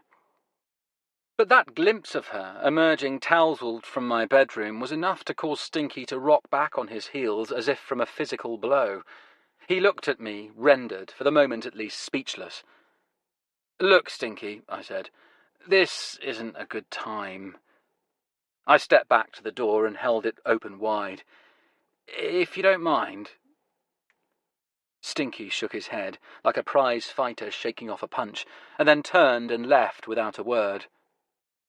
I closed the door behind him and sighed. For a long moment I stood in the hallway, a man becalmed. Then I went back into the bedroom. Nevada was in the bed again, the cats curled up beside her. She even looked like she had gone back to sleep. I had an eerie but by no means unpleasant jolt of déjà vu. It was as though the clock had been set back. I sat beside her on the bed again. She stirred and the cats moved with her, clinging to her body. I reached down and put my hand on her warm bare shoulder and left it there. She half rolled over and lifted a hand towards my face. I moved down to meet it, towards her face. She turned to me, eyes closed and mouth open. The doorbell rang. The cats leaped off the bed again in a scandalized convulsion. The jangling clamour of the doorbell repeated itself, frenzied and idiotic. I stared down into Nevada's face, but she wouldn't open her eyes. I didn't blame her. She rolled over and I thought I heard her sigh. Her body seemed to shrink under the covers. The doorbell continued its mad, merry pealing. I got up off the bed and, moving like a man wading through slowly setting cement, went to the door and opened it. Tinkler was standing there, holding a shopping bag. He looked a little anxious. "I was beginning to think you weren't in," he said. "I was ringing and ringing," he added. "Have your listening habits finally rendered you deaf?" He brushed past me and walked into the house. "Or maybe it's incessant acts of onanism. Wait a minute, that only makes you blind." I turned to him and tried to say something, but found I had temporarily lost the power of speech. The cats were greeting Tinkler, wheeling happily around his ankles. "It's the twins," he said. "Hello!" He turned to look at me, his face happy, open, expectant. "Tinkler," I managed to say, "what are you doing here?" Nevada came out of the bedroom. She was dressed now and wide awake and combing her hair. "Is that Tinkler? Ah, yes. Hi." "Hi." All I could say was, "What are you doing here?" "I invited him," said Nevada. I looked from one to the other. "Sorry I'm a bit early," said Tinkler. "But, you know, public transport's so unpredictable." Nevada shrugged. "No problem." I said, "You invited him here." Tinkler grinned and reached into his shopping bag, drawing out a jumbo pack of kettle chips, cheddar cheese flavour. "Provender." He dropped them back into the bag, then delved into his pocket and drew out a familiar-looking small plastic pack full of dense green herbage. "And I'm making a delivery." I looked at Nevada. "You've used up your last consignment already?" She shrugged. "What can I say? I'm a party girl." Tinkler went and sat down on the sofa, throwing the bag down on the coffee table. "I'm just glad to have the stuff out of the house. My sister arrives tomorrow." Nevada went and sat down beside him. "Does she take after you, Tinkler?" "She's a devout Christian and championship tennis player," I said. "They're like two peas in a pod." I was gradually recovering my mental faculties, but I still felt like someone had taken my brain out of my head, used it as the board in a vigorous round of Alice in Wonderland croquet, and replaced it. I went into the kitchen and reapportioned the lunch so it would serve 3, then returned to the sitting room with it. We ate, and after lunch I put Easy Come, Easy Go on the turntable. Then I sat on the sofa with Tinkler and Nevada, and we all listened. I moved into the sweet spot. It was like I'd stuck my head through a hole in a wall, and on the other side was 1955. I was there at the time and place the music was being made. I looked at Tinkler. "This is really good." "It's stunning." And then Rita May started singing. "This is beautiful," said Nevada. "But listen to this bit," I said. "There's some kind of imperfection here." I looked at Tinkler. "Did you hear that?" "I didn't hear anything," volunteered Nevada. "That little pop," said Tinkler. "I heard it. Do you think it's a flaw in the vinyl?" "Actually," I said, "I've listened a few times, and I think it's on the original master tape. In fact, I think it's some kind of artifact from the microphone they used." Tinkler said, "You mean like when the singer gets too close to the mic? That's why they have pop shields." "Perhaps you're right. Perhaps there was some kind of rogue plosive or something." "Rogue plosive," said Nevada. "That's a good name for a hero of a swashbuckler. Rogue plosive, scourge of the 7 seas." The record had ended, and the needle was riding in the run-out groove with a slow, rhythmic thunk. I took the record off the turntable and put it carefully back in its inner sleeve, then back in its outer sleeve. Then I put the whole thing in one of the resealable plastic covers I buy from Japan for this purpose and sealed it. "What's that for?" said Nevada. "To protect the record," I said. "From what? Venereal disease?" "From Tinkler's greasy little fingers, for a start." Finally, after a protracted interval and much scrunchy noise that sounded like a scary synthesizer soundtrack, Tinkler had succeeded in tearing open the foil bag and getting at his cheddar kettle chips. It wasn't a pretty sight. "Also," I said, "it helps it slide into place more easily." I went to my shelf of records and after much peering at the hard-to-read spines, found the right spot just between Russ Garcia and Stan Getz. "Slides in more easily, does it?" said Nevada from the sofa, and Tinkler spilled his kettle chips. She got up and came over. "Here, let me have a go." She took the record from me and moved to slide it into place on the shelf. But she'd already blown it. She was holding it the wrong way round. "For shit's sake, don't do that!" cried Tinkler. "It's back to front." She peered at him suspiciously. "What difference does it make?" "If you slide it in like that, the open edge will be pointing out with the record in it, and the spine, with the name of the record on it, will be shoved out of sight, and it will get lost between the records on either side." Tinkler shook his head solemnly.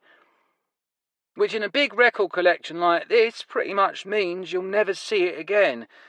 It will have vanished like a fish diving back into the ocean." A little later, the taxi came and picked Nevada up. Tinkler caught a ride back to Putney with her. He rang me later that night. "I figured out why you were so pissed off to see me." "When?" "When I turned up today, it was because you thought I was interrupting something." "What do you mean?" "Do you actually think you have a chance?" "What are you talking about?" I said. You do. You do. You actually thought you were going to get laid." "I don't know what you're talking about." "With Nevada. I mean by Nevada. I mean on Nevada. Whatever, you know what I mean." "Sorry, you lost me back at hello," I said. He sighed and hung up. It was 20 minutes before he called back. "Was I interrupting something?" he said. "I mean, did you have a chance?" "I'm going to switch my phone off now, Tinkler." "You're going to have to switch it on again sometime, and then I'll be there." The next morning, almost from the instant that I awoke, Tinkler was ringing me. I didn't answer his calls. He continued ringing after breakfast as I headed out of the house and caught the 493 bus. Despite her nap at my place yesterday, Nevada had declared herself exhausted and decided we couldn't commence operations until 2 o'clock today. But I saw no reason to waste the morning, so I hopped on the bus and went hunting. It felt good to be flying solo, and it was even pleasant using public transport instead of Cleanhead's taxi. Plus, I felt a certain relief that I was actually making use of my travel card, which I had, after all, paid for. The 493 was a very useful bus, going south into Wimbledon and passing the charity shops of virtually every obscure hamlet on the way. I got off the bus at each one of these, pausing for a thorough search of the crates. This made it a slow and often interrupted journey, but the weather was nice and I found an excellent little stash of albums on ECM, including the Jimmy Giuffre reissue. They were all in immaculate shape, and I fully suspected them of having washed downstream from the Thomas Helmer motherlode. I bought them, bagged them, and caught another bus. Tinkler rang constantly, and each time I looked at his number flashing and, with a mixture of affection and malice, ignored the call. It was about 12:30, and I was just thinking of heading homewards when I got a call from Nevada. "Where are you?" she demanded, dispensing with any formalities or greetings. I'm in Wimbledon. I thought I'd make an early start. We're covering more ground this way. We aren't doing anything because we aren't together. I'm standing here in your house. In? Oh, right. I remembered she had the key. How are the cats? I'm standing here and you're in fucking Wimbledon. It's a nice little village. There's more than the tennis. Her voice was cold. This is not funny. You should not be out there on your own. I see, I said. Because I'm not to be trusted. It's nothing to do with that, she said. There was a note of exasperation in her voice. Then what is it to do with? She was silent for a moment, and then she said, Are you coming back? Yes, right now. All right, I'll wait for you. But I want this understood. If you ever strike out on your own again, our arrangement is at an end. I thought this was a spectacularly idle threat, but she sounded convincing enough. She hung up before I could reply. I stared at the phone and it started ringing again almost immediately. But it was Tinkler. I decided to take the call, if only so I could moan to him about Nevada and her behaviour, which had left me more than a little angry. Tinkler would understand. Hello? A woman's voice, tight with tension, said, I've been trying to reach you all day. I realised it was Tinkler's sister. Maggie? I said. I'm using Jordan's phone. Yes, of course, I'm sorry. You'd better sit down, she said. Chapter 10. Glasgow Coma Scale. The Charing Cross Hospital is confusingly not located anywhere near Charing Cross. It is, in fact, many miles west of there, in my neck of the woods, in Hammersmith. I have no idea why this is. And, just to add to the confusion, there is also a Hammersmith Hospital, which of course isn't anywhere near Hammersmith, but lies adjacent to Wormwood Scrubs, far to the north. The ambulance took Tinkler to the Charing Cross Hospital. Thanks to Maggie's status as a member of the medical fraternity, we got the VIP treatment. They even vouchsafed us a glimpse of the patient lying in the intensive therapy unit. I wish they hadn't. His long hair had all been shorn, and there was a large dressing on one side of his head. Monitor wires were stuck all over him and rose from him in a frightening hedgehog effect. His face was so pale it was almost grey, and his features were scrunched up like some poor, miserable sleeping creature. We stood in a brightly painted corridor in the accident and emergency unit. The whole place was colour-coded, with coloured footprints and lines painted on the floor to tell you where to go. Nevada said, What happened exactly? She'd arrived at the hospital just before Maggie and I were given the shocking tour of the ITU ward, and I have to say she seemed as shaken as I was. Maggie said, Thank God I had my set of keys, and thank God I turned up when I did. You just found him?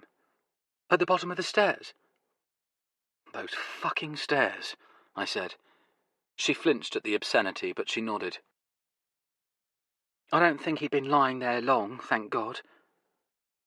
And he, just fell down and landed on his head? Maggie nodded again. As you saw, he's now stable but in a coma. When is he going to wake up? She gave me a long, serious look, making lots of eye contact in a way that somebody had probably trained her to do on a course once, and said, There's something called the Glasgow Coma Scale.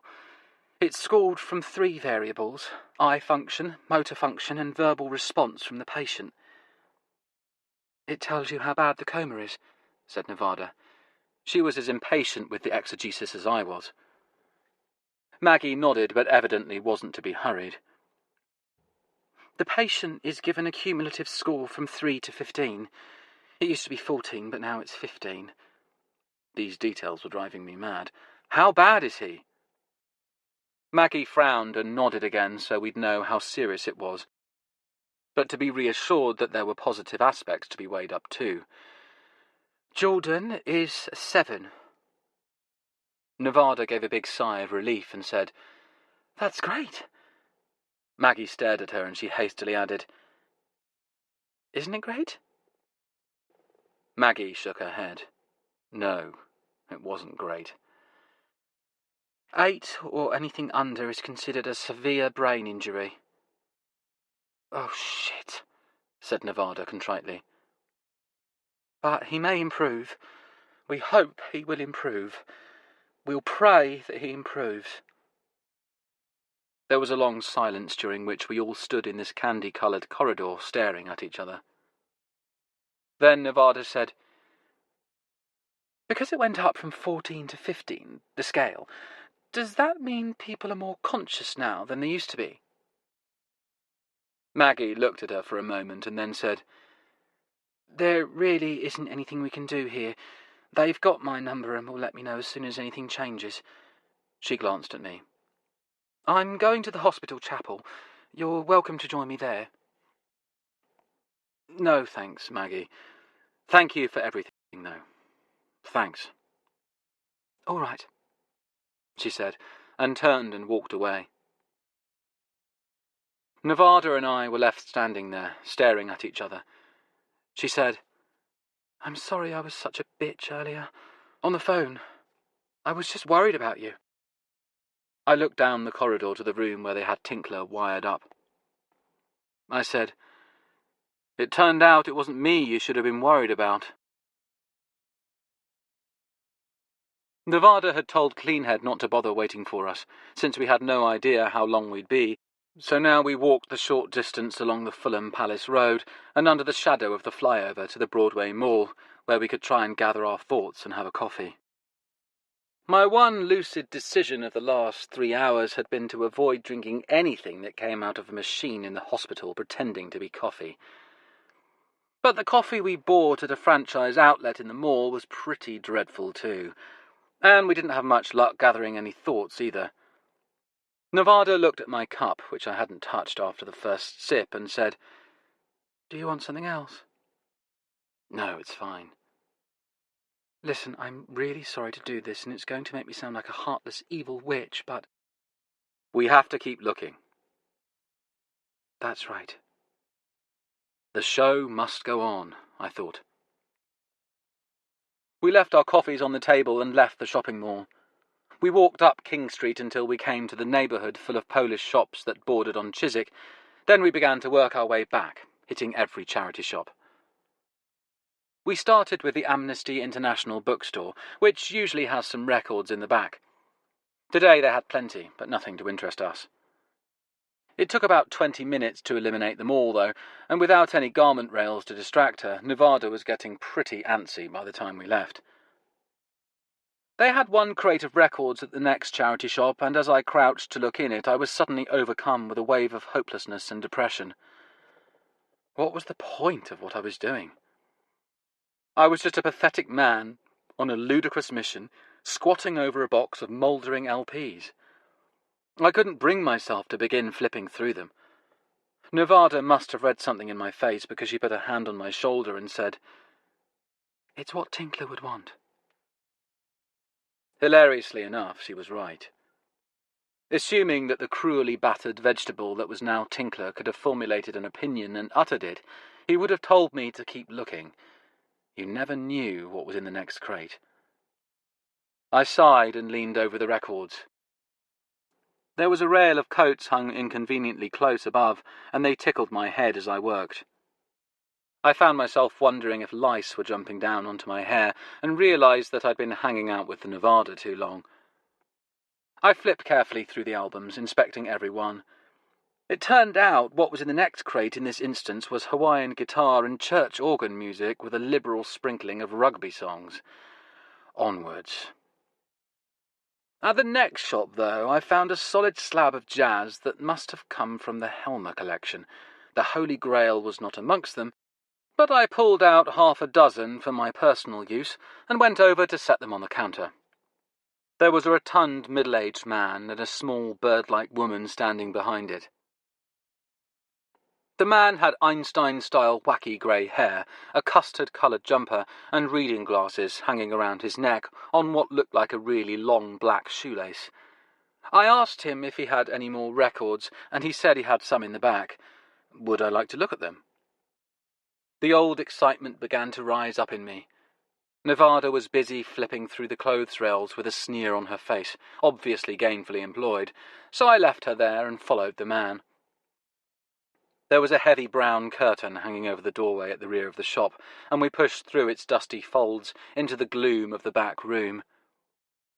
"I'm not really supposed to let customers through here, health and safety regulations," said the man dryly, "so try not to do a somersault and break your neck."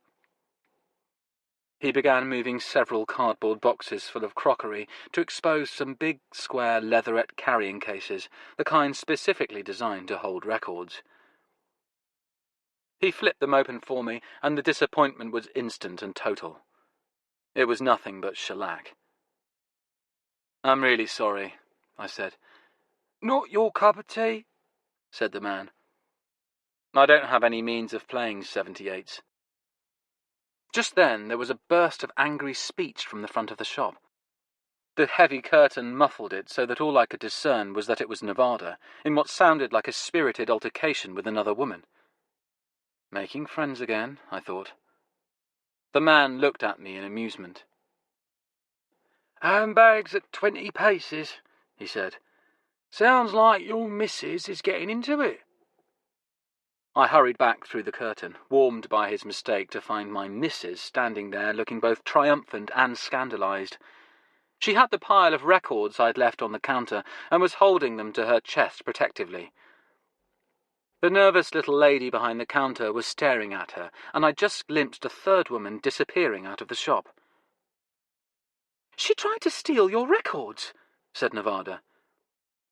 "She was just looking through them," said the little old lady. "She was going to buy them," said Nevada, "given half a chance. Her eyes lit up when she saw them." "A woman who likes jazz," I said. "You didn't happen to get her number?" "I'm not your Lonely Hearts Service," said Nevada frostily, shoving the records at me. Over her shoulder I saw the man smiling. He made a small lashing gesture with his right hand, the international sign language for pussy-whipped. I paid for the records and we left. There was nothing of interest at the other charity shops on King Street until we hit the last one. It was brightly lit and modern, not like some of the establishments. The guy in charge was young and chubby with a sort of retro long hair that reminded me, with a painful tug, of Tinkler. I wondered if Maggie had heard anything yet, but she would have rung us. They didn't have any records on display, so I asked the guy. "Vinyls, you mean?" he said. "We don't say vinyls," said Nevada. "We say albums or LPs or records." I thought this was a bit snotty, even though I recognised where she'd got it. He didn't seem to mind, though. Pretty women can get away with murder. "We had some," he said, "but it's all gone." "All of it?" I said. He nodded. "We had one of those big plastic boxes." "A crate?" "Yeah, it was full of the stuff. Full of records." He smiled and leaned across the counter, as if letting us in on a confidence. "The manager wanted me to get rid of them. We'd only put them out yesterday, but she said it was making the place look messy. Said it was old-fashioned. So she told me to throw them out." "You threw them out?" I said. He shook his head, grinning broadly. "No, we sold it. The whole crate. For £100. £100 for some vinyls. We were going to throw them out. The manager, she had just ordered me to throw them in the rubbish, and then this woman comes in." "What, just now?" said Nevada. "Yeah, just now. This woman comes in and offers us £100. She didn't even look through them. Took the lot, and gave us £100. I had a hollow feeling in my stomach. "Do you happen to know if there was any jazz?" "Oh, yeah, it was all jazz. Miles Davis, John Coltrane, that sort of thing. He smiled happily at us. I'm going to be the under-manager of the month, he said. 100 quid? I didn't tell him there might have been a record in there worth several thousand times that much. What did she look like, this woman? Said Nevada. Was she blonde?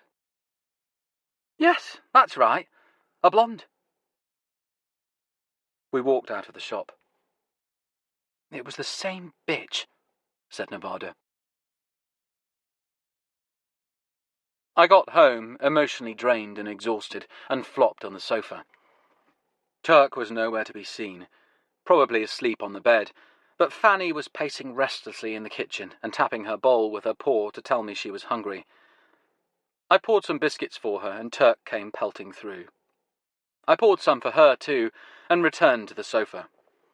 Nevada and I had visited the hospital once again before calling it a day, but there had been no change. Not in Tinkler's condition, nor in his sister's. Maggie was still camped out in the chapel and quietly and patiently guilt-tripping us for not joining her. For one wild second I wondered if maybe I should be there with her. Maybe God would punish me and Tinkler would never regain consciousness because I was hunkering down in front of crates of records instead of the altar in the hospital chapel. To put a stop to thoughts like that, I got on the phone. I called Alan at Jazz House in Leicester, and then, in desperation, Ken at Dusty Groove in Chicago. The record was supposed to be somewhere in southwest London, but you never knew. But when they heard what I was looking for, they both laughed at me. It was good-natured laughter, and I deserved it. Alan said if he'd found an original copy of Easy Come, Easy Go, he would be sitting on a beach in southern India instead of a drafty industrial estate in the Midlands. We chatted for a while about other things and then said our goodbyes. I hung up the phone and stared at it blankly for a moment. I had no idea what to do next. Then the phone rang. I picked it up and said hello. A woman's voice said, "Do you know who this is?" It took me a moment, but then I got it. Cement in the gutters. "You can't beat it," she said. "Listen, I've got some news for you." My heart was beating double time. Oh, really? "Yeah, I spoke to her, the ex-wife, and she said okay." Okay? "If you want the rest of the records, you can have them." What? I said. She laughed. "Try not to fall out of your chair. She isn't going to give them to you. Or maybe she is. She didn't exactly say. She just said you can come over tomorrow morning if you like, have a look through them, see if there's anything you want." "Tomorrow?" I said. "In the morning? Tomorrow?" The woman laughed again. "That's right. This is how it must feel to be Santa Claus." "At the house in Richmond?" She grew serious, all business. "No, at the flat in Turnham Green. I've got to give you the address. Have you got a pen?" Yes, no, shit. The cats were staring at me in wonderment as I frantically scrabbled through piles of junk on my coffee table, looking for the pen I knew must be there somewhere. She chuckled. "It's okay, don't panic." I found the pen and wrote down the address.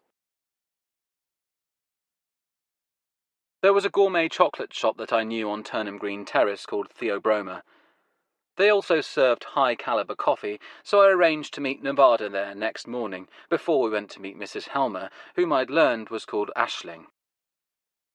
I caught the bus to Hammersmith, and then a District Line tube heading west. I'd talked Nevada into meeting me there. It was about halfway between us. I'd learned she was not staying at the Connaught or Castle Dracula, but a flat in Maida Vale, so this made more sense than getting Cleanhead to drive all the way down to me in the taxi and doubling back. Plus, to be honest, I was enjoying using my travel card again. I caught the tube to the next stop beyond the address, so I could scout the location before meeting Nevada.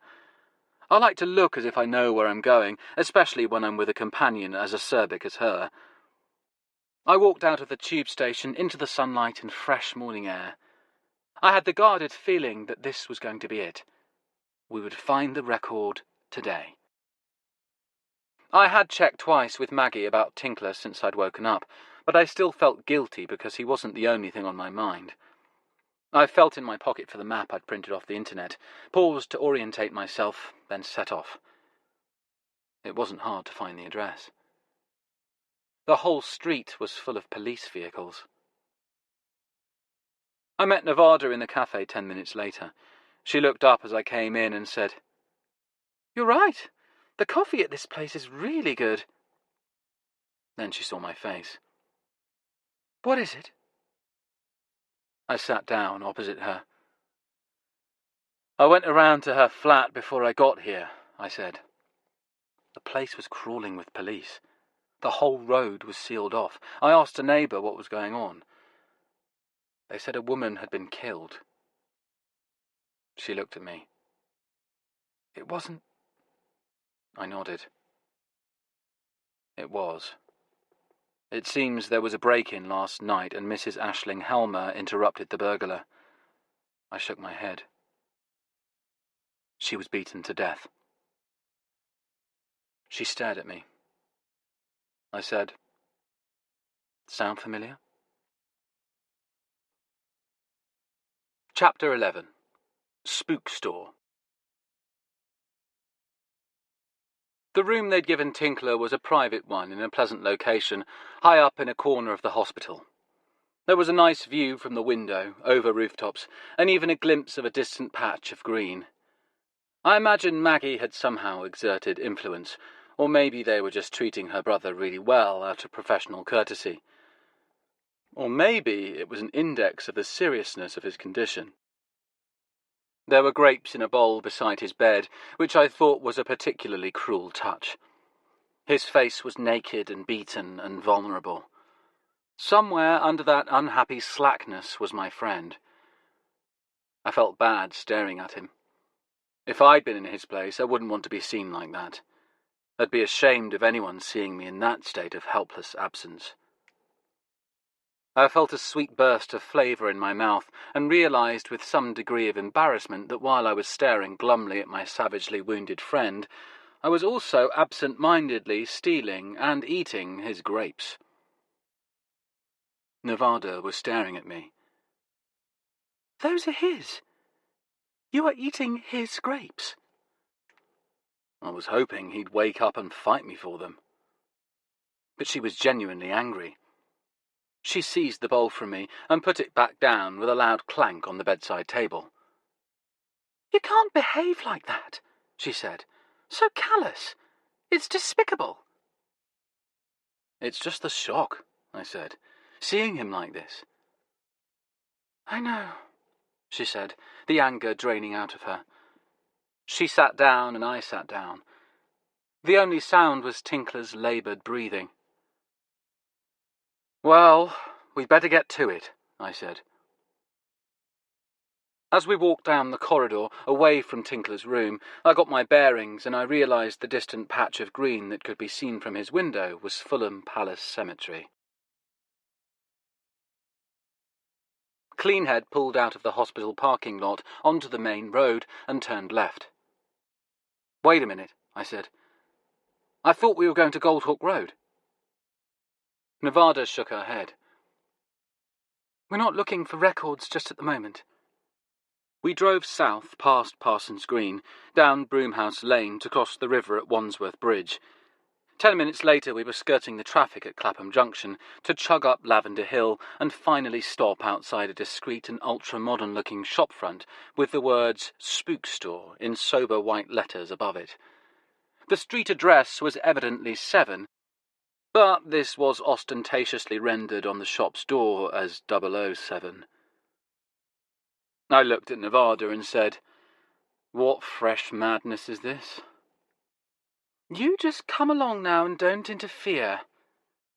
She led the way into the store that turned out to be an odd cross between an upmarket jeweller's with its carpeting, quiet and tasteful display cases, and your average techno-nerd emporium. All the gear on display was electronics of various kinds, mostly in boring grey boxes.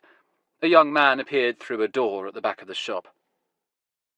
He was slim and tanned, wearing an expensive-looking, well-cut light brown suit, which I imagined rang Nevada's bells. His hair had been cropped down to a dark stubble, and so had his beard, in a kind of permanent 5 o'clock shadow. This matching minimal hair and beard had been carefully shaved into a series of curves. The effect was that his face and head seemed covered with a kind of swirling, symmetrical pattern, which at first glance looked like a Maori tattoo. It came across as both trendy and creepy. I suspected any points he'd gained from Nevada for the suit he had promptly lost with this aberration. "Good morning," he said. He had a Birmingham accent, which sounded so incongruously workaday that he promptly ceased to be creepy. "I phoned," said Nevada, "earlier." "Ah, yes, you were interested in counter-surveillance." He nodded and said, "Please come to the counter-surveillance counter." As we followed him over to a display case, I restrained myself from asking who's on first. He said, "I got your call and have selected a range of bug busters for you to look at." "Bug busters?" I said in what I thought was an entirely neutral and innocent tone of voice, but Nevada gave me a "you stay out of this" look. The man removed 2 handheld devices from the display case and set them on the counter for us to look at. One was twice as big as the other, but either of them would sit comfortably in your palm. The larger one looked like a walkie-talkie and the smaller one like one of those battery packs people wear when they're fitted with a radio mic. The man lifted the smaller one and smiled his best salesman's smile. "This is the Stone Circle 48 digital radio frequency monitor. It provides high-quality bug detection at an affordable price." He patted it. "This model costs just over £500, including VAT. "What does it do?"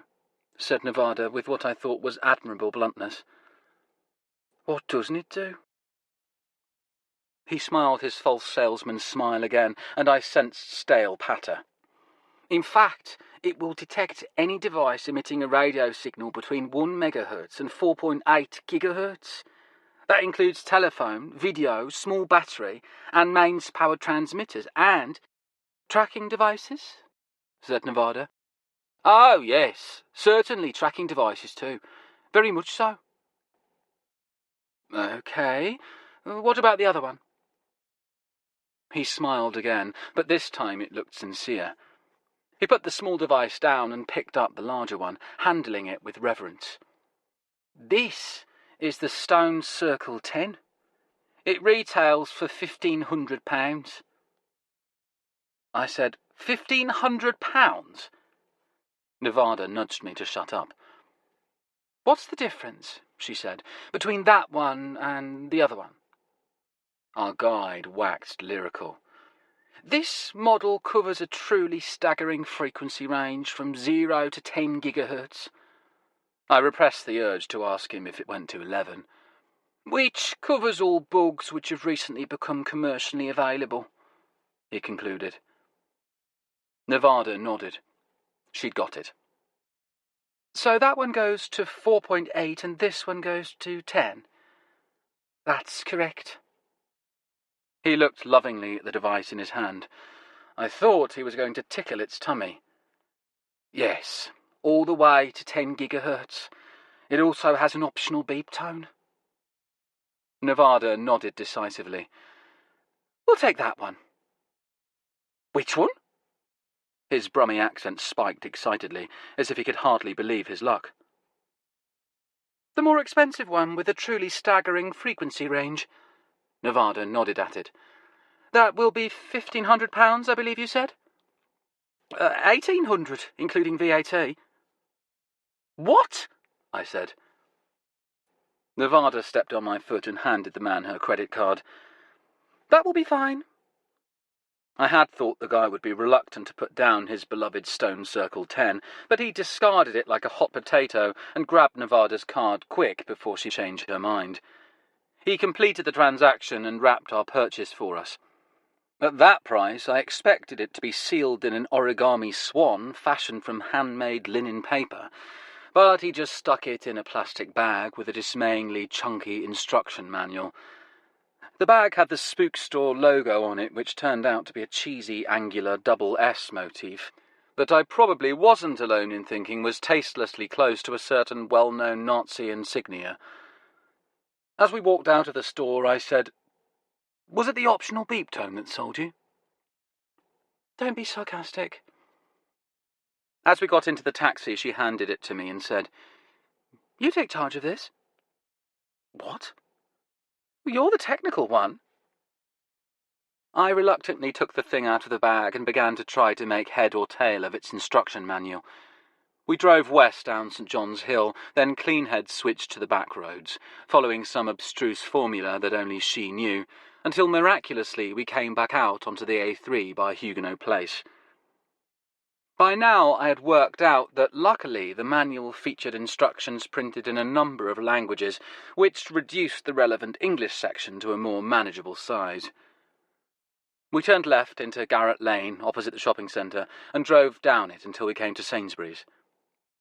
Cleanhead signalled for a left turn and pulled into the supermarket parking lot. She ignored any number of available spaces and drove to a distant, lonely corner of the lot where only a few other vehicles were parked. She cut off the engine as we approached the painted rectangle of the parking space she'd chosen and let the taxi drift the last few metres on momentum, coming to a stop exactly in the middle of the rectangle. "She's such a show-off," said Nevada. Then, looking at me expectantly, "Well?" "What?" "Have you assimilated the manual?" I had, as it happened. "I suppose so. Sort of, yes." "Then let's get started." I looked at her. "Do you really think this taxi is bugged? That they're listening to our every word? Whoever they might be?" "It's a tracking device I'm concerned about. And let's just say I want to exclude the possibility." "You think someone stuck a tracking device on us?" "As I said, let's exclude that possibility." I switched the device on. To my relief, the little black and green screen came to life right away. Looks like batteries were included. All that for just £1,800. The front door of the cab opened and Cleanhead got out. She opened the back door and climbed in with us. She sat down and smiled. "This is a little bit humiliating," she said. "Why?" said Nevada. "Because it's my cab." She shrugged. She did seem a bit embarrassed. "It's like going to the STD clinic to be checked out."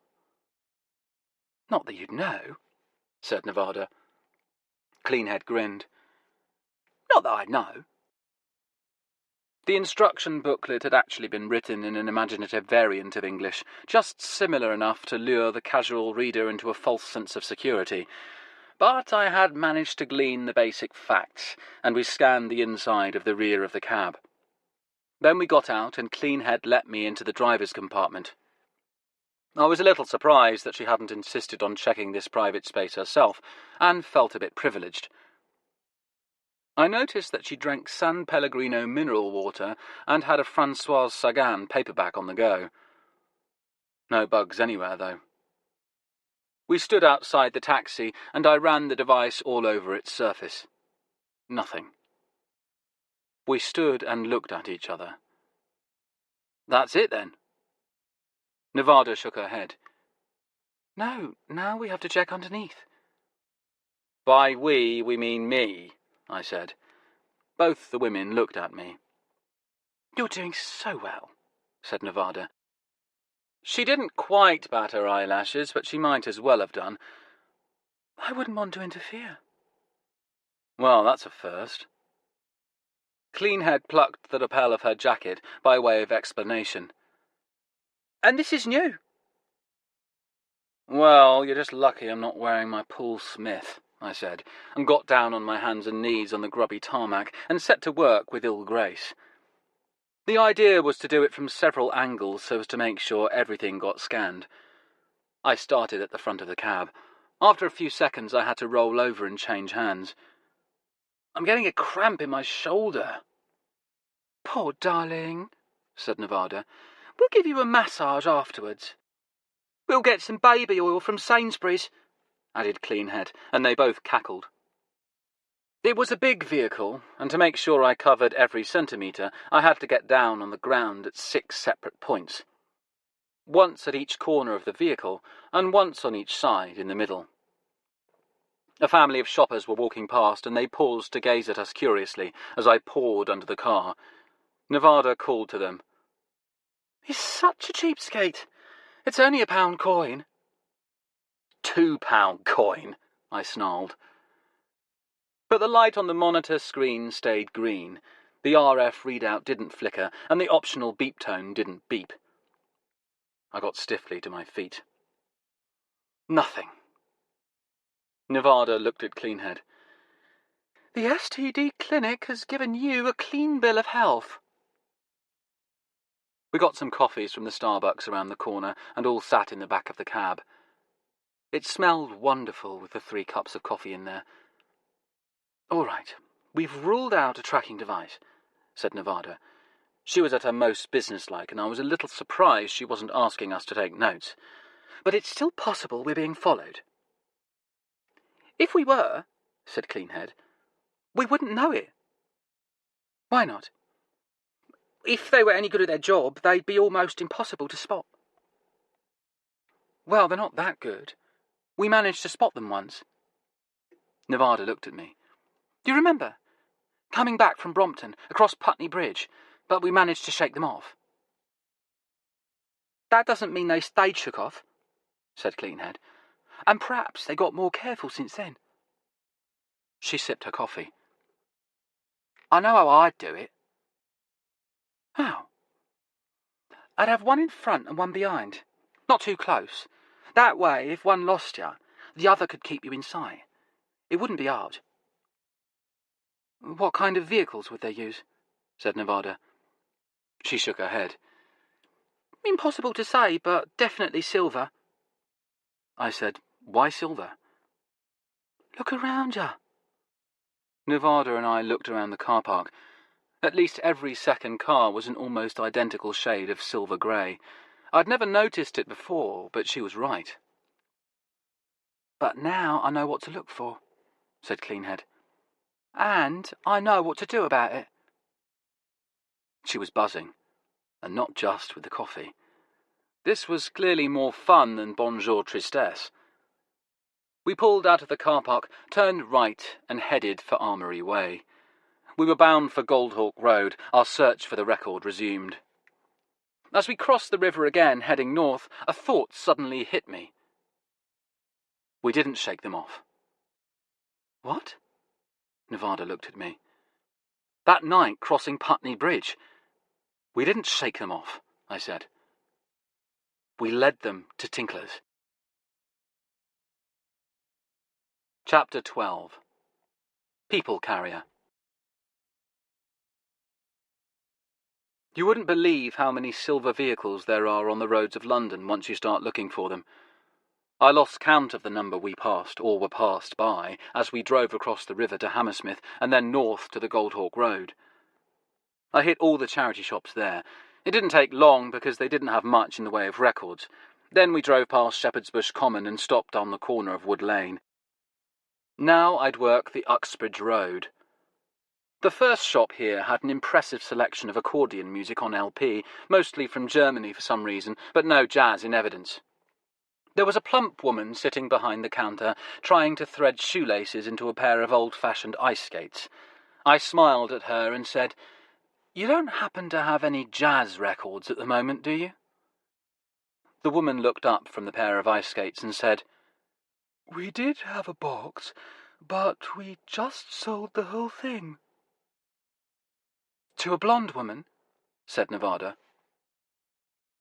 "Yes, a pretty little thing bought the lot."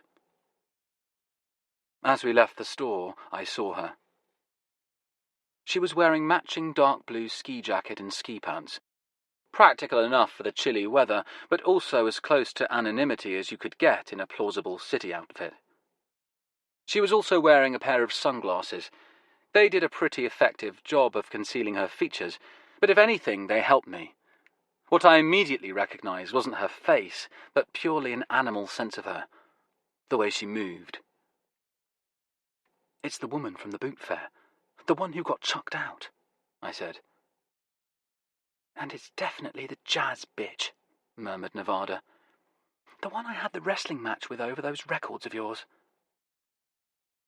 We had stepped into a doorway and stood there watching the woman. She hadn't seen us.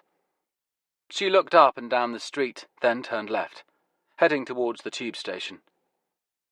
There was a promising cluster of charity shops in that direction, and it was where we were headed too. As soon as the woman turned away and set off, Nevada started to step out of the doorway. I stopped her. "What are you doing?" she said. "If we let her get ahead of us, she will have cleaned out every store before we get there. We have to get ahead of her."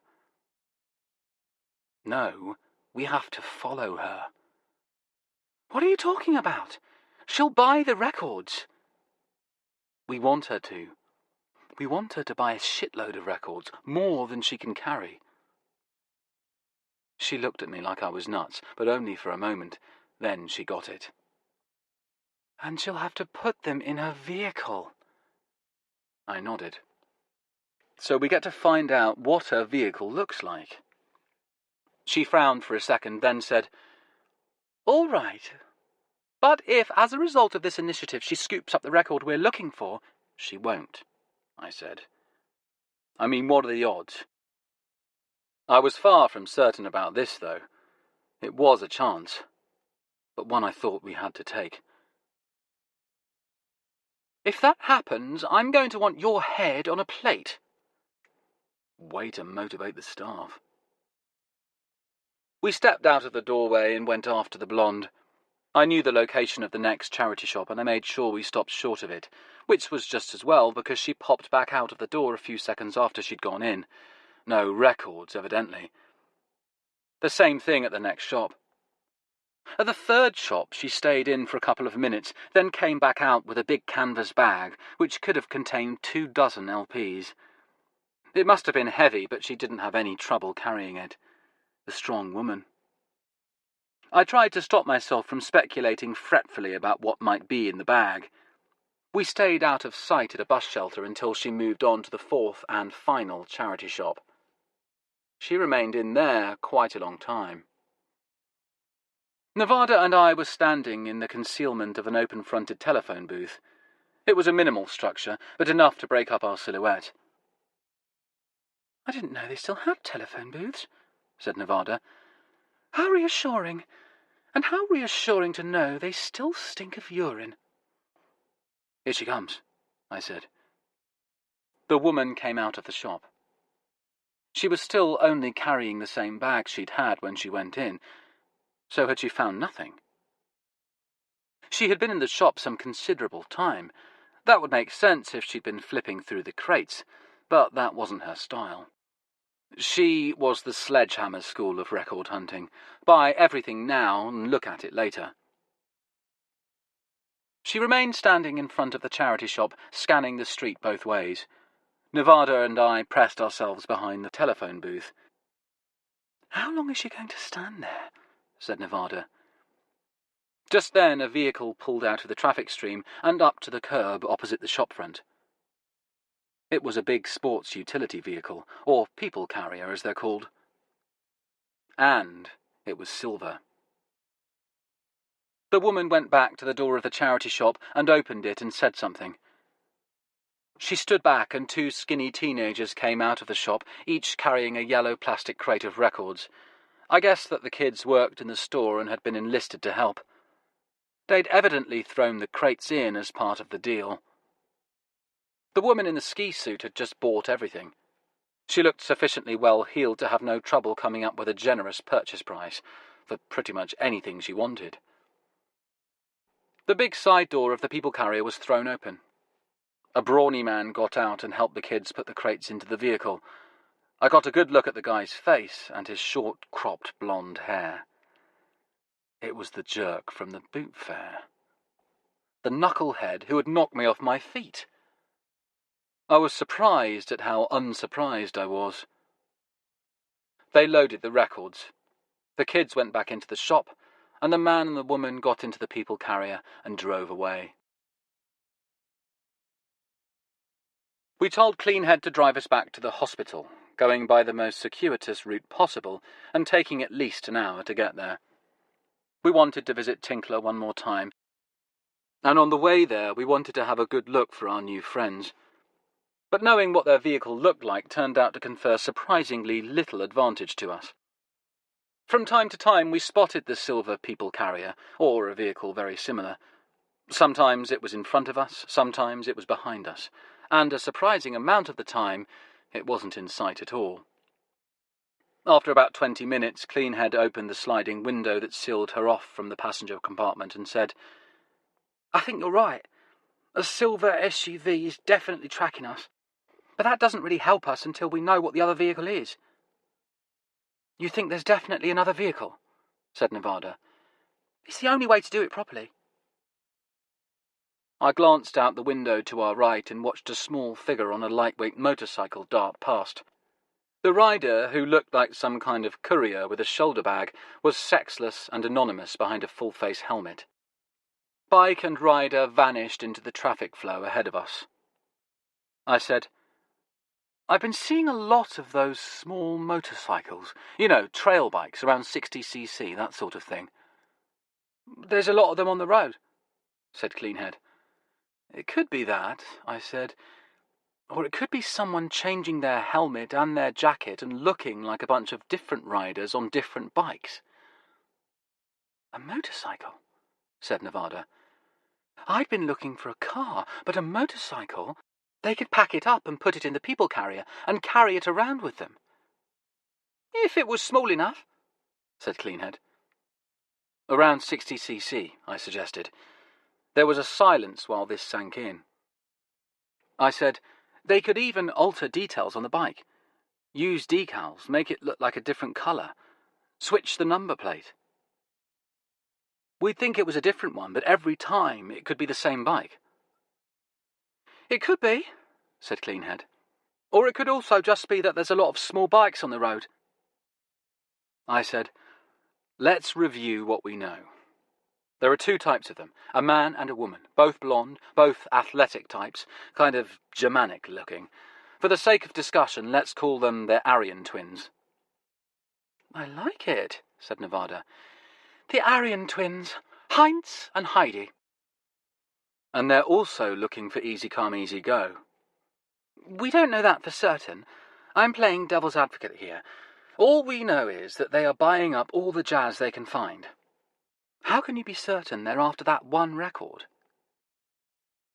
I've been thinking about this. "When I was at the boot fair, that guy—" "Heinz," said Nevada. "Right. He pushed me away from a box of records I was about to look through. What he didn't know was that I'd already given it the once-over." Nevada shrugged. "So what?" "You see, he just shoved me aside and looked through that one box, and then he went away." "So?" I said, "He didn't bother with the others." Nevada was looking at me now. I could see her mind working behind her blue eyes. "I think that's because he'd seen me go through the first two boxes, so he wasn't interested in them." "Because you'd already been through them?" said Nevada. I nodded. "That's right. He didn't check the other crates because he didn't have to. I'd done it for him." "Because we were looking for the same thing." "Exactly," I said. "But the good news is they haven't found it yet. We haven't found it, but neither have they." Nevada looked at me for a moment, processing this, then nodded. "Otherwise they wouldn't still be looking," she said. "Exactly. So we're all looking for the same thing, and they haven't found it yet." "But they're certainly proving to be a nuisance." "I agree," I said. "So I'm going to fix their wagon." "What do you mean?" said Nevada. I said, "When it comes to vinyl in London, don't fuck with me." Chapter 13. Vinyl Crypt. The next day, I put the plan into action. We drove north, making judicious use of the bus lane through Barnes and speeding across Hammersmith Bridge. I looked down at the birds wading in the water.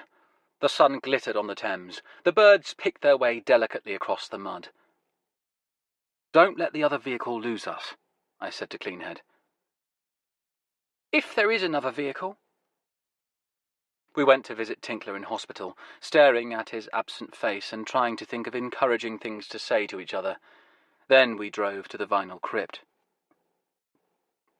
The Vinyl Crypt is located in what used to be a bus garage in North London near Highgate. We took a fairly discursive route there, zigzagging from Victoria to Ladbroke Grove to Regent's Park. I leaned forward in the taxi and said, "It's good that you're not making it too easy for them, but make sure you don't lose them." There was just a disgusted sigh from the driver's compartment. I looked to Nevada for support, but she wasn't offering any.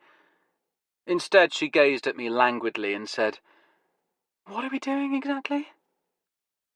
"In a word," I said, "sabotage." French is such an expressive language.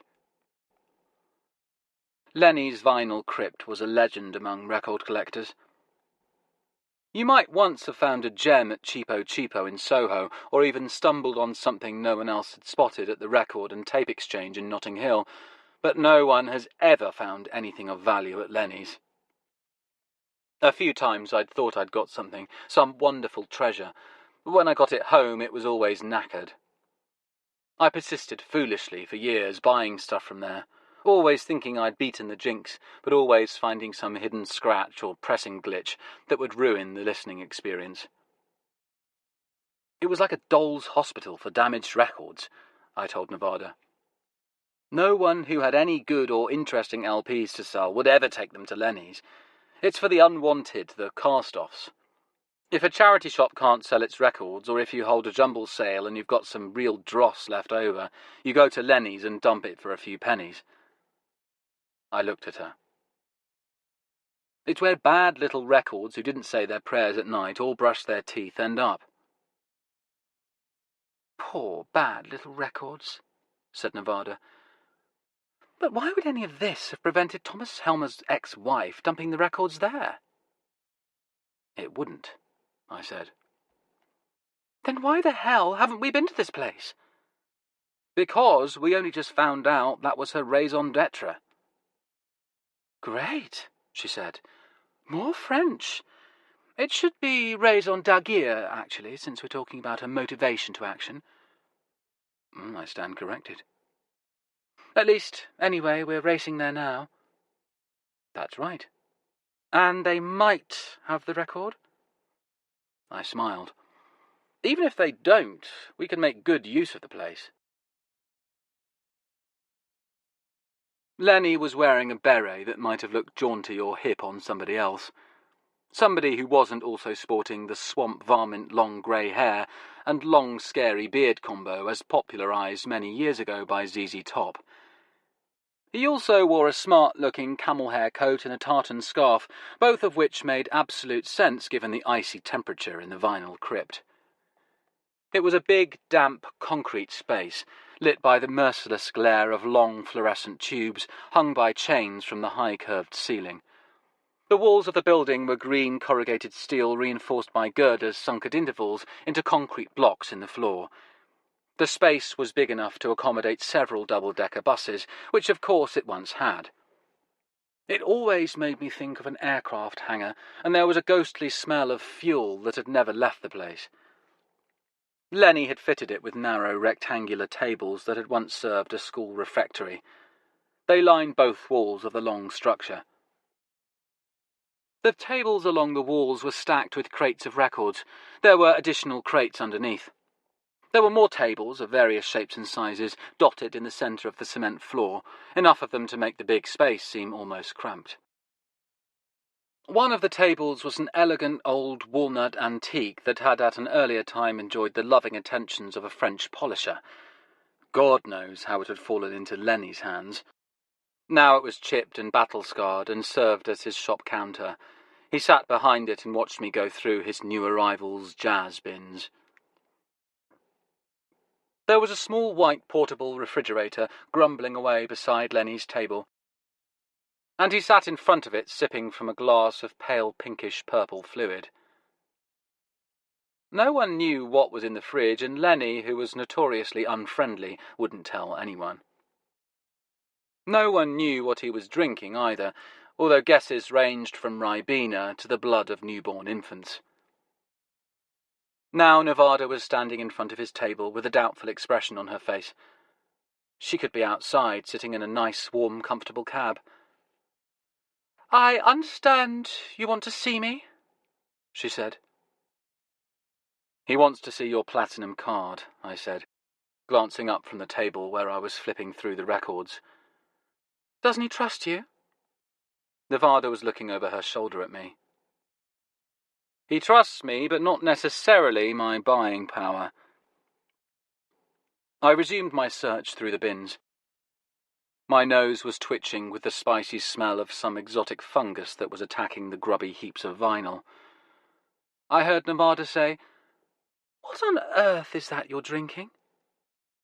The muscles of my shoulders tightened as I prepared myself for one of Lenny's rudest put-downs. But to my astonishment he said, "Mineral water with a little creme de cassis." "Cassis?" said Nevada. "That's lovely. Have you tried it with champagne? Lovely with champagne." "Sadly, I don't have any champagne here," said Lenny. "Disgraceful," said Nevada, and for the first time in living memory I heard Lenny chuckle. "Have you tried creme de framboise?" she said. "That's very tasty too." "Yes, I sometimes drink the framboise. It depends how I'm feeling." "It depends on how fruity you're feeling." "That's right." Now they both laughed, him sounding like a rusty hinge on a seldom-opened door, her gurgling with merriment. I couldn't believe it. I drifted over to the table where they were talking, under the guise of looking through some boxes of appalling Euro-disco junk. I had never seen Lenny like this. She totally had him where she wanted him. If he'd been a cat, he would have purred. "I don't have any champagne," said Lenny, "but I do have this." He spun around on his chair and opened the refrigerator. He took out a tall green wine bottle with a white label and set it on the table. Nevada let out a meretricious squeal of delight, and Lenny said modestly, "It's a Chablis."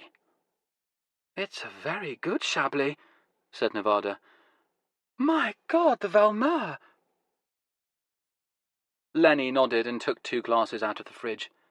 Unlike the tumbler he'd been drinking from before, these were proper wine glasses made of slender, shapely crystal. The neck of the bottle chinked against them musically as he poured the white wine. "It's the Grand Cru, isn't it?" said Nevada. "Yes, the Morro Norday," said Lenny happily, as the wine glugged. "The 2007? "Yes, the 2007. He filled 2 glasses carefully. I felt left out, like the hired bumpkin flipping through my smelly vinyl on the other side of the room, but I knew what response a request for a glass of my own would get. "You can taste the limestone," cried Nevada. I looked on the bright side. If she couldn't cater to her clothes fetish here, at least she could indulge her wine obsession, and that would keep her out of my hair while I looked. "I generally save the wine," said Lenny, "until the end of the working day or for a special occasion." "The end of the working day is a special occasion, I always say," said Nevada. They drained their glasses and were working on a refill by the time I finished looking through the bins. I strode over purposefully and joined them. "It isn't here," I said. "Are you sure?" said Nevada. "Yes," I said, "and nobody resembling Helmer's ex-wife, or indeed anyone else, has brought any interesting jazz records here for months, if not years." "That's right," agreed Lenny happily, sipping his wine. I looked at Nevada. It's just perfect. As we drove away in the taxi, Nevada said, "All right, explain to me what we just achieved." "Apart from you drinking Grand Cru Chablis." "And spending a huge fortune in my funds, yes." "It isn't a huge fortune," I said. "It's less than you spent on the Stone Circle 10 Bugbuster." "But at least I saw some return for that. Some value. I don't see any value in buying a huge quantity of rubbish vinyl that you yourself assure me does not contain the record we're looking for." "You haven't bought it yet," I said. "I've agreed to buy it in principle," said Nevada. "And he's seen my platinum card as a token of our earnest." I gave her my best confident smile. "If things pan out, you won't have to buy anything." "And just how likely are things to pan out?" "Ask Cleanhead," I said. "Cleanhead? Why? Ask her what?" "If she's sure she didn't shake off our tail completely." "I'm not going to ask her that," said Nevada. "She'll bite my head off. You only reminded her about 20 times on our way here." She didn't look convinced, and I could feel my best confident smile beginning to slip a bit. Just then my phone rang. I answered. It was Lenny. "I tried your friend's number, but there was something wrong with her phone, so I'm phoning you instead to tell you." "Okay," I said, repressing the urge to tell him to get on with it. "Well," he said, "it went down exactly like you said." And he told me all about it. When he finished talking, I hung up and looked at Nevada. She was smiling at me. "It worked, did it?" she said. "Whatever this evil scheme of yours was?" "Yes," I said. "It worked." "How did you know?" She shook her head. "It's written all over your face. Well, go on. Tell me what happened." I leaned back in my seat and sighed. We were speeding through Belsize Park on the way home. I said, "About 10 minutes after we left, they turned up." "Who did? The Aryan twins?" "Yes. Apparently they were very friendly and charming." "Hard to believe." "Or at least she was," I said. "Heidi. Yes, Heidi.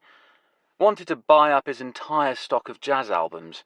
Lenny regretfully explained he'd just sold or promised to sell the whole lot, including all the dire rubbish in the basement. He didn't say dire rubbish, you understand, to us." Nevada was watching me. "And they made a counter-offer?" I nodded. "That's right. And Lenny said he couldn't do that to a friend, so they doubled the offer." Nevada squealed, and I smiled. But Lenny stood fast, and they kept raising the ante. In the end, they paid him 5 times what we'd agreed. 5 times? That's right. Now apparently they've gone off to rent a truck big enough to haul the records away. "A truck?" Nevada exploded in laughter. She laughed until she cried. She laughed so hard that Cleanhead looked over her shoulder at us, a little surprised and anxious, and then returned to watching the road. Nevada gradually subsided and wiped her eyes. 5 times, she said. "So that's the going rate for selling out a friend these days?" "That's the going rate." She sighed and rubbed her face. "All right. But what have we actually achieved, besides making Hines and Heidi waste their morning doing this transaction?" I counted on my fingers. "We've also wasted their money, a great deal of their money." Nevada nodded in agreement. "A shitload of their money." "And we've given Lenny a significant boost to his income." "He's such a nice chap. He can buy some more excellent Chablis." "And," I said, "we've helped him get rid of one of the largest collections of dodgy jazz records in the world." "Oh, very well, but—" But we've also lumbered the Aryan twins with the task of picking up and then looking through every single fucking one of those records. I looked at her. That should keep them out of our hair for a while. Nevada chuckled. You really do have a twisted mind, don't you? She peered contentedly out the window at Fulham rolling past. We were heading for Putney Bridge. A thought struck me. I took out my phone and dialed a number. Who are you calling? She said. Lenny again. I just thought of something. Lenny answered and I said, Listen, as soon as they've collected the records, I think this would be a good time for you to take a holiday. He wasn't slow. You think there might be repercussions? I think it would be a good idea if you were out of the country and unable to be found for a few weeks. There was a long pause at the other end. I said, You've got plenty of money for a holiday now, haven't you? Lenny seemed to gradually warm to the notion. Yeah, maybe Greece, eh? Mykonos will be nice this time of year. That's the spirit. Lenny's tone grew jubilant. Would you ask your friend if she's ever been to Mykonos? And if she hasn't, would she like to go? And even if she has, would she like to go again? Would you ask her that? If she'd like to go with me? You know what, actually, Nelly? I won't. Okay, fair enough. I quite understand. When we got to my house, Nevada asked if she could come in. I'm expecting a call and my phone's packed up, so I gave them your landline number. She walked through the front door with me, and the cats rose lazily to greet us. Nevada settled comfortably on the sofa, and the cats went to join her. They should call about 5 o'clock, she said, glancing at the phone beside the sofa. It was now 5 to 5. Who? I said. My office. Try as I might, I couldn't visualize Nevada having an office or working in one. I perched on an arm of the sofa and watched her caress the cats. Would you like some coffee? I wondered if I had the energy to make the good stuff. The phone suddenly rang, causing the cats to jump off the sofa. I looked at the clock. The office was a little early. Nevada scooped up the receiver, listened for a moment, then covered it up and looked at me. Would you mind? She hissed. I know it's terribly rude, but I'm supposed to make a confidential report. No problem, I said, although in fact I was a little stung to be turfed out of my own house. I went out the back door into the garden. The sky was dark and heavy with the early evening of winter. The air smelled cold and clean, and distantly of burning leaves. I remembered Thomas Helmer standing there and the smell of his cigar. The cat flap rattled behind me, and Fanny came gliding out to keep me company. Turk, the traitor, stayed indoors. Through the window I could see Nevada playing with her absent-mindedly while she spoke on the phone. Then she hung up and waved to me. I went back in. Fanny stayed out in the garden, crouched on one of the flat stones that formed a footpath leading to the back gate. In the sitting room, Nevada rose from the sofa, stretching. Sorry about that. Thank you for being so understanding. No problem. How are things back at the office? Ticking over. She sat back down on the sofa, looking up at me. Listen, would you mind if I used your bathroom? I mean, to take a bath. I feel filthy after grubbing around in that dreadful warehouse place. I was startled by the request. No, of course. Help yourself. Thanks, said Nevada. She wasted no time, scooping up her shoulder bag and carrying it into the bathroom with her. I heard the door click shut and then the squeak of the taps being turned and the thunder of water.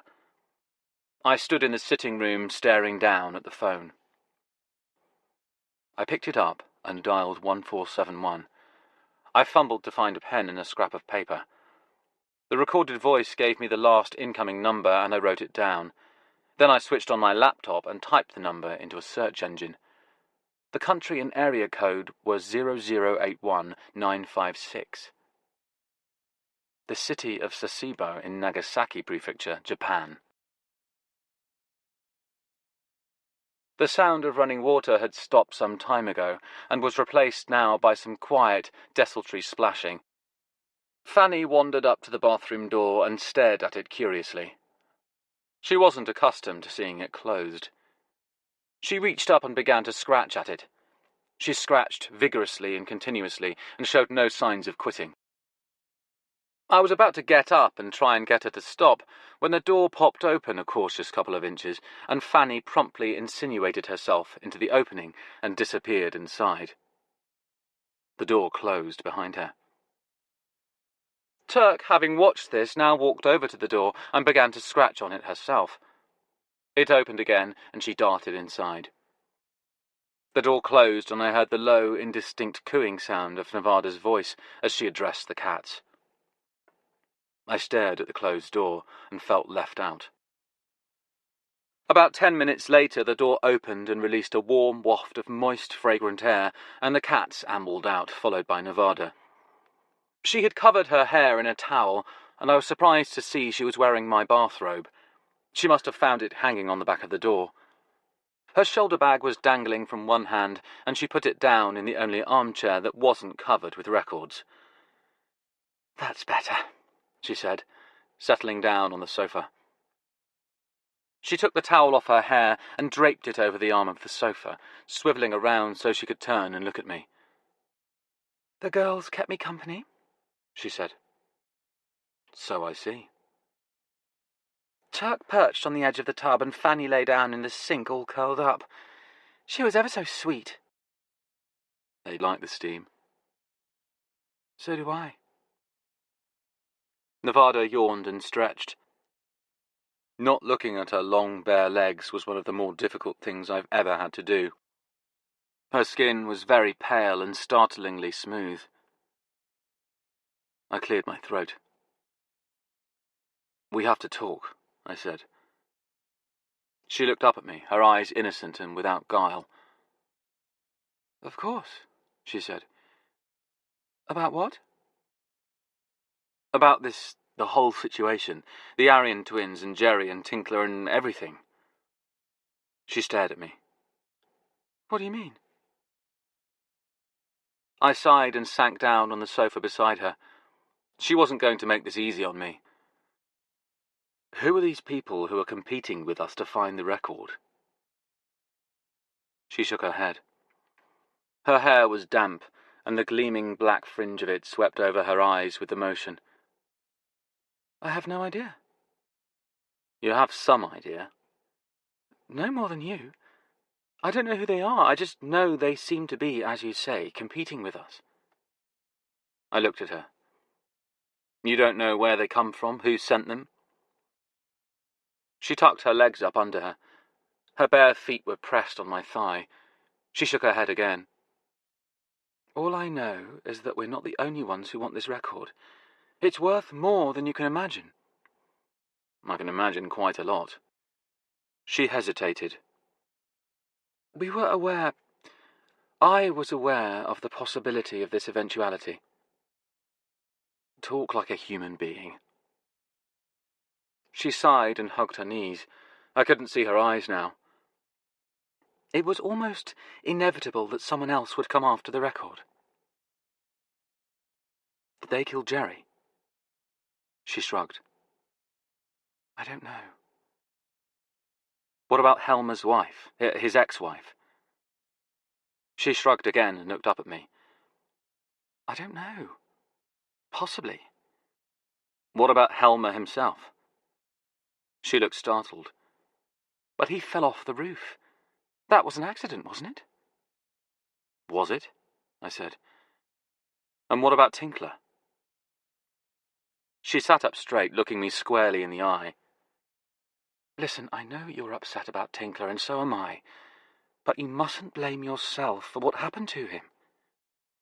We led them to him. They followed us, and we led them to him." She shook her head. "You don't know that. For all we know, Tinkler just fell down the stairs. God knows, it seems likely enough. That was true. I hesitated. She seemed to sense that she was gaining ground and looked me in the eyes again. I don't think we let them do him. I don't think they did it. She reached out a tentative hand and let it rest on the back of mine. But if we did, it was my fault. All my fault. Not yours. I felt the cool touch of her hand on mine. I could smell the shampoo and soap on her. I looked away from her, at the shoulder bag she had placed in the armchair. I said, "Why do you have—" She reached up and touched my face. Then she shifted position on the sofa and leaned forward and put her mouth to mine. I kissed her, and her lips opened, and I tasted her mouth. She opened the bathrobe, and I reached inside and put my hand on her breast, her nipple as hard as a pebble. We got up, moving like a single organism with 4 legs, and, without breaking the embrace, moved into the bedroom. I shed my clothes on the way, with her helping me, tugging at them impatiently and throwing them aside. We fell down on the bed together, and she wrestled her way out of the bathrobe. We threw that aside too, and then her warm, naked body was pressed against mine. I moved my hand down from her breasts to the small, precise socket of her navel in her taut belly. Then I moved it further down and put my fingers in her.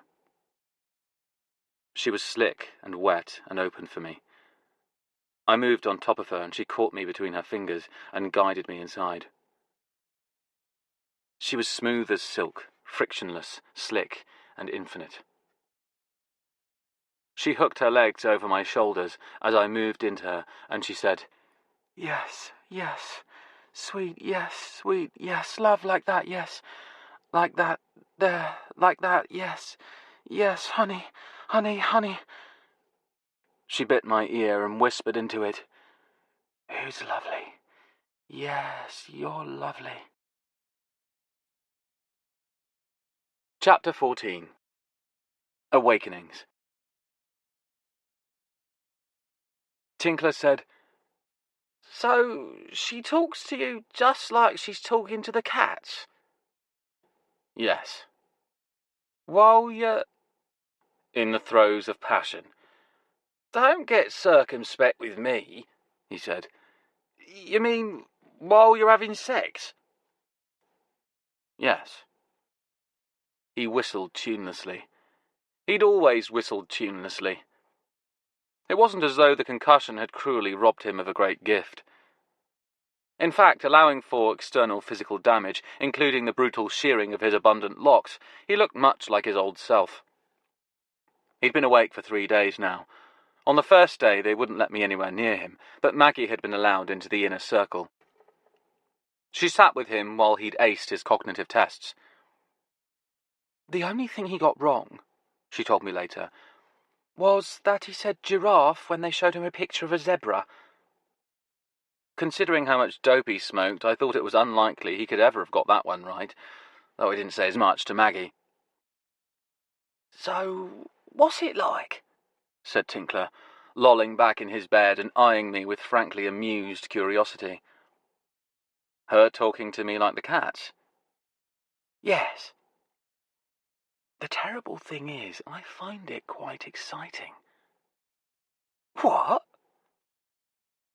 "I find it strangely arousing." Tinkler howled with laughter. "This is priceless," he said. I could feel my ears getting hot. "I'm only telling you this stuff because, you know." "Yes?" "I've only been so indiscreet because of your near brush with death." I was going to say incipient role as a vegetable, but I'll go with that. I leaned back in my chair. "Anyway, from now on, don't expect to hear anything in the way of intimate details." "What intimate details? You've hardly told me anything." "I told you plenty," I said. "I told you everything." "When I was unconscious. That doesn't count. Well, you're not getting any more after today. We're drawing a line under it. Tinkler sighed and settled back on his pillows. Okay, he said finally. I'll agree to that, but with one proviso. If she starts dressing up in a cat suit complete with whiskers and tail, I have to know right away. There was a brisk knock and the door opened, and Maggie came in and looked at us with disapproval. What were you two talking about? I could hear the laughter from halfway down the hall. Nothing, said Tinkler. Maggie looked at me. I said, nothing. She shook her head and came over to the bedside table and put some fresh grapes in the bowl. Tinkler watched her with interest. Lying in his hospital bed receiving visitors, Tinkler had become something of a connoisseur of vine fruit. Those better be seedless, he said. You're certainly getting through them, she clucked, fishing out the dry, gnarled grape stems from the bottom of the bowl and dropping them, rattling, into the metal wastebin on the floor. Oh, it's my so-called friends, said Tinkler, eating my fruit while I was in a coma. At the mention of the word coma, Maggie looked at him fondly and came over and kissed him on the cheek. She was so transparently happy to have him back that I was willing to forgive her any quantity of her usual bossy officiousness. We stayed for another 20 minutes, and then Maggie said something anodyne about not wanting to tire the patient, and we both got up. Tinkler looked sad to see us go. As we left, he called, Don't forget, catsuit, instant notification. We walked down the corridor. Maggie took me by the arm and said, Thank you so much. What for? For Jordan. For everything. She squeezed my arm. These little chats of yours have really gingered him up. He's so alert and suddenly full of life. As one of the consultants put it the other day, it's almost as though he was jolted back to consciousness. Jolted? I don't know what you said to him when you came to see him in his coma, when you were sitting alone with him talking, but it certainly seemed to do the trick. As the consultant said, it was almost as if he had been shocked awake. Dumb outrage and astonishment was the way he described it, and then Jordan started laughing. Laughing? Yes, they were a little worried at first, until he calmed down and they did the cognitive scoring. She looked up at me, happy tears welling in her eyes. And then everything was fine. How was Tinkler? Said Nevada. Really good, improving all the time. Good. She put an arm across my chest and dug her head into my shoulder. I'll go and see him tomorrow. We were lying on my bed. The cats had just jumped up to join us. While we'd been making love, they'd maintained a dispassionate, respectful distance, watching us inscrutably and silently from vantage points on the windowsill and the top of a dresser. They hadn't previously known this behaviour pattern in their little lives, but they seemed to be adjusting. See if you can dress up in a cat costume, I said. What? Tinkler, when you visit, it would mean a lot to him. She kissed my neck. Listen, she said, I know it's been a tumultuous few days with him waking up and... She propped herself up and looked at me. And us getting together and all, but now we've got to get back to work. She kissed me again. We mustn't drop the ball, so to speak. And by now Hines and Heidi will have dug through the mountain of Duff vinyl from Lenny that we lumbered them with, and they'll know they haven't got the record. She got up and began shrugging on her bra. And they'll know we screwed them. Quite possibly. She put the bra on backwards, fastened it, then twisted it around and slipped it over her breasts. I could have watched her doing this forever. I'm going to have a shower, she said. She found her panties on the floor and pulled them on. And then we're going to come up with a plan of action. She came back and sat on the bed and kissed me. And perhaps you could make us some dinner. Perhaps I could. Those chicken pieces were really nice. The mini drumsticks? The ones you did the other night with the lemon and the garlic? I couldn't help noticing that you've got a freezer full of them. I said, That's because I buy chicken wings for the cats. She leaned over and began stroking Fanny and Turk, who had established themselves on the bed now. I thought chicken was bad for them. I thought the bones splintered and made them choke.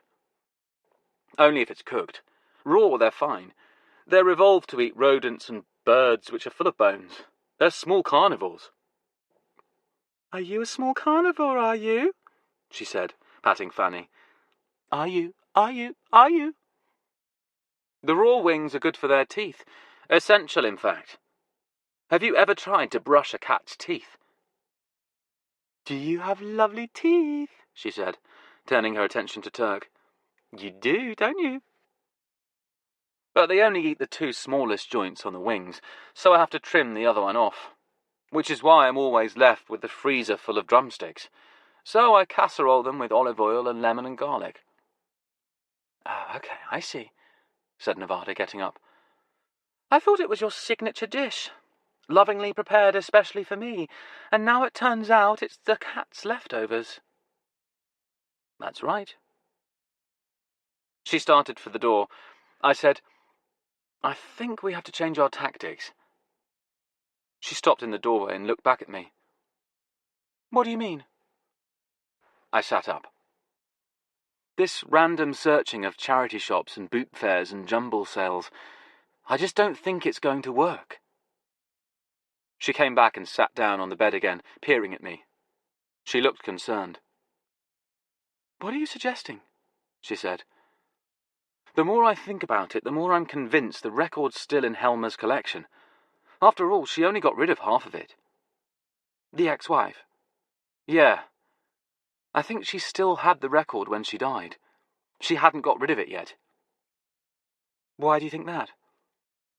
Call it a hunch.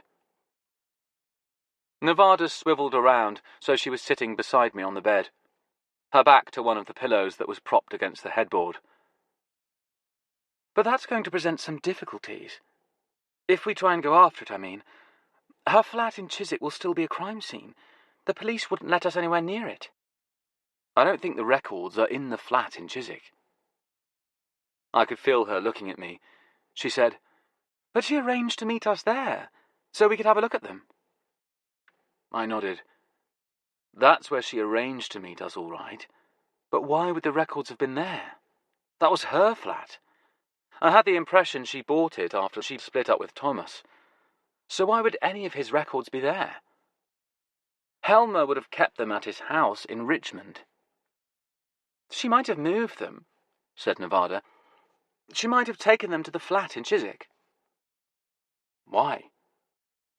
The only thing she wanted to do with those records was to get rid of them. If she'd taken them from the house in Richmond, she might as well have gone directly to the charity shops with them. Why take them to Chiswick? Why move them twice? It doesn't make sense. She lay down beside me, rolling over onto her side so she could look at me. She took my hand. So you think she just wanted to meet us at the flat so she could vet us? Right. And so the records... They're still in the house in Richmond. We were coming home in the taxi the following morning when Cleanhead said, There's something I have to tell you. She glanced back at me in her mirror. You were right about the light motorcycle. What? You were right about them putting it in the SUV and everything. What? Said Nevada. I had a friend of mine, another cabbie, take a look. She paused to concentrate on a tricky traffic manoeuvre, then resumed. They were parked outside a shop and my friend happened to be driving past. I asked him to keep his eyes open for a silver SUV in the area. So when he saw it, he stopped and parked nearby, then went for a coffee and walked back past the SUV and gave it the once over. He said they had a lightweight scrambling bike in the back.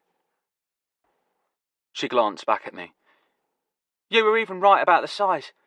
It was a 60cc. Holy shit, I said. He only took a quick glance, because he didn't want to attract attention. Good, I said. But he said they had a lot of other kit in there. What kind of kit? He didn't say. He didn't have time. He didn't want to attract attention. What sort of shop was it? Said Nevada.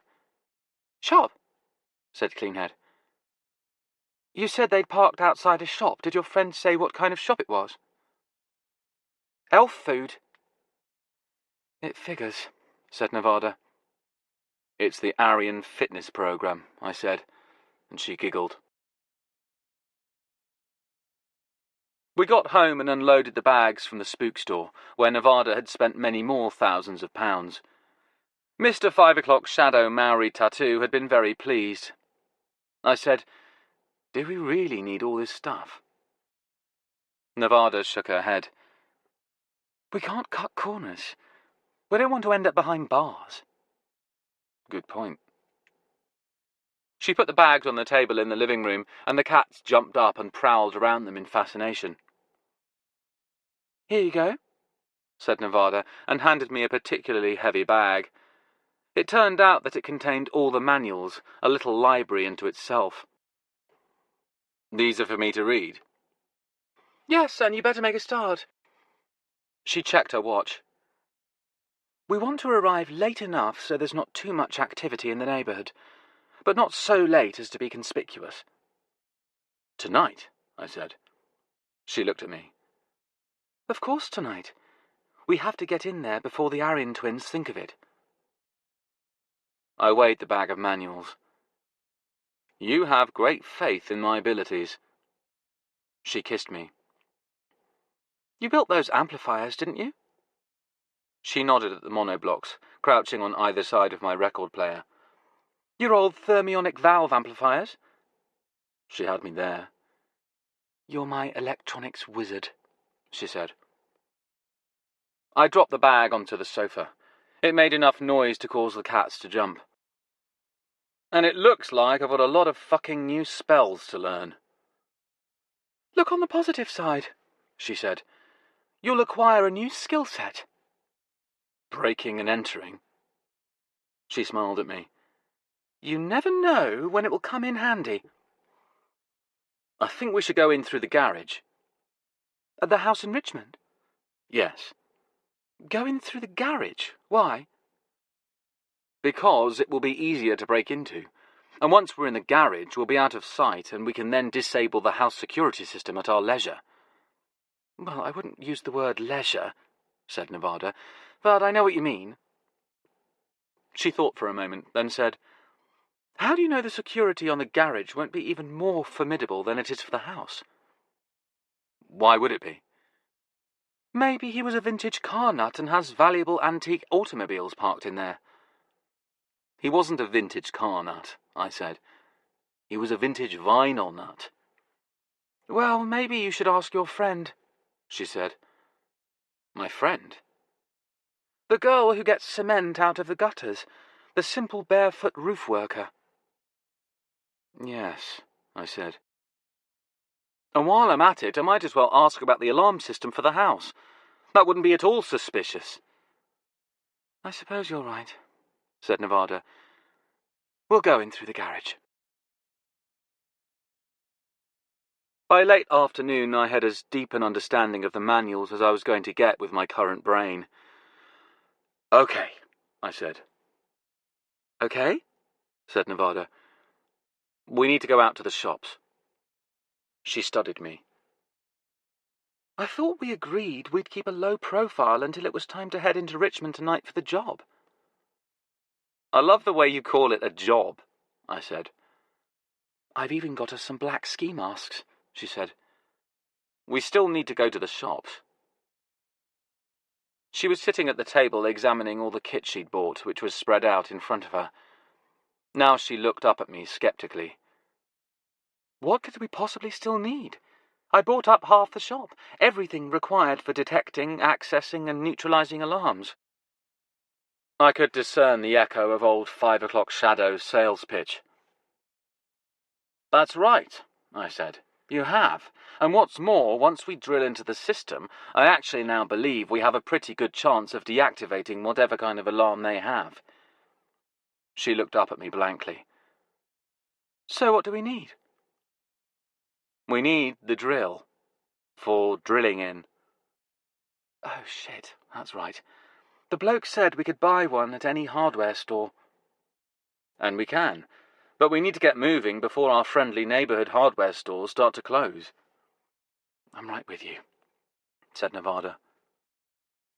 The cats came out to see us off, following through the estate for a while, then fading into the shadows as we walked towards the main road. Here we turned left and headed for the local high street. It was only a short walk away, but I had my travel card, and Nevada had the financial might of some enigmatic industrial titan behind her, so we caught the bus. We got off by a little DIY store I knew. There I went through the various drills available and chose a heavy-duty one with several rechargeable battery packs. It made me think of the woman at the ladder. I wondered if she would guess who it was when she found out about the break-in. Perhaps, if we were sufficiently careful, she'd never find out about it. I stopped beside Nevada, who was looking up and down the high street. Do you want to go home yet? Not particularly. I've prepared as much as I can, and I'll start climbing the walls with tension as 0 hour approaches. You'll be fine, I said. Thanks. She touched my arm. Let's get a coffee. Do you know somewhere? What am I talking about? Of course you do. This is your neighbourhood.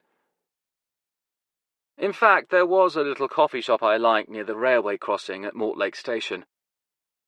On the way there were 4 charity shops, and out of sheer force of habit, I hit them all. Out of sheer force of habit, Nevada went through the clothes racks. In the 3rd shop we went to, in the first box I looked through, I found it. Easy come, easy go. I lifted it up, and as soon as I did so, I knew it was the real thing. It had a heavy, old-fashioned sleeve, slightly yellowed with age. I flipped it over and checked the fine print on the back to make sure it wasn't a Japanese reissue, but I knew it wasn't. Nevada was looking at me now. She was standing beside a spinner of tank tops, her hand arrested in the act of reaching for a clothes hanger, from which dangled a shapeless golden garment. I stood up, as though moving in slow motion. I thought my hands would shake as I slipped the record out of the sleeve, but I was perfectly steady. Nevada was standing beside me now. The inner sleeve was of heavy polythene, the kind they used in the 1950s. You could see the record label through it. It was the wrong label. Instead of being a Hathor LP from the 50s, it was an Arista LP from the 80s. Nevada was looking at my face. She could see something was wrong. Is it a reissue? No, I said. It's the wrong record. I read the label. Instead of Easy Come, Easy Go by Easy Geary, it was something called 2 a.m. Paradise Cafe by Barry Manilow. I didn't know whether to laugh or cry. I went to the counter and paid on autopilot. I walked out the door, holding it open for Nevada. She was staring at me worriedly, as well she might. For a moment I thought we'd found it, she said. I said nothing. So I suppose we just have to continue with our plan for tonight? No, I said. My voice sounded dry and strange. No. It's all over, I said. We didn't say a word on the bus. Nevada didn't take my hand as we walked from the bus stop to the house. She seemed almost frightened of me, or perhaps of the total defeat that had settled over me. Finally, as we opened the front door and the cats came rushing to join us, she said, I don't understand. I held up my purchase from the charity shop. It's the right sleeve, I said. So what? With the wrong record in it. Nevada sat down on the sofa, and Turk promptly jumped up to join her. I understand that. I sighed and sank down beside her. No, you don't understand. She twisted around to look at me. Then explain to me. I held up the album. This is it. This is the record we're looking for, or at least the cover. It's authentic, it's American, it's from the 50s. There's no question that it's the cover of the record we want. But the record is gone. Somebody swapped it. I looked at the Manilow album, and I don't think it was Thomas Helmer. He didn't strike me as the kind of man who'd misfile an LP. Nevada was staring at me with concern. So record and sleeve were united when they were in his collection, but at some point since then they've been separated. I looked at her. Without the record, the sleeve is no good to us. And the record could be anywhere, literally anywhere. At least when it had the cover on it, it was easy to spot. But now our problem has been increased by an order of magnitude. The record could be anywhere, in any sleeve, or in none. If it was in the wrong cover, it could have been one of the thousands of records we've already looked through and discarded. I couldn't look her in the eye anymore. I couldn't see the disappointment and defeat come swimming up into her gaze. I looked down at the coffee table, and for some reason a pile of CDs caught my attention. They were the CDs Stinky had been playing that day when he let himself in and waited for us to come back from the record fair. Fucking Stinky, I thought. I shot to my feet. The two cats and Nevada all flinched at the suddenness of my movement. But I was already running for the door. Behind me I could hear her calling, "Where are you going?" But I couldn't stop. I headed out onto the main road and then to the bus stop. There was no bus in sight, and anyway the road was solid with rush hour traffic. I checked the time, cursed, and started running. I reached the charity shop in 10 minutes of alternately walking and running. It was 5:25, and the sign on the door said they were open until 5:30, but the lights were already off inside, except for one shining dimly through a doorway at the very back of the shop. I knocked on the door. I knocked long and loud, and with what I hoped was restrained politeness, and finally the guy who ran the shop appeared. He was plump with thick spectacles and wiry hair. He wore a loose purple jumper and jeans over a bulging paunch. He wiped his hands in the air and mouthed, "We're closed."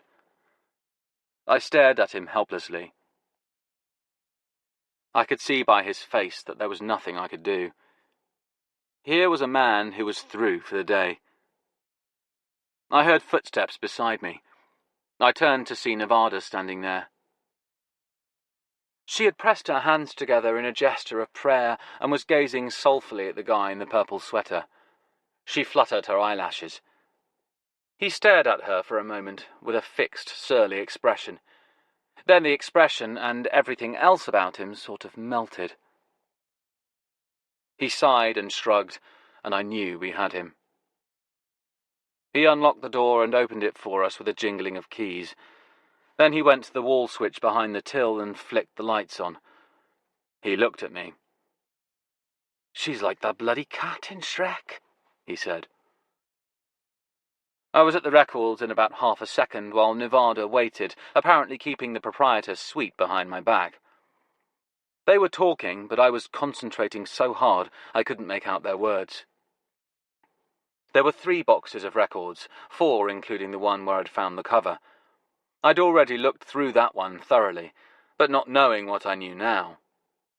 I started with the first box again, going through every record. I was halfway through the 3rd box and starting to get seriously worried when I found it. 2 a.m. Paradise Cafe by Barry Manilow. As soon as I picked it up, I knew I was onto something. It was way too heavy. I slipped the record out. It was in a white paper inner sleeve with a hole in the middle. Through the hole I could see the red and white Hathor label. Easy come, easy go. I slid it out of the sleeve and flipped it over. There they were, the autographs of Easy Geary and Rita Mae Pellini in the dead wax, slightly contorted to fit the curvature of the record. Nevada was looking at me and smiling quietly. She knew. I paid the guy. Now my hands were trembling. He glanced at the record as he put it into a bag for me. "I have a lot of respect for Barry Manilow," he said. I walked out the door with Nevada at my side. We had it. In our hands. Chapter 15. Sunday. Back at my house, we reunited the record with its cover, and then we put it triumphantly on display on top of my wardrobe in the bedroom. It's a bit embarrassing to admit, but it was a big turn-on seeing it there. The visible essence of our victory. We spent most of that night alternately making love and lying exhausted together on the bed, staring up at the LP. We only took it down in the early dawn when it looked like the cats might knock it over. We woke up late, ferociously hungry, and while Nevada was taking one of her marathon baths, which was sheer pleasure for the cats, I cooked breakfast. Cheese omelette. I was still working my way through the Cornish cheddar. Nevada came out of the bathroom, drying her hair. She hung the towel on the back of the orange plastic chair. I remembered when she'd sat in that same chair on her first visit. She smiled and came over and hugged me, arms encircling me from behind as I worked at the stovetop. She smelled good. "Let's play it," she said. "What?" "The record. Easy come, easy go." "We can't," I said. "It's unplayable." I added the grated cheese to the omelette. There was a lengthening silence as Nevada gradually came to realize I wasn't joking. Then her arms loosened around me. She went over and stood with her back to the sink so she could see my face. "Unplayable," she said. Authentic alarm had flared in her eyes. "That can't be right. That's no good. My boss isn't going to accept that." She seemed genuinely worried, so I immediately turned down the heat under the omelette, then took her by the hand and led her into the living room. Here I opened the curtains and fetched the record and put it on the turntable. In the daylight she could see that the playing surface was thick with dust and also tiny white star-shaped patches here and there of what looked like some kind of tenacious mould. I said, "It's unplayable at the moment, but don't worry." "What do you mean, don't worry? My boss is definitely going to want to play it, and he'll be expecting a high-fidelity audiophile experience." She looked at me. "And what do you mean, at the moment?" I said, "There's two kinds of damage to records. There's the kind that's permanent and irreversible, wear and abuse and scratches. And then there's the kind that's just due to neglect and lack of care, like leaving a record lying around and allowing it to collect dust. I think that's what we have here." She was getting what I was saying, but she was also getting impatient. So I cut the explanation short. Irreversible damage usually happens to a record that's been played hundreds of times. "But that's not the case here, correct? This is not irreversible damage. Correct? Please, sweetie, this is like riding a fucking roller coaster." "I'm sorry. I'm just saying that this..." I held up the record. "This looks like exactly the opposite problem." I tilted the record to the light and inspected the thick grey layer of dust that had accumulated on the playing surface. I suspect that the record has hardly been played. Perhaps it was played once, or never. After that, I think someone left it lying around, perhaps on a turntable for months or maybe even years. I turned it over. This side was a lot cleaner, which supported my turntable hypothesis. I looked at Nevada. "But I think under the dirt, it may well be perfect." She was watching me intently, as if her future hung in the balance. And the dirt can be removed, correct? I nodded. By cleaning with a proper record cleaner. She relaxed. Well, you've got one, haven't you? No. She shook her head. Yes, you have. I remember the first time I was here. Shit, I said. The omelette. I hurried back into the kitchen and caught it just in time. I turned off the heat under the pan. Nevada had followed me into the kitchen. She said, I remember it with great vividness. You were banging on about coffee filters in the record cleaner box, or some such lunacy. But the point at the centre of this lunacy was you had one, a record cleaner. I took the plates out of the oven where they'd been keeping warm. I do, but it's just a primitive wet bath system. I think I'm still with you so far, but I'm suppressing an urge to scream. I cut the omelette in two and transferred it onto the plates. Here, let me take those. Nevada took the plates out and put them on the table, and set cutlery around them with a clatter while I buttered the toast and stacked it on the breadboard. When all the food was on the table, I showed her the record again. For this, you need a proper record cleaning machine. One with a vacuum cleaner built into it to suck the gunge off the surface of the record as it cleans it. Suck the gunge, right, that's audiophile terminology, is it? I must say it isn't very appetizing. But she didn't display any lack of appetite as she tucked into the omelette. It was cooked to perfection, despite all the toing and froing. They're really noisy, too, I said, between devouring forkfuls of omelette. The cheddar was just right. That's another reason I never got one. The vacuum cleaner is unshielded, you see, and they make such a racket that you have to wear ear pads when you're using one, to avoid damaging your hearing. I grinned at her. Yes, I get the irony, losing your hearing in pursuit of audio perfection. Plus, the cats would hate it. Nevada reached down and patted Fanny, who had become excited by the sound of us happily eating, and was now inward bound for her food bowl. And we wouldn't want to hurt your little ears, would we? Would we? Would we, little ears, little ears? Plus, I could never afford to buy one. She looked at me across the table and smiled. You'll be able to afford to buy one now. She helped me carry the plates back into the kitchen and dump them in the sink. So, where do we get one of these machines? She said. It's not that simple. She followed me back into the living room. No, of course it isn't. If we rushed out and bought a very expensive record cleaning machine, and someone happened to have us under observation, don't you think they might find it a tiny bit suspicious? She looked at me, the realization surfacing in her eyes. Of course. Why would you want a special record cleaner? Perhaps to clean a special record? I nodded.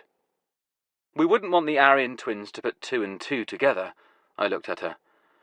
And get an Aryan 4. She snorted with amusement. I sat down again and reached for another piece of toast, the last survivor lying lonely on the breadboard. So we don't buy one of these cleaners. Instead, we find someone who already owns one, for business or personal use. Someone we can trust. I was going to have that piece of toast, said Nevada. And do you know such a person?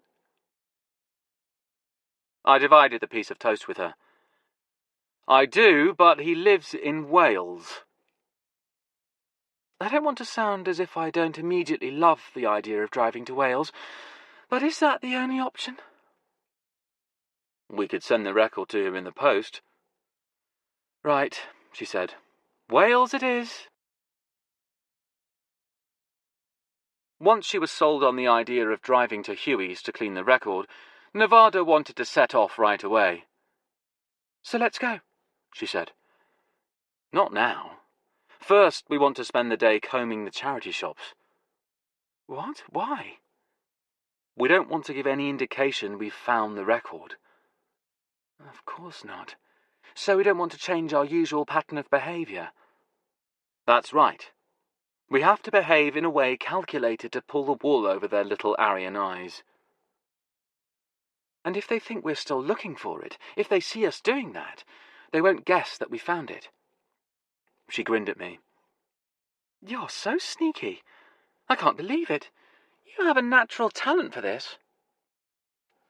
So we devoted the day to making the rounds of the charity shops, this time in Chelsea.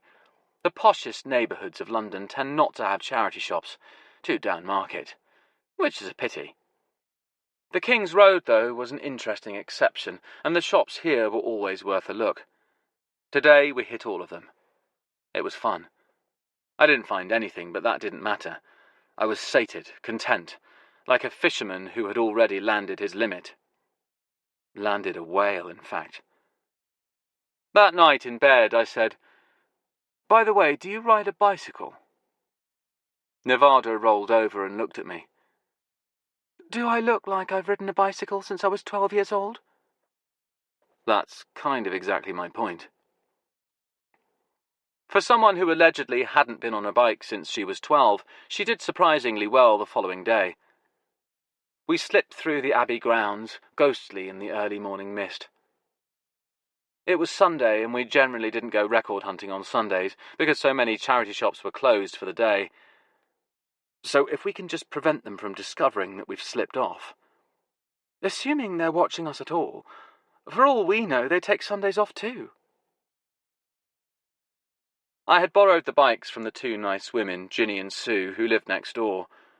Because their bungalow was adjacent to mine, we could step out of my back gate and in through theirs virtually unseen. The two bikes had been left out for us, equipped with rather impressive heavy-duty steel locks.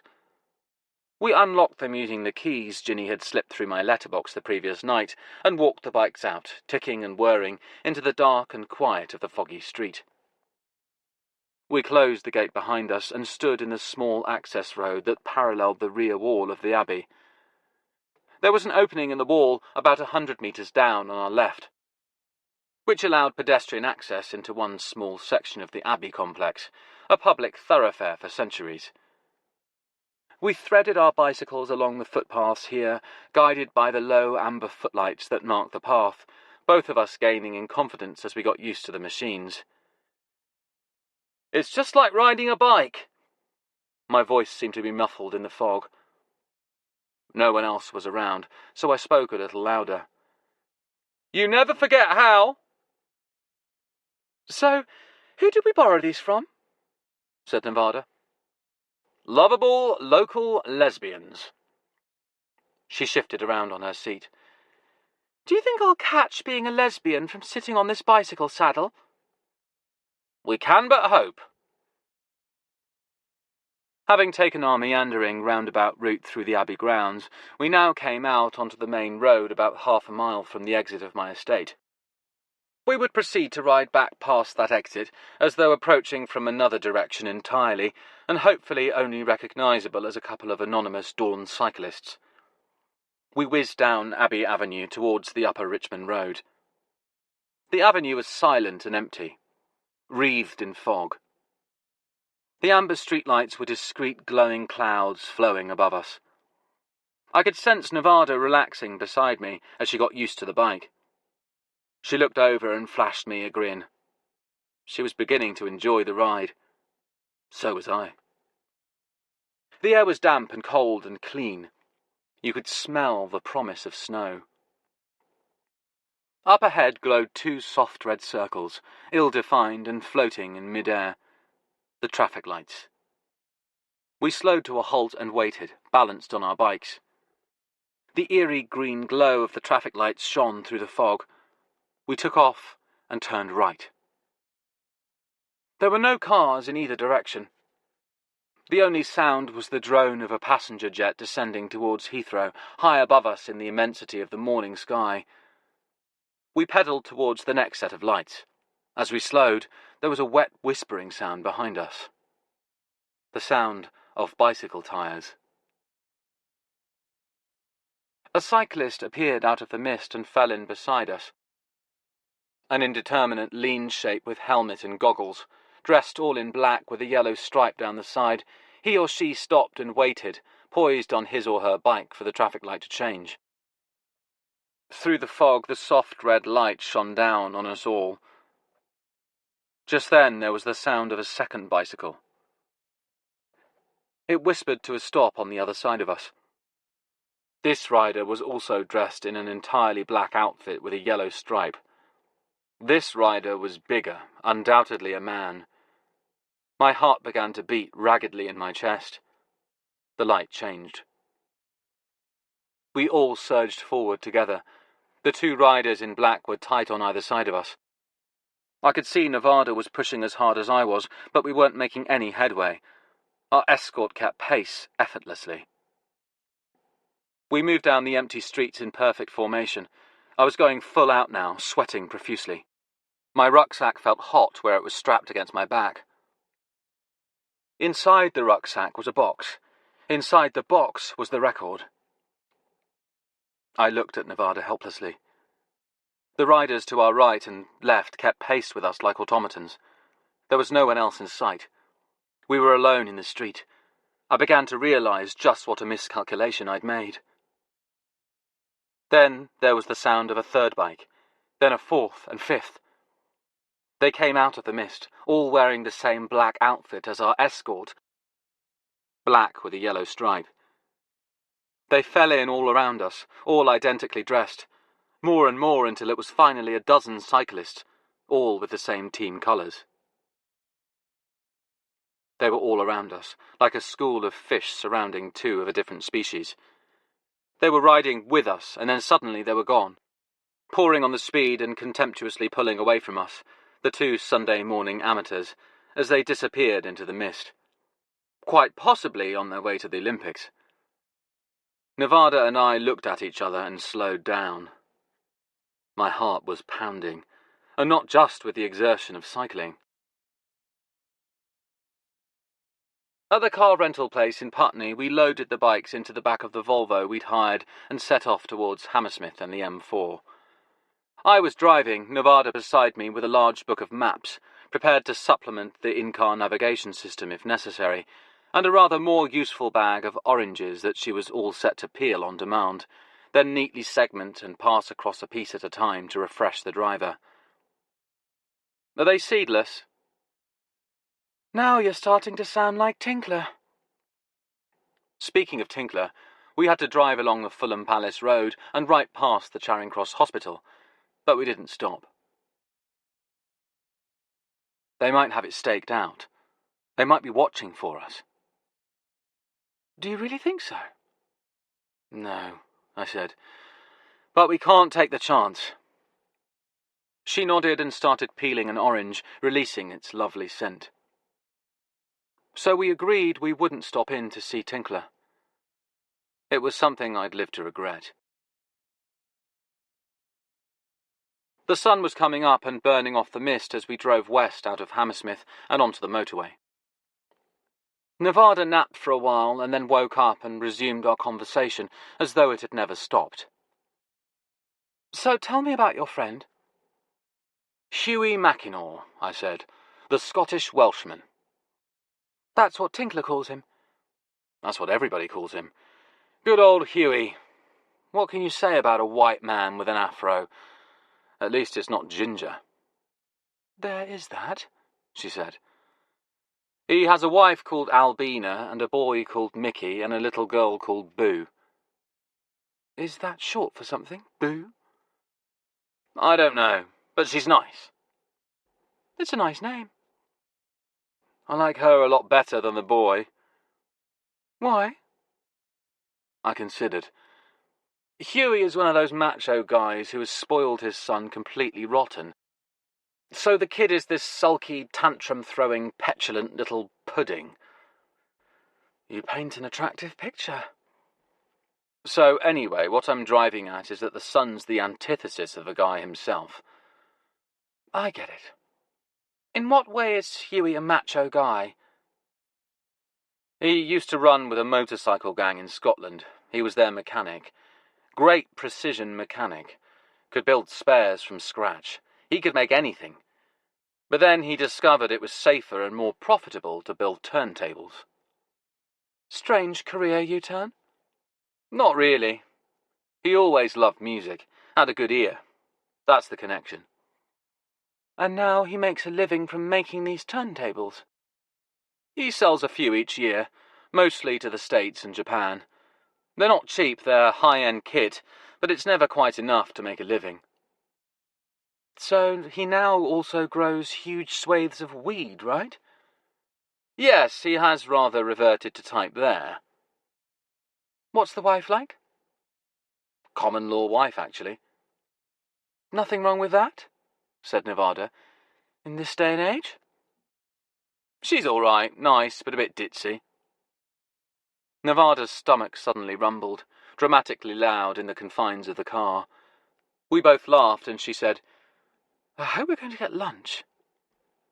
Oh, we'll get lunch all right. That's going to be a strategic and diplomatic minefield. Why, what do you mean? I said, because she's probably the only pagan Earth Mother operating in Wales who doesn't know one end of a green vegetable from the other.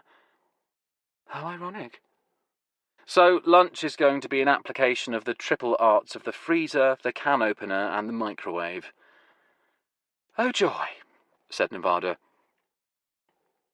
There was a long silence as we watched the landscape flashing past, and the traffic, which was sparse but growing as we drove west. Finally I said, when we get the record cleaned, will you have to take it to Japan? She looked at me. Japan? I took the plunge. I checked that number that called you, on my landline, the night your phone wasn't working. My, you are sneaky. Yes, my employer is based in Japan. But your card says GmbH. Yes, fiendishly cunning ruse, isn't it? She smiled, staring out the window into the distance. Made you think it was a German concern, didn't I? I said, actually, I began to smell a rat when Tinkler asked you about that German Rolling Stones album he covets, and you didn't know what Sonderauflage meant. She looked at me, askance but fondly. The vinyl detective, she said. The sun was high and shining down onto a brilliant winter's morning, the trees bare and the fields limned with gleaming pockets of frost. We reached Huey's just before 11, feeling a little weary with all the miles we'd driven. We made our first stop at his factory, as we'd arranged on the phone. Huey was there to greet us, wearing gleaming black Doc Marten boots, tattered jeans, and a navy blue donkey jacket. His only concession to the cold was what looked like a Cambridge University scarf. If it was, it would be a garment he had no right to wear, but then that was the least of Huey's misdemeanours. He was bare-headed, as if to proudly reveal the afro as advertised. He was smoking a rollie and threw it aside as he waved to us. He had a lean yellow dog at his side. They were standing in the narrow approach road that came off the main road and ran past the low two-storey building, which served as his factory, into the grounds behind. I drove in and around and pulled up by the back door of the old brown building, beside Huey's battered vintage BMW. We got out of our car, yawning and stretching, and locked it behind us. I almost forgot to take the record, which was on the floor in the back of the car, safe in its box and rucksack as far as possible from any sunlight or heat source. We heard Huey's footsteps as he came down the road beside the building. The dog's claws were clicking on the frozen surface. I looked at Nevada. Whatever you do, don't mention his afro. As soon as Huey came into sight, she said, I love your hair. Huey grinned and rubbed his head happily, as though discovering it for the first time. And I knew that, once again, she'd got away with it. That would make a really good Jewfro, he said. If only I was a Jew. And he came forward to shake hands with me and give Nevada a rather impertinent hug and kiss on the cheek. On both cheeks, in fact. I had to remind myself that we were in neo-hippie territory here. The dog promptly disappeared, clattering through a large dog flap in the factory door, sensibly getting out of the cold and leaving us to our human concerns. The grounds behind Huey's factory extended back a long way before coming to a high wall that overlooked parkland beyond. All of which was just as well, given the privacy required for Huey's agricultural operations on the site. I was familiar with the general layout, having driven down here with Tinkler when he'd had his thorns restored. But there was now a large new structure looming on the left of the yard. It was an odd-looking water tank rising from 4 steel legs, like a squat alien giant who had grown tired and given up his attempt to invade our planet. "What's the water tank, Huey?" He shook his head. "It's not a water tank. It's a fuel tank, to feed the generator." He proudly pointed towards a shed near the rear wall. I realised that was new too. "I'm now energy self-sufficient." "By burning petrol?" Huey grinned. "More importantly, it prevents any spikes in the electricity grid from running the lights or the watering system. To grow, you know what." He indicated the greenhouses that occupied most of the yard. "I understand you've had a bumper crop this year," I said. Tinkler always kept me updated on developments at Huey's. He nodded his head, his big afro bobbing. I noticed some streaks of grey in there amongst the brown. "That's true. That's how I was able to pay for the generator. Not to mention the fuel." He looked at me, his eyes a little wild, but no wilder than usual. "I got an entire tanker full. I swapped it for a load of wheat." "You're kidding." "No, it's the alternative economy." He gazed fondly at the greenhouses. "You just plant things in the earth, and up they grow, and then you can swap them for an entire tanker full of fuel." He nodded at the tank, walking over to its shadow. "And I had to store it somewhere, so I built this." He gazed up at it proudly, then looked at me. "Now we're energy self-sufficient," he repeated. Nevada was staring at the greenhouses, which were fashioned of heavy-duty transparent plastic. There were big long tunnels sealed at each end, essentially like giant versions of the polytunnels in which commercial growers cultivate tomatoes. Which was appropriate enough because all you could see from the outside was the blurry red of tomatoes growing in dense clusters within. They looked cheerful and festive in the winter landscape. Of course, behind the screens of growing tomatoes was the real crop, which could just be glimpsed as a rich green background of foliage.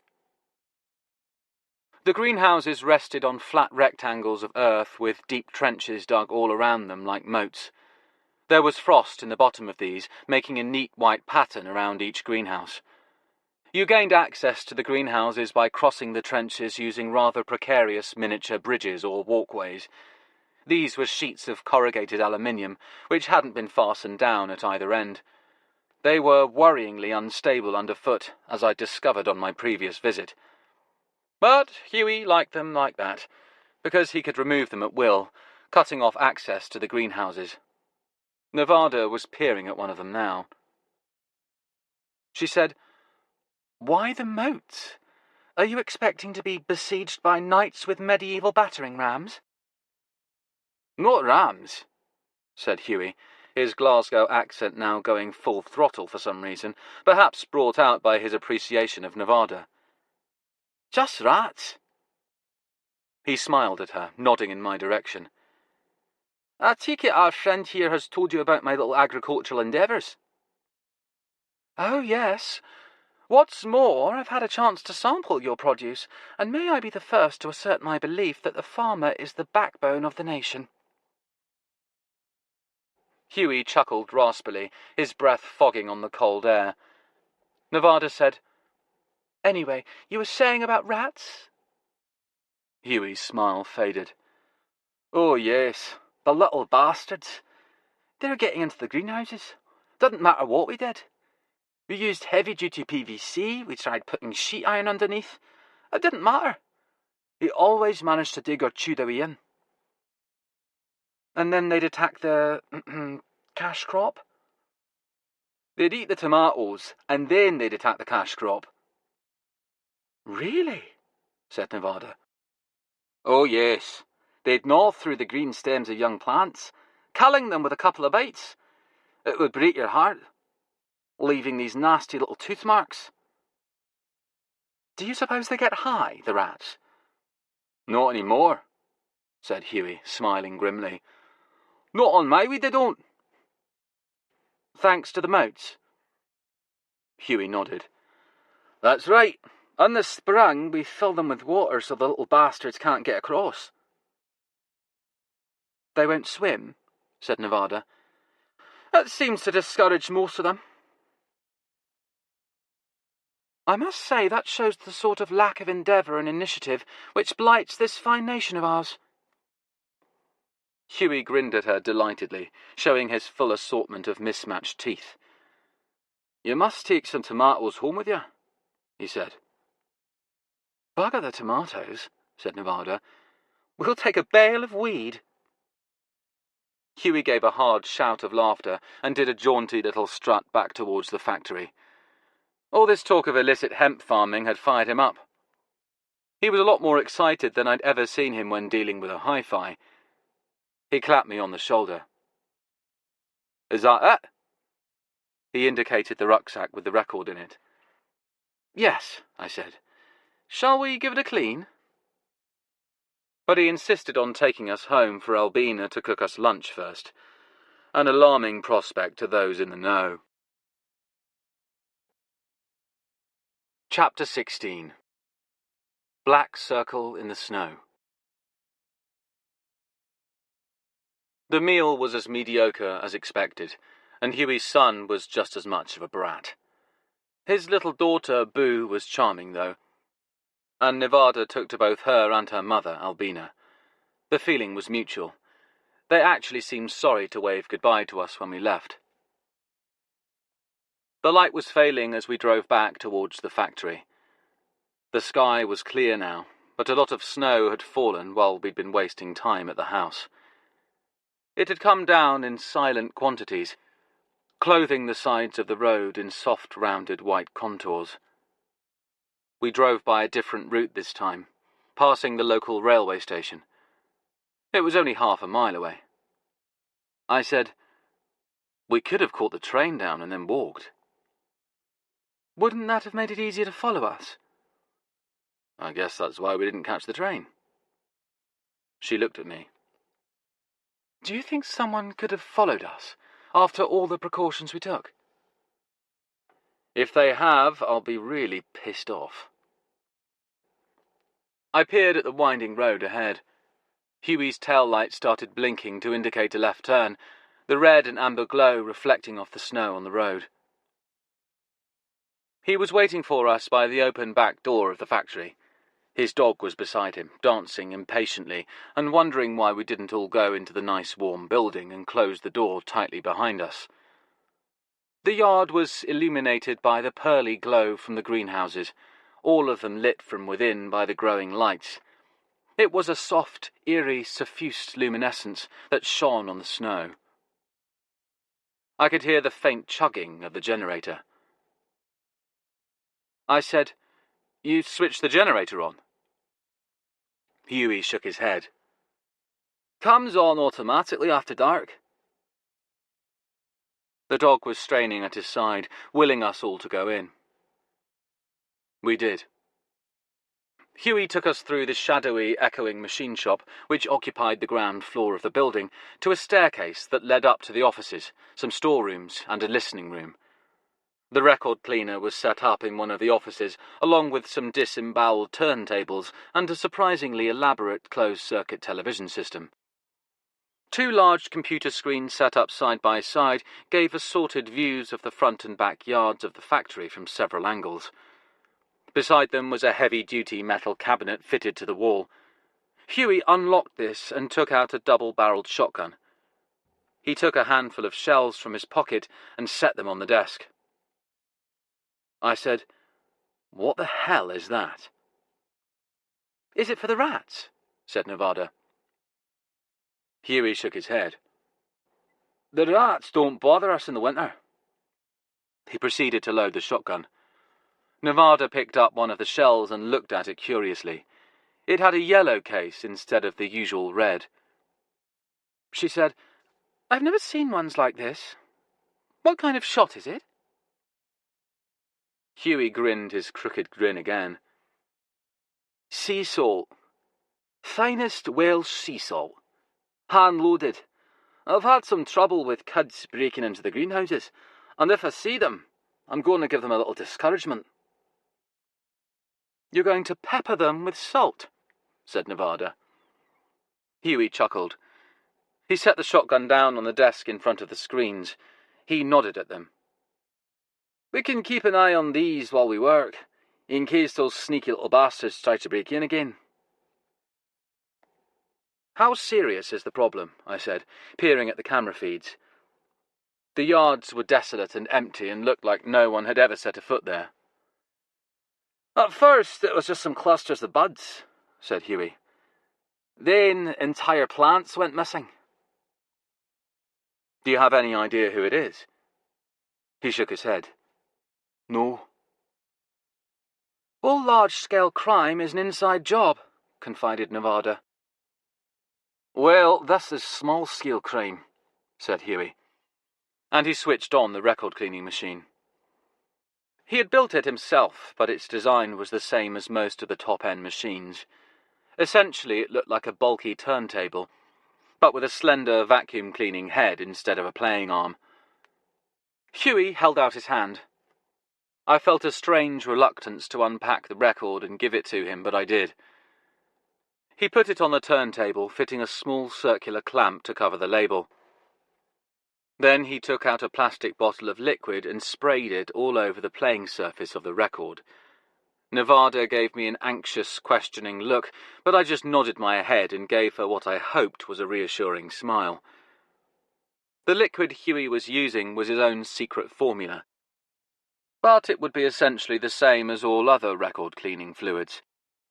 Distilled water, isopropyl alcohol, some kind of surfactant, and perhaps a special something to counteract mold release agent.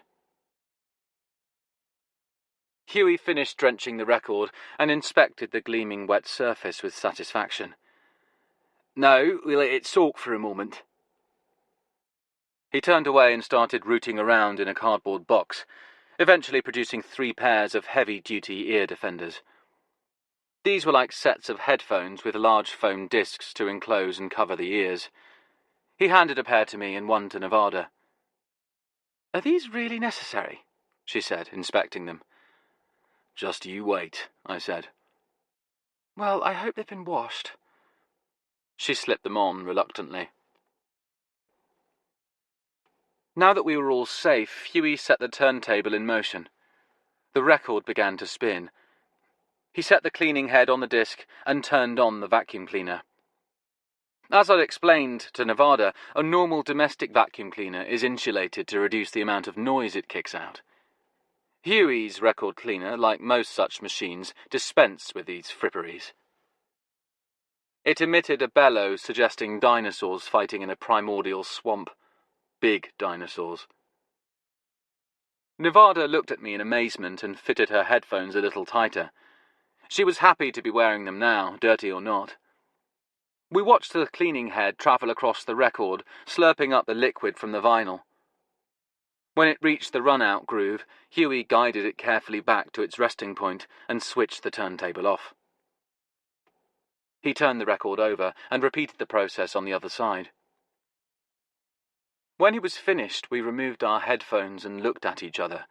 Huey unscrewed the clamp from the label and took the record off the turntable. He handed it to me, grinning. The vinyl was gleaming, a deep, rich, reflective black with rainbow highlights. The dense, beautiful pattern of the micro-grooves shimmered, precise and pristine. It looked brand new. It was perfect. Normally, I charge £2 for this service, said Huey. I think we can manage that, said Nevada. She was jubilant.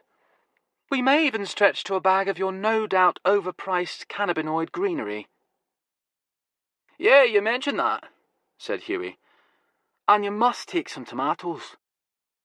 He was always eager to get rid of those tomatoes. He turned to me and pointed at the record. "Do you want to play it?" Hughie's listening room was next door to the office. It was a large rectangular room with a turntable, amp and speakers located at one end and a sofa at the other. So that was where his sofa had gone. At home, his lounge had nothing but armchairs in it. Now we knew why. The speakers were set up against the far wall to fire down the long axis of the room towards us listeners at the other end. It was an ideal setup. Hughie switched on his amps while I held the record, still faintly damp, carefully by its edges. "That's weird," I said. Nevada was instantly on the alert. "Is something wrong?" No, not at all." I held the record up to the light. "It's just something in the dead wax." She was watching me apprehensively. "But there's no question that it's the original." "On the contrary, everything about this authenticates it. It's got the autographs by Geary and Rita May. It's got the initials DDP, which is Danny DePriest, who engineered it. It's got the right stamper and matrix numbers." I moved closer to the light. "But there's something else here, too." She moved closer. "What?" "2 more letters. A capital B in a circle on side 1, and a capital Y in a circle on side 2. "What do they mean?" "I have no idea." "Ready here," said Hughie impatiently. He reached for the record, then smiled indulgently when I insisted on putting it on the turntable and lowering the stylus myself. He winked at Nevada. "He doesn't trust me?" "Very wise," said Nevada. We went back down to the far end of the room and sat on the sofa as the music began to play. Hughie had aligned his speakers with considerable care, and the imaging was excellent. Much more importantly, the record was in great shape. "Sounds good, doesn't it?" said Hughie proudly. I nodded. "Sounds like it's never been played before." "Just as you predicted," said Nevada. She moved closer to me on the sofa. She sounded proud as well. The second side of the record sounded, if anything, even better. I waited with particular eagerness for the vocal track at the end. It was an old Red Jellaway composition, a spooky little number called Running from a Spell, and Rita Mae Pellini brought out all its eerie loveliness. But by now I was taking the sonic and musical qualities of the album for granted, and I was specifically listening for the tiny flaw I'd noticed before. The one Tinkler had diagnosed as the singer being too close to the mic. This was the first time I'd heard a first-generation copy of the track, direct from the master tape. And there it was, the undeniable popping sound. Nevada looked at me. "Is that good old rogue plosive?" she said. I nodded. "Yes. But I don't think it's anything to do with the singer or microphone anymore." "Yeah, weird, isn't it?" said Hughie. He was listening keenly. "It's not dirt on the record." He sounded a trifle defensive. "No one's suggesting that it is." "The cleaner would have removed all that." "Naturally." "And it doesn't sound like a pressing flaw." Hughie sounded thoughtful now that there was no question of him being at fault. "It's probably a noise from the session." When the track ended, he went to the turntable and played it again. I didn't interfere this time, although I had to repress the urge to do so. The song began again, and again we heard the sound. Hughie was listening with the keen attention of a hunting dog, his head to one side. I wondered where his dog had got to. "It's the sound of someone knocking over a music stand," he said. Maybe. I wasn't convinced. The track ended, and with it the record. Huey went to the turntable and lifted the arm and switched it off. I let him. I was, finally, beginning to realise what we had accomplished. A sleepy sense of triumph was stealing over me, lulling and relaxing me. I reminded myself that I would have to drive back. Nevada had hit the wine a little too hard at lunch. Huey came back to the sofa. Nevada was looking at me and smiling a lazy, contented smile. She squeezed my hand and leaned over to Huey. "Well, it looks like we owe you £2, she said. "Is it cash, credit cards, or PayPal?" said Huey. Then the lights went out. "Oh, fuck," said Huey, sounding irritated but unsurprised. "That's the fucking generator." "Huey," I said, trying not to let the tension show in my voice as we all sat there in the darkness.